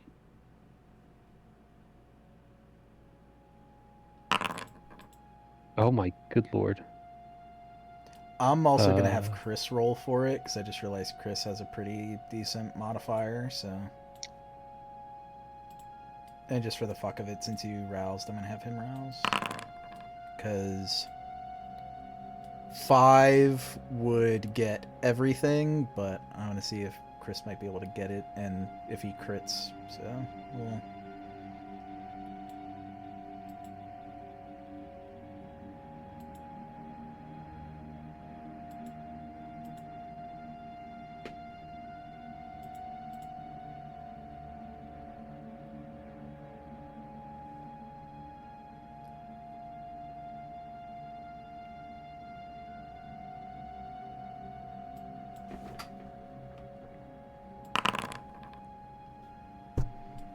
Not quite. It's the same. It matches. If Willpower it. if you wanted to willpower it, one success would get No, I'm everything. telling Chris to willpower Oh, it. you're I telling already Chris. willpowered, yeah. Okay, well, I will. I will, because he'll recover. He'll recover all this, so. Come on. We're You so got back. it. Yeah.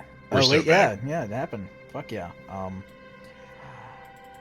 It's actually through touch, and it's really subtle because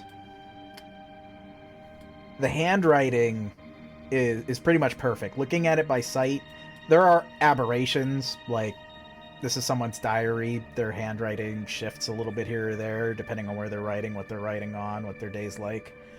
But there is something distinct that Chris picks up with his non-standard use of perception, and that is how it feels. And at one point, especially that part where it calls out using phlegmatic blood to improve the strength of the ritual, a very different writing implement is used.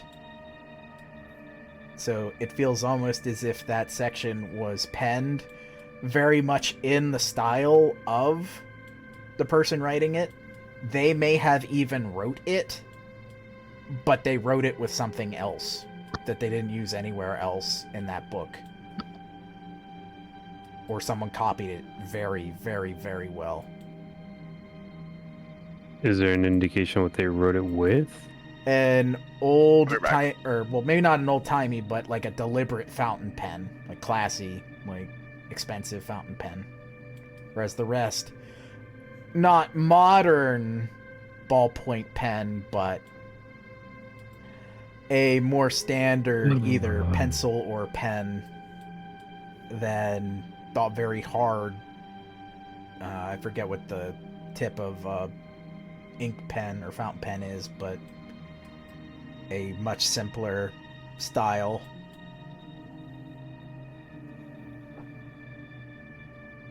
I'm gonna ask Azad to check. Hit him with the fucking... Yeah. Yeah. The infernalism laser. And like blood bonds and all that stuff. Because I know where this is going.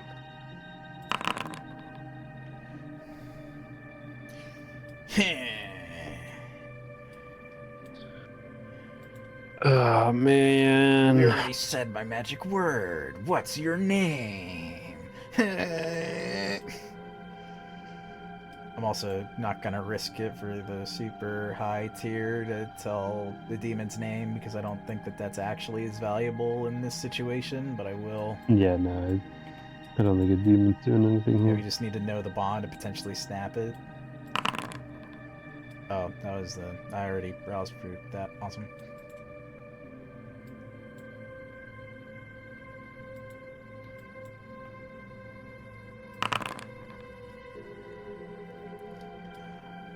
Might need to refund one of the hungers back. Nah, he failed the first... Actually, yeah, because I didn't add... You set the check. difficulty for that one to 4, so it was... Yeah. So... But still pass. Still pass. Yeah, absolutely, and... He has no blood bonds and no infernalism, but... Actually, let me quadruple check. But I'm fairly certain he doesn't have any...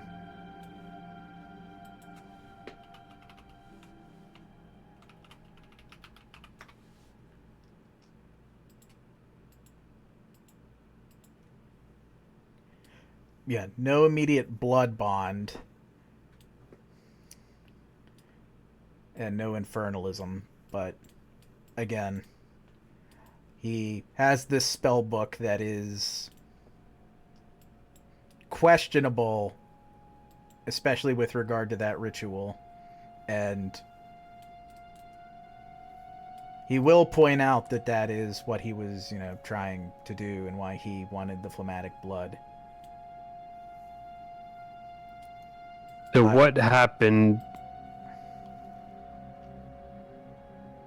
There was 5. You have 5 people. He obviously they aren't in this room, and he looks around. I only really had 3 to work with, he's gonna say.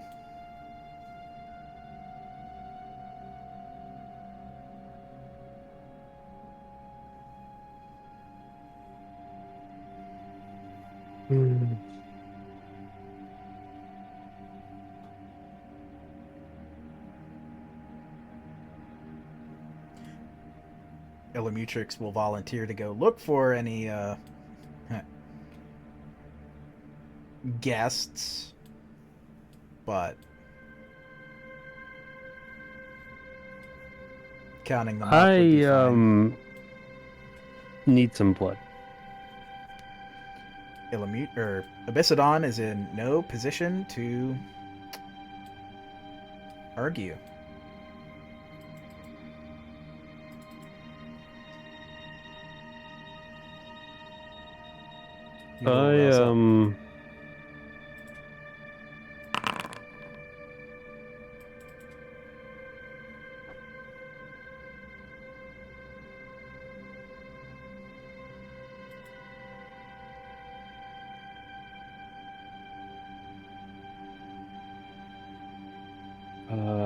Man. Yeah, I guess I can dominate him just in or just my guided memory doesn't like show anyone dominating him. Not at that specific moment. I will say your guided memory would probably continue for a bit. You would see that the people remain. He doesn't get rid of them. I'll even give you the benefit that zooming out over the period of days to follow, it may seem like they slowly start to go missing. You won't notice one, or you might only notice one before the guided memory kind of reaches its end point, but one of them isn't there anymore, and he's still operating under the assumption that it's less than what he had.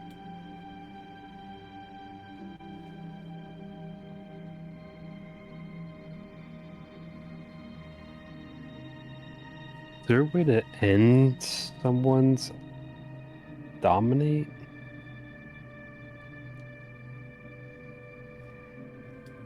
I think so. Because slavish devotion exists as a power. Or Domitor's favor.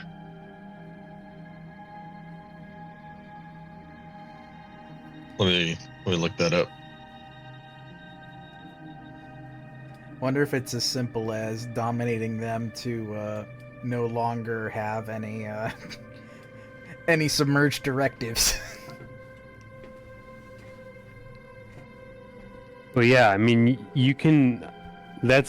I know you can. You only can have one submerged directive at a time. You just overwrite the other one. Yeah. But I don't have submerged directive to even overwrite, so I don't. Yeah, so slavish devotion is those already underneath dominate find it easier to resist other kindreds dominate. So I think there is a way to override a dominate, because that means that otherwise that power wouldn't have any effect. I agree. I'd be willing to even under a level 1 dominate power, and we can just kind of like home rule this until we get a better answer. If you can specifically beat a dominate check against the target and they're not like blood bonded and like reinforced, you can probably get rid of at least the lingering submerged if you know and or suspect it's there.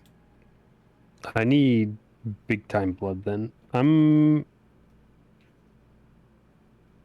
You guys stay here. I'm gonna go hunting. Yeah, not a problem for unless them. unless you have blood here that I can take Eulametrix. Yeah, Ilamutrix he will even offer to go see if he can find those captives and offer up some blood. And in the short, he will say he's not able to, but he has other herd that he will just hand over and you can slake from. How many can I slake from? Probably about 3. He brings like. Okay. Mucho gracias, mi amigo.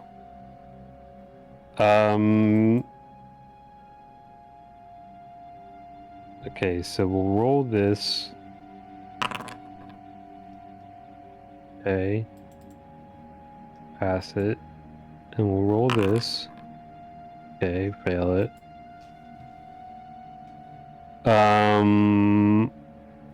Did you want me to roll Cloud Memory or Memorize? If you wanted to roll your level 1 power, you wouldn't have to rouse. That's the option. Or if you wanted to rouse and use a different dice pool like Mesmerize, you could. Whichever.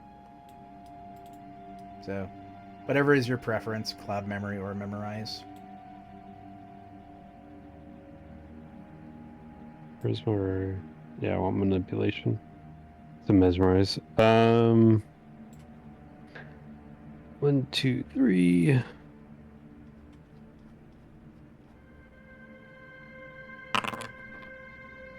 God damn. Does that beat it? I shall. If not, I can reroll.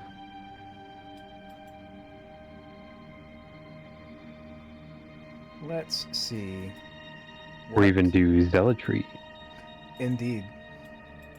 Not that it gives me any additional successes. Yeah.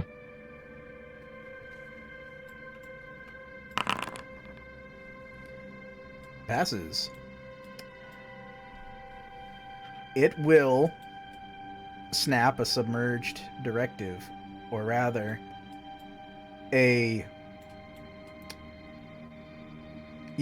will snap his rationalized and submerged directive, which is, hey, there were 3 there.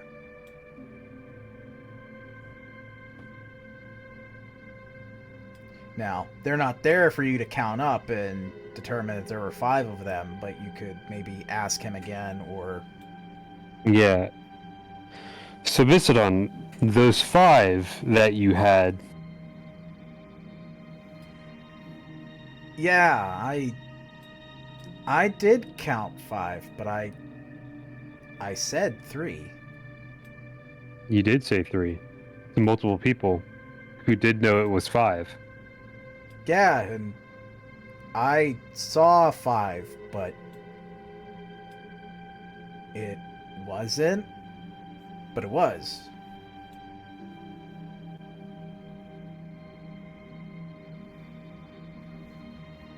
Now, who could you tell me, Abyssadon, if you have any recollection of it, might be interested in saying that it was 3 instead of 5?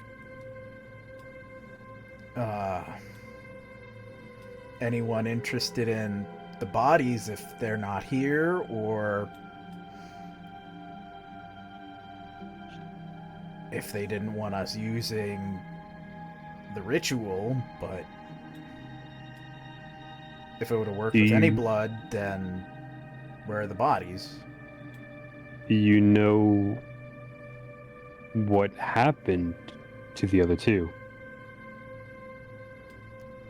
I don't know where any of them are now. Wait, did you do the ritual? Yes, I didn't need to kill them. I just needed phlegmatic blood. It was going to make the ritual last longer, so we would keep them here, but now they're completely gone. Yeah, now that, again, it's snapped. Yeah. They're not even here. I've been using any blood to cast the ritual. I just needed to get those bodies, and first I tried, but it didn't make a difference from when I tested it, so I stopped. So doing the ritual never mattered, but where did they go? And he throws the stupid book across the room like, why the fuck did I ever need this? Did anyone see you bring in 5 people? Clarissa, I mean, into the chantry. I think probably past Jeff, probably past Bobby.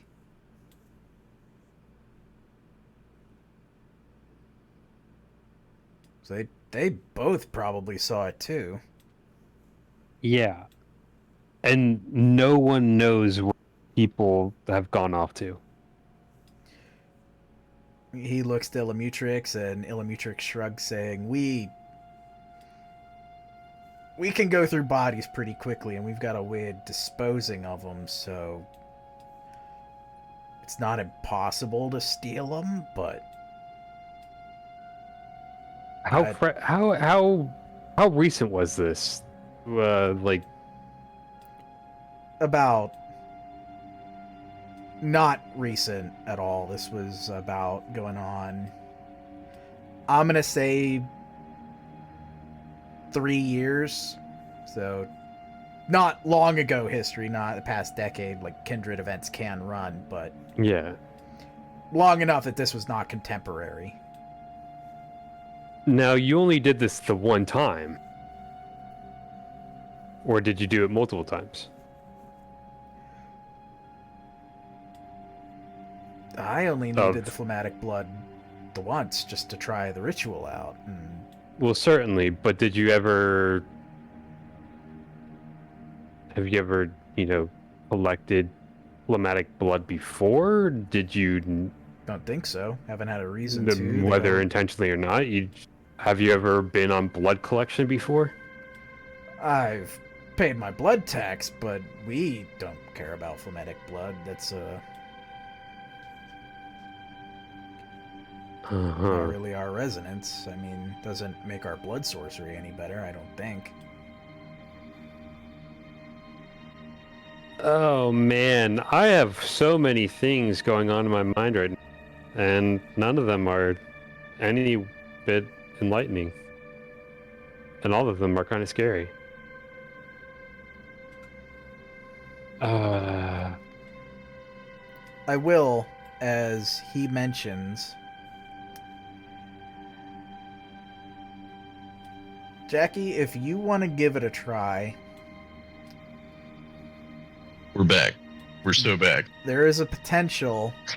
It's lower for you because you actually kind of sort of have all the relevant knowledge. There is a difficulty 4 for you, so I'm subtracting some other dots. Intelligence and occult check you could try to make, because there is something you might know that has been said. I'll give you +1.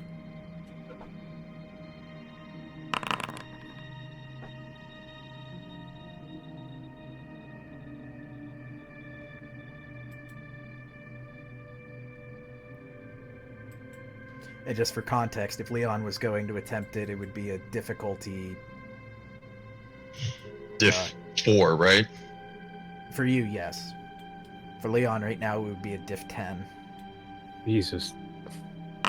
Or diff 9, sorry. Oh, it's so fucking Fuck. Reroll. Oh We're so my back. God, he's huge. We're he's so fucking back. crazy. We're so back. You know... And this goes back to your Ventrue training, and maybe your very specific Ventrue training upbringing. Or among better Ventrue, braver Ventrue. It's not unique to your legacy, but it is known to your legacy from both where it was founded and its long-running name. There is a power called Gorgon's Scales. And what it does depends on the resonance of blood. And what the resonance of phlegmatic blood does to Gorgon's scales. Would you like to take a guess, or do you already know?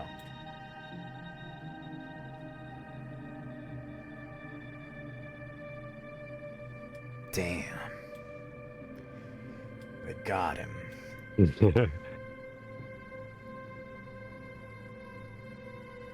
Or I can recall the chart in my fucking head, but I can't.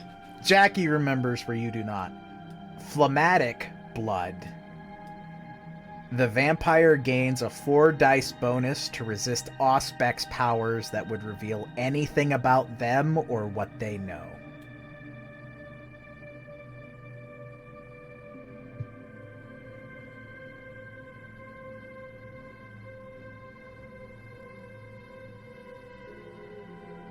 Oh my god. Me fucking...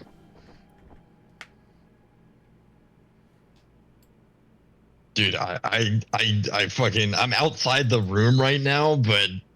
No, you can go back in. The problem conversation passed a while ago. They probably called you back in. Me like fucking Hank Schrader on the toilet, just fucking looking up.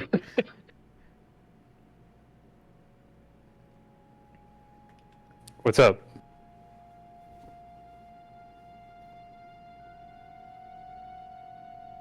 Organ scale. Was that a fortitude power? Yeah. God, why is it not listed? Where the fuck did I see that one before? I don't know, but I have it on my handy dandy sheet, so I didn't have to hunt for it. I thought, well, I mean, I had it also in my notes. But I know it exists. I know it exists. I just don't know where the fuck it comes from. I swear it's like Cult of the Blood Gods or something, or...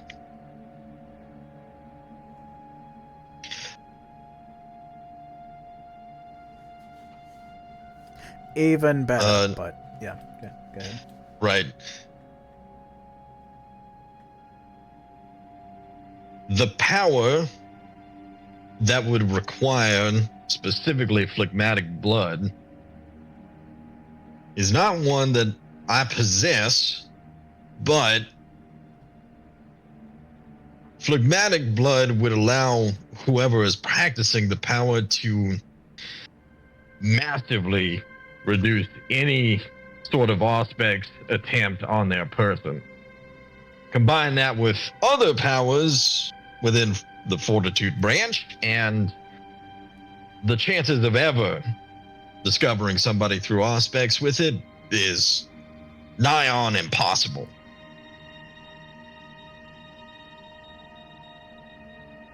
So they're very... Alright, another round. Wow. Yes. The ritual that he was performing and that he learned is one that a certain Tremere from Chicago created. It hides, it masks aura perception in a way that, well,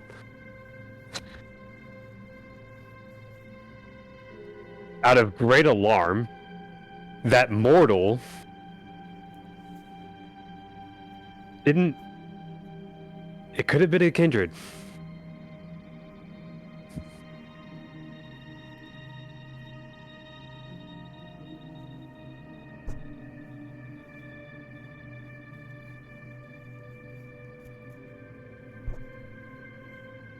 Alright, cool, John. Really cliffhanger on that one, aren't you? Yeah. I'm back. Sorry, my Stetson was getting really tight. My blood vessels are going too hot to my head. I'm getting the vapors. I take my hat off and fucking fan my face. But it's him. if that ritual can be done to another kindred, pair that with the powers, fortify the inner facade and the Gorgon scales, then he could walk around doing whatever the hell he wanted. I don't know if you can perform it for another. But it's not unknown that, well... I mean... So... Even if so...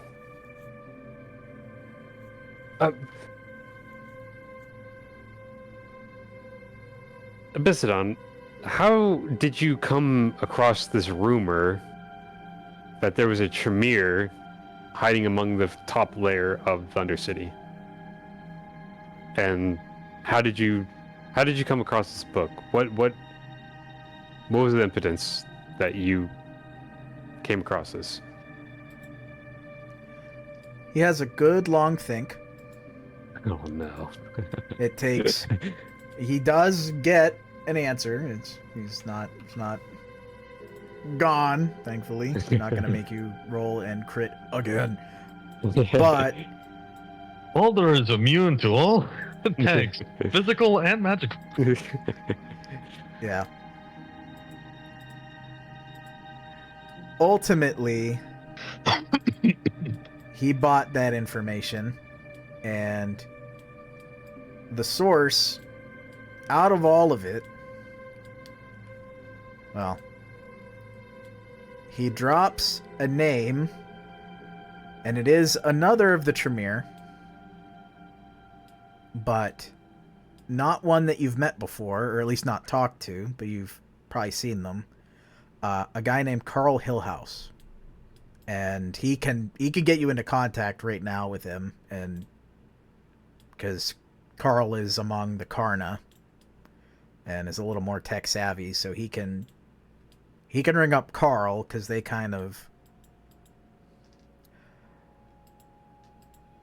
have what each other needs. Abyssadon has the lack of caring if Carl goes out and kills somebody, namely other anarchs, and is willing to fund that. And Carl is a fairly adept mage among the Karna, so if you're willing, he will put Carl on the phone, and you can ask him yourself. Yeah, please. Yeah, he will do so. It's a fairly quick phone call. Carl, who you may have heard his voice, but he'll pay all due respect, and just to get it out there, he spends a lot of time looking around, mainly in Salem, but still part of Arkham proper. What ends up happening is,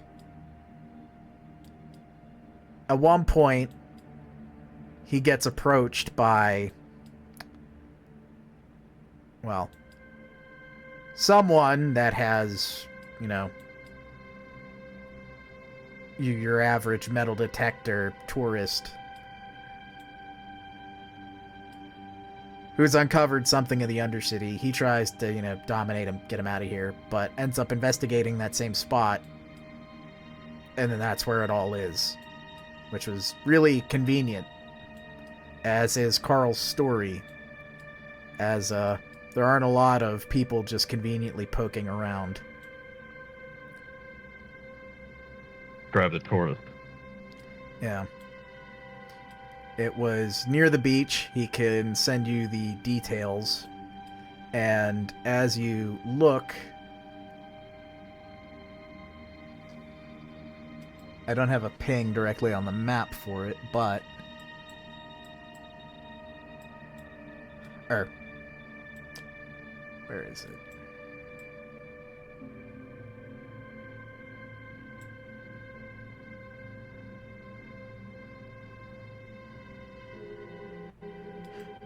No, I'm reading the wrong section. Let me double back.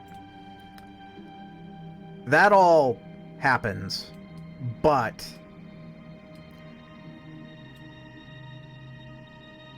when he goes to question, the mortal, in addition to dominating them, like, hey, you can't be here, get out of here, this is, dangerous, you're trespassing.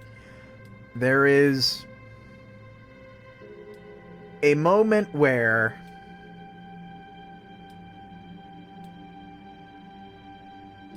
he, in turn, having driven the mortal off, I'll just simplify this, he's compelled to go see what he was digging after. And then that's where he finds the spell book. And it's only after, talking to that mortal and, dominating him to go away that he felt pressure to really go after it. And he didn't really care about it then, but he figured someone might, so he sold that information on. Mm-hmm. He will describe the guy he ran into, and to put it bluntly, it is a carbon copy match of what you saw in your vision with Lear. It's him.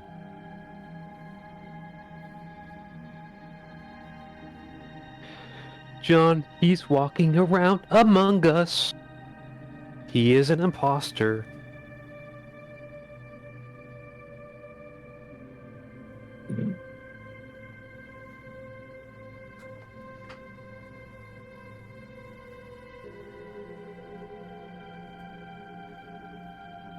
Just like the vision. Just like Chris had said.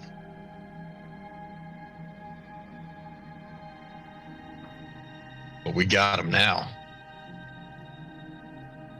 Yeah. Yeah, we got him. So he tells Karna how to find the ritual. Buddy Boo gets the ritual, performs the ritual, potentially for Buddy Boo. The bodies go missing. Bodies go missing. The boons are misrepresented. He uses the body. Yeah. He uses the blood that he needs. The only thing that we don't know then is why break them up.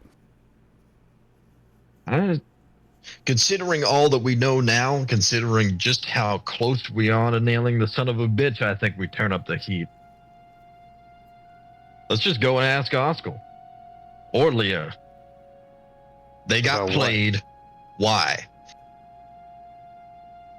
We just tell them exactly what happened. Not for whom or why, but somebody manipulated this whole thing for them. Why do they think that is? Are you sure you want to do that? I feel like that's when bodies start turning up. It is when bodies start turning up, yes. But okay. I mean, the final missing piece that we have is we know exactly what he looks like now. Finding him, we know a general location, but we know exactly where. But once we do, we're going to go and get him. So if we want to know, it's pretty much now, and I don't think I can figure another way to really get through it unless we start. We don't know anybody else auxiliary to this interaction. The only piece that's left is Blue. Well, I'm just saying, and I'm not trying to offend or anything. The last person that got this close to him, the city fucking burned.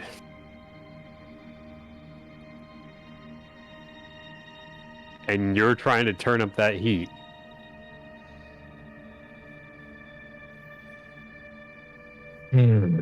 Like, we're being pretty open about this already. Yes, the people involved, at least the Tremere involved, know that they've been played. Everybody else only knows that we're asking, but they don't know exactly why. I'm sure that they can come to certain conclusions. They will be able to figure it out once they start asking, which means if you want to know why they wanted to break them up, this is the only way I can truly figure. We could try and step back. Maybe we're just too close and we need to evaluate their positions on a larger scale. Well, but it's either otherwise that we care about why they were being broken up, other than I think you were probably right with they're just two individually they're pretty big power players for, you know, they're punching way above their weight class already. Having them together is probably a lot more dangerous. Like, they've already fucked around with a lot of things, and having them together, potentially in a coterie, is no bueno for the status quo. I agree. I think Lagaya getting in charge of Liam Best at the time, paired with Oskol being whip for the Malkavians, and also being one of the more prevalent boon dealers, I think that was too much. Especially with Leah's, let's say, interactions with Blue as well. Which raises a question. Why has he allowed you guys to persist for so long? I question the same thing. Unless he is playing you and us, I'm throwing us all into trying to kill the demon for him. Almost guaranteed. That's the only reason why he's kind of allowing all this shenanigans to go on. Yes, there's that. There was the werewolves and the Sabbat for that as well. I think we kept the status quo for so long. We started making progress. The only barrier to cross now is the demon. So I imagine that if we did not die against the demon, if we did persist, we probably would not last much longer after that. Or we would, because we just killed a demon, and perhaps Methuselah might not be so scary afterwards.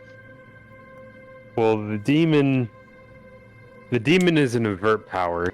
You know, sure, it can whisper, but a Methuselah, especially one that can just fucking walk around willy-nilly. Posing as a mortal, yes.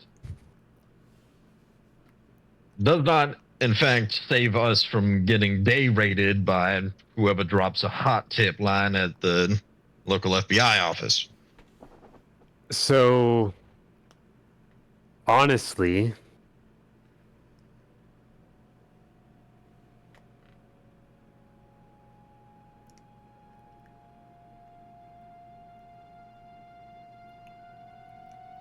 go for the throat.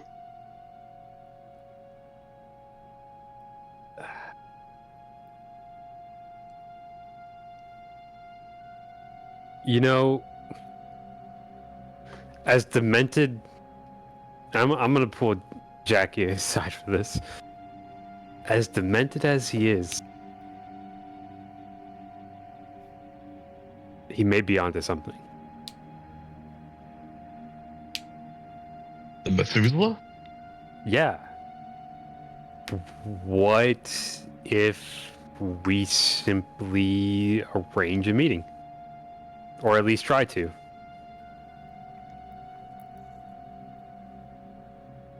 Not out of hostility, but the enemy of my enemy is my friend.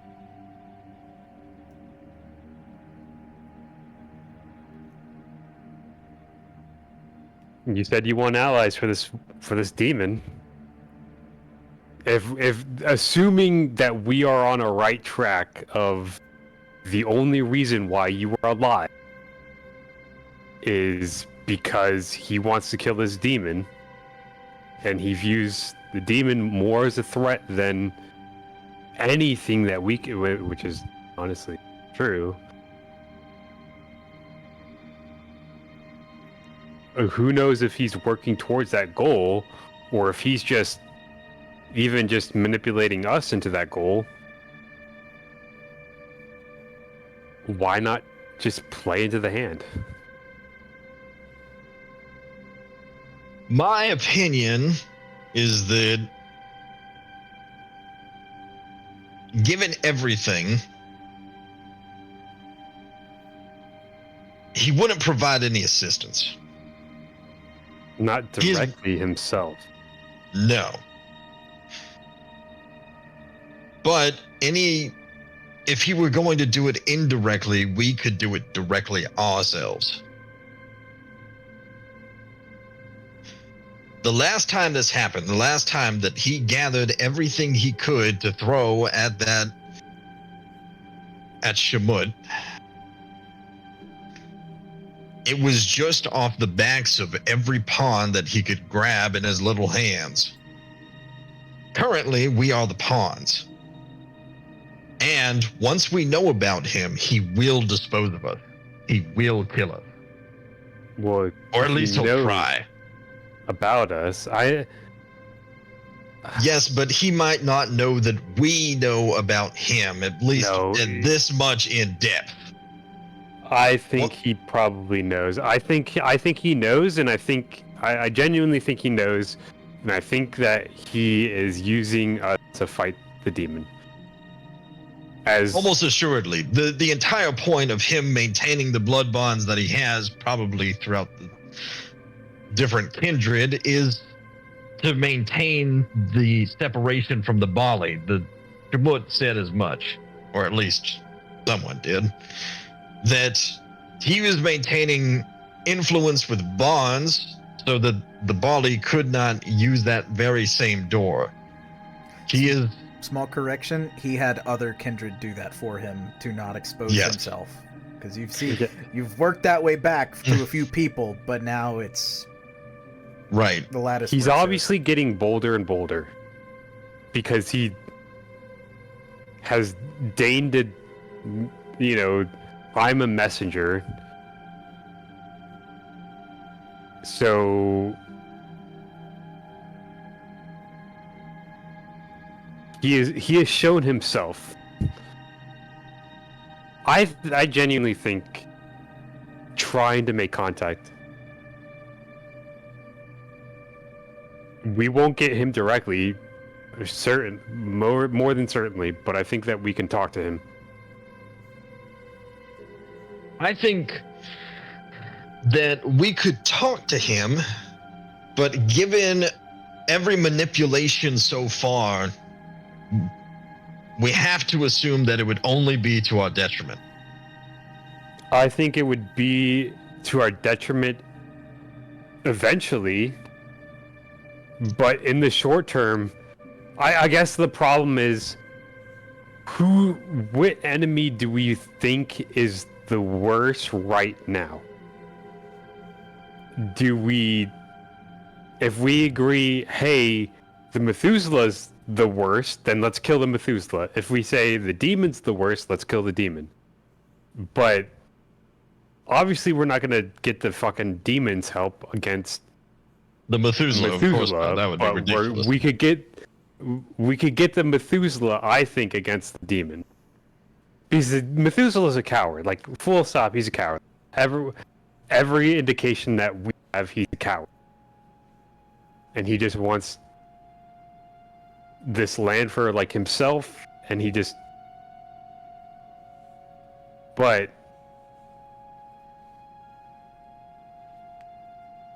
I don't know. I think we could reason with him. And I think if not already reasoned with him, and we've already reached this goal, maybe he wants us to meet him. I don't think so. Not in terms of wanting us to meet him, but the way that I imagine this going is that he is so much of a coward that as soon as we did meet him, it would be almost guaranteed that he would use whatever dominate in the eventuality to make us forget that we ever met him. We would walk away with that with submerged directives only to get back into the fight, into whatever else we were going to go into the fight with in the first place. I don't think he has anything to offer us. Frankly, I want him dead. I know you want him dead, and I'm not saying that we keep him alive. I'm saying... Do we kill him now or do we kill him later? Yeah. I because think... he's going to view us... Assuming that he thinks us as a tool against a demon, he thinks of us as the same way. Kill him now or kill him later, and he chose kill him later. Which is why I think we should kill him now. Because that means that we are in the plan, which means the more time that he gets to prepare, the harder the fight will be later. And I don't think I want to go out of that demon fight, if I even survive, only to get shot down as soon as I walk out of whatever hell portal I come back from. Well, then that's the answer I needed, and then let's go with that. I genuinely think that we could team up with him. I agree. I understand, and I wish it were so. However, to be Ventrue and this cowardly is too much of a dangerous concoction. I will also throw one more into the wrench that you might have, or one more wrench into the machine. He also knows about Shamut to some degree. Yeah. As that might complicate things. Not you're working with him, but his whole existence. Alive, I don't think, right? He thinks Shamut's dead. He seems to think that he might be alive. Oh. Or he's afraid that he's been diablerized or something. Because Shamut noted that the Methuselah was watching out for other players like him and like the demon, so... Yeah, definitely knows about the demon. middle. Yeah. Okay, how about this? I could meet with him. I could blood contract him. Send one of his pawns with a blood contract and meet him privately.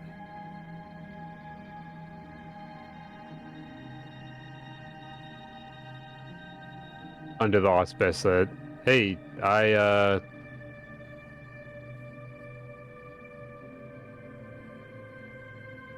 only here to talk. I'm not going to talk about anything.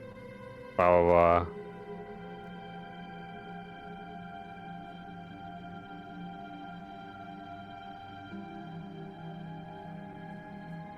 Here's what I would be worried about. Do you think, knowing just how strong his dominate is, that you could walk out of there with full confidence of your facilities intact? You might just walk out of there thinking that you did sign that blood contract, and you would never know. He could make you think whatever he would want you to think. We've only seen the dominate. What about the presence? This man might be so far advanced in his discipline. It is a genuine Methuselah. Yes. We can't have that sort of hubris that... I know, and I understand. I just think that there's a lot that we can gain from.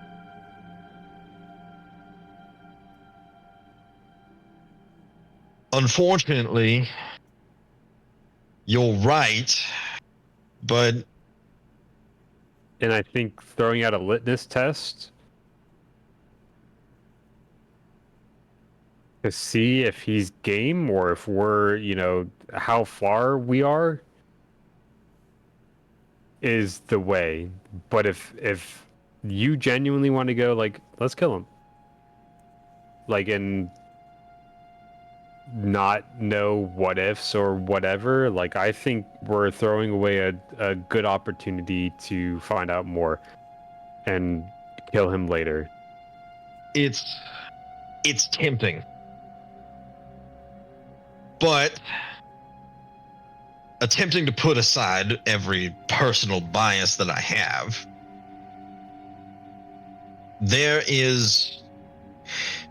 we have to look at it and think,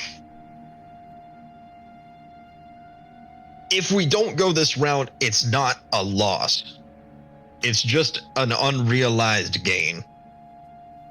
It's something that could have been, but if we go forward, we're no worse off than we were before we did it in the first place. There's also another option, just to make sure it was fully offered on the table for me, not necessarily you guys have to, but Shamud has also volunteered that if you get a good one shot where he's going to be somewhere, or you want him to come along, he's fairly confident he could kill the Methuselah if you didn't want to be there and do it yourselves. So if you were worried about the game was rigged from the start after a certain point, you could stick Shamut there and flip the script if you wanted.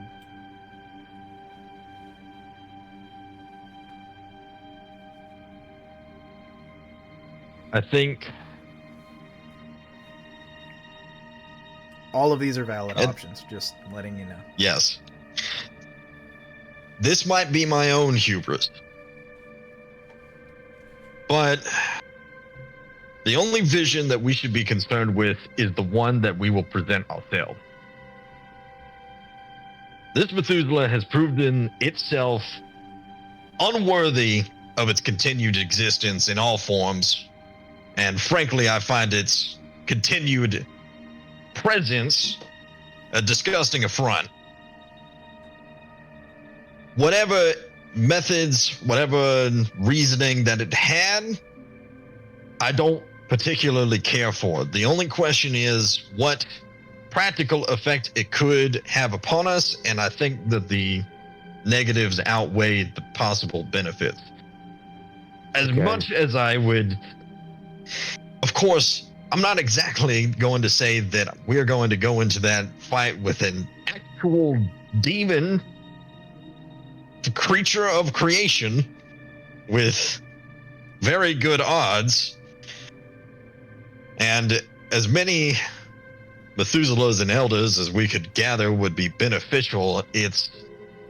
I cannot feel confident going into the fight with the understanding that I will be stabbed in the back.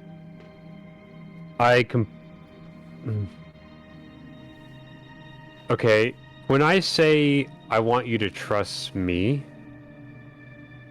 and that I have all of our interests best to heart, and I'm gonna play it out of a lot of theatrics, I want you to believe me. Can you trust me on that? Okay. Are we going to try a little double cross here? Don't worry about it. Like you're gonna attempt to sell us down the road, and I am going to exit these doors and just pretend you're me, okay? Just give a little theatrical display, okay?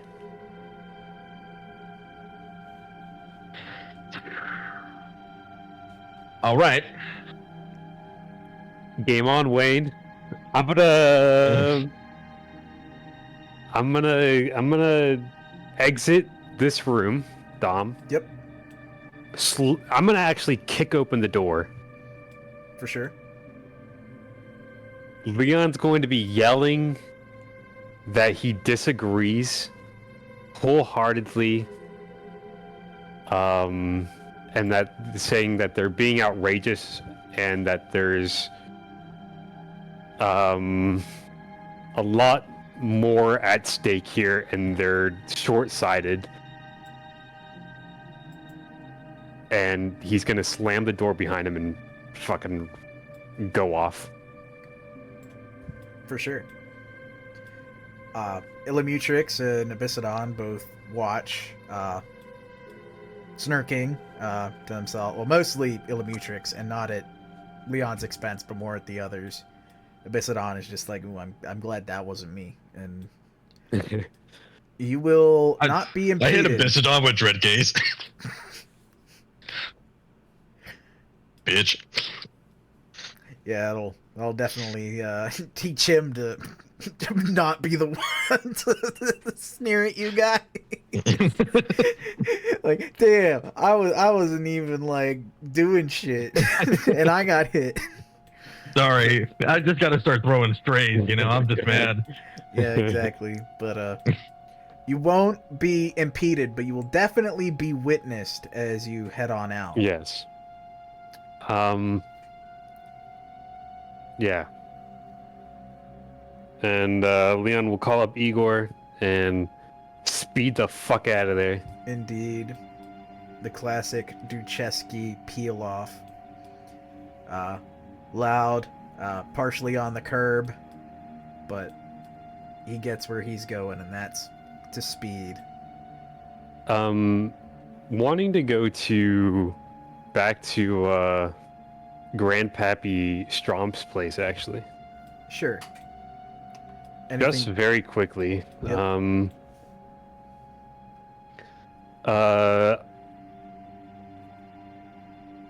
In the confidence of Strom's own abode, I want to ask him if he knows a certain ritual. He is listening. You may A ask. level 5 ritual called Sanctuary. Scrolling down the list of all the rituals he knows, and It prevents like dominate and presence and some other shit being used in a place. Yeah, it's like master of oh fuck. Oh, is it not called Sanctuary? Did I give it the wrong name? Sanctuary is like, I think there's a return to True Haven, which is one there's thing, Escape to and True then Sanctuary. Dominion. yeah, is- that's what it is. Dominion, He yeah. does have Dominion. That is Perfect. Jackie should know that personally. I wave at Jackie. You're next, bitch. You're next on the Elder Kill list. I am a knight. Drink this cup from with me.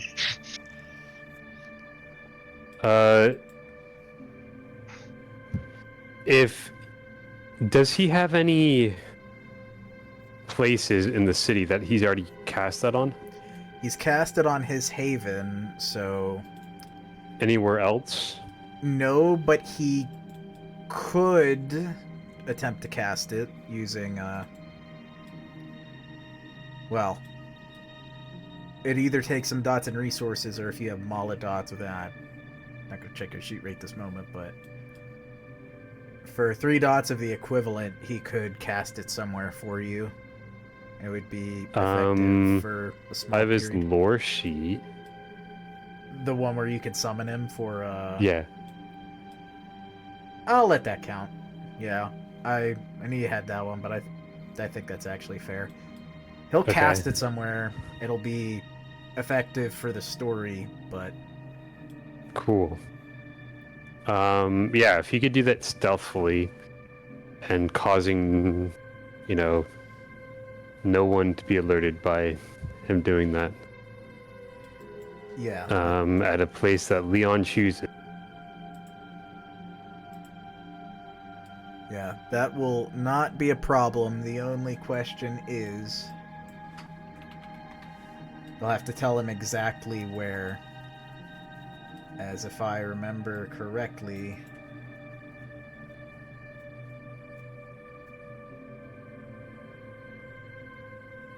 it's one building, so Yeah.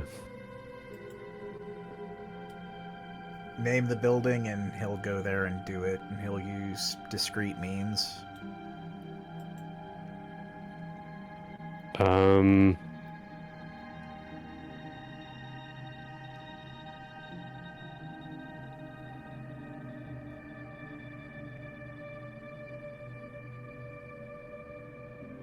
You don't have to decide right now, but I think I was gonna say the Succubus Club sounds too on the nose, but it might also prevent you from using those rituals there, or those powers there. So that's fine. Yeah. I'm more concerned about someone else using them. Yes, exactly. So it's just like, you might not be able to cast your animalism sense the beast on random people who come into the Succubus Club, but neither can. I want him to use it on the Succubus Club. I think it's on the nose, but I think it's on brand for Lee. Yeah, and he will do so, and that won't be hard at all because it's both close and easy to access because you control it.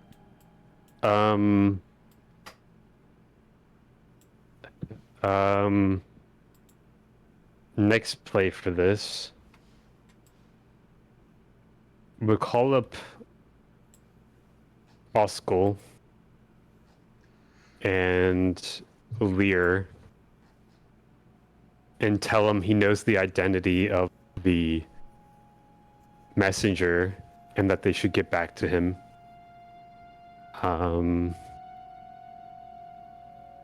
That they're in grave danger. Sure, yeah. Basically just trying to go, hey, look at me, hey, look at me, hey, Yeah. at them, look. Yeah. And that, yeah. Yeah. Absolutely. Yeah, Oscar will get back right away and be like, oh no, that sounds bad. Keep me updated. Lear takes a minute, and then will eventually get back to you and do much the same. Though he is much more composed and seemingly ready to deal with the situation. And nothing immediate happens. But I will say it is a good approach. Okay. I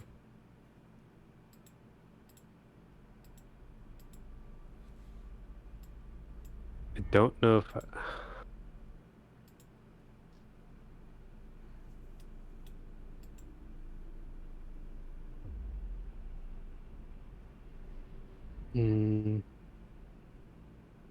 Did you want to tell the Harpies about the boon correction, or...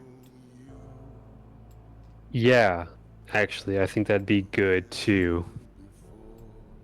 Yeah. You could get Abyssodon on and have him approve it. Yeah, we'll actually tell Hans. In particular. Yeah. And... Basically, yeah. And I want to put out a to Hans. That particular he's wherever the metal detector guy was.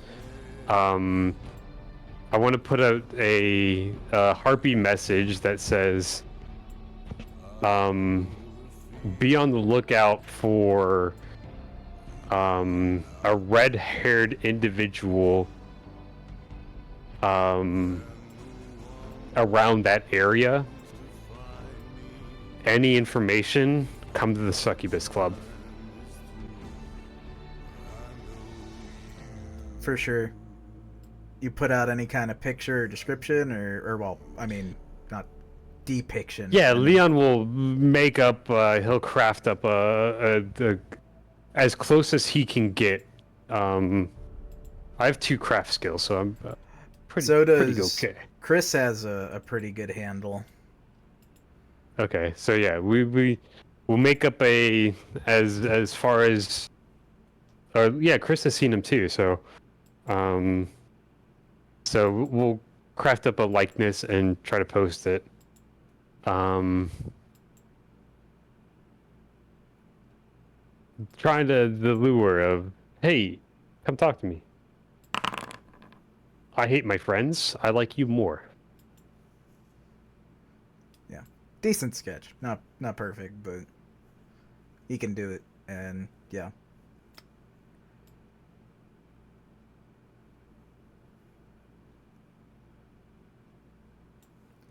For sure. It all gets out there.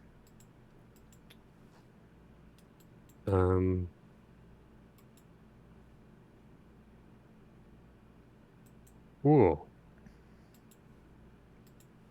And with that, I think if we wanted to call it there, that'd be a pretty good Yeah. spot. I think so. Absolutely. I need to grab a shower. I will probably go through like the XP thing and just bug everybody in the group too. Okay. For their answers. I'm Everyone's thinking God. They're all God. Yeah, I think it's probably going to be a solid 3 XP, but I will maybe append that answer on full looking at all the questions. Because good session, solid session, completely, well, long session again. Noise. But I desperately need a shower. But you guys have a good one. It was awesome time. Thank you, John. We appreciate your deliberating to respond to us every time. I also appreciate my internet. I genuinely considered just buying the premium internet for like $5 after like the second time. It's rough, but it's okay, Jordan. You'll live. The one thing you could do in the future if you really wanted to is look into like mobile MiFis, and like there are like some mobile router things that I've been looking at that are like really expensive and kind of stupid, but they can help, but only if you're like as autistic about config and network shit as I am. So, well, I should really say like half of us, because like a lot of us are in that space. But I'm gonna take a shower. Yeah. I will be around after, but I'm assuming probably bedtime. So have a good night, you guys. Yeah, later.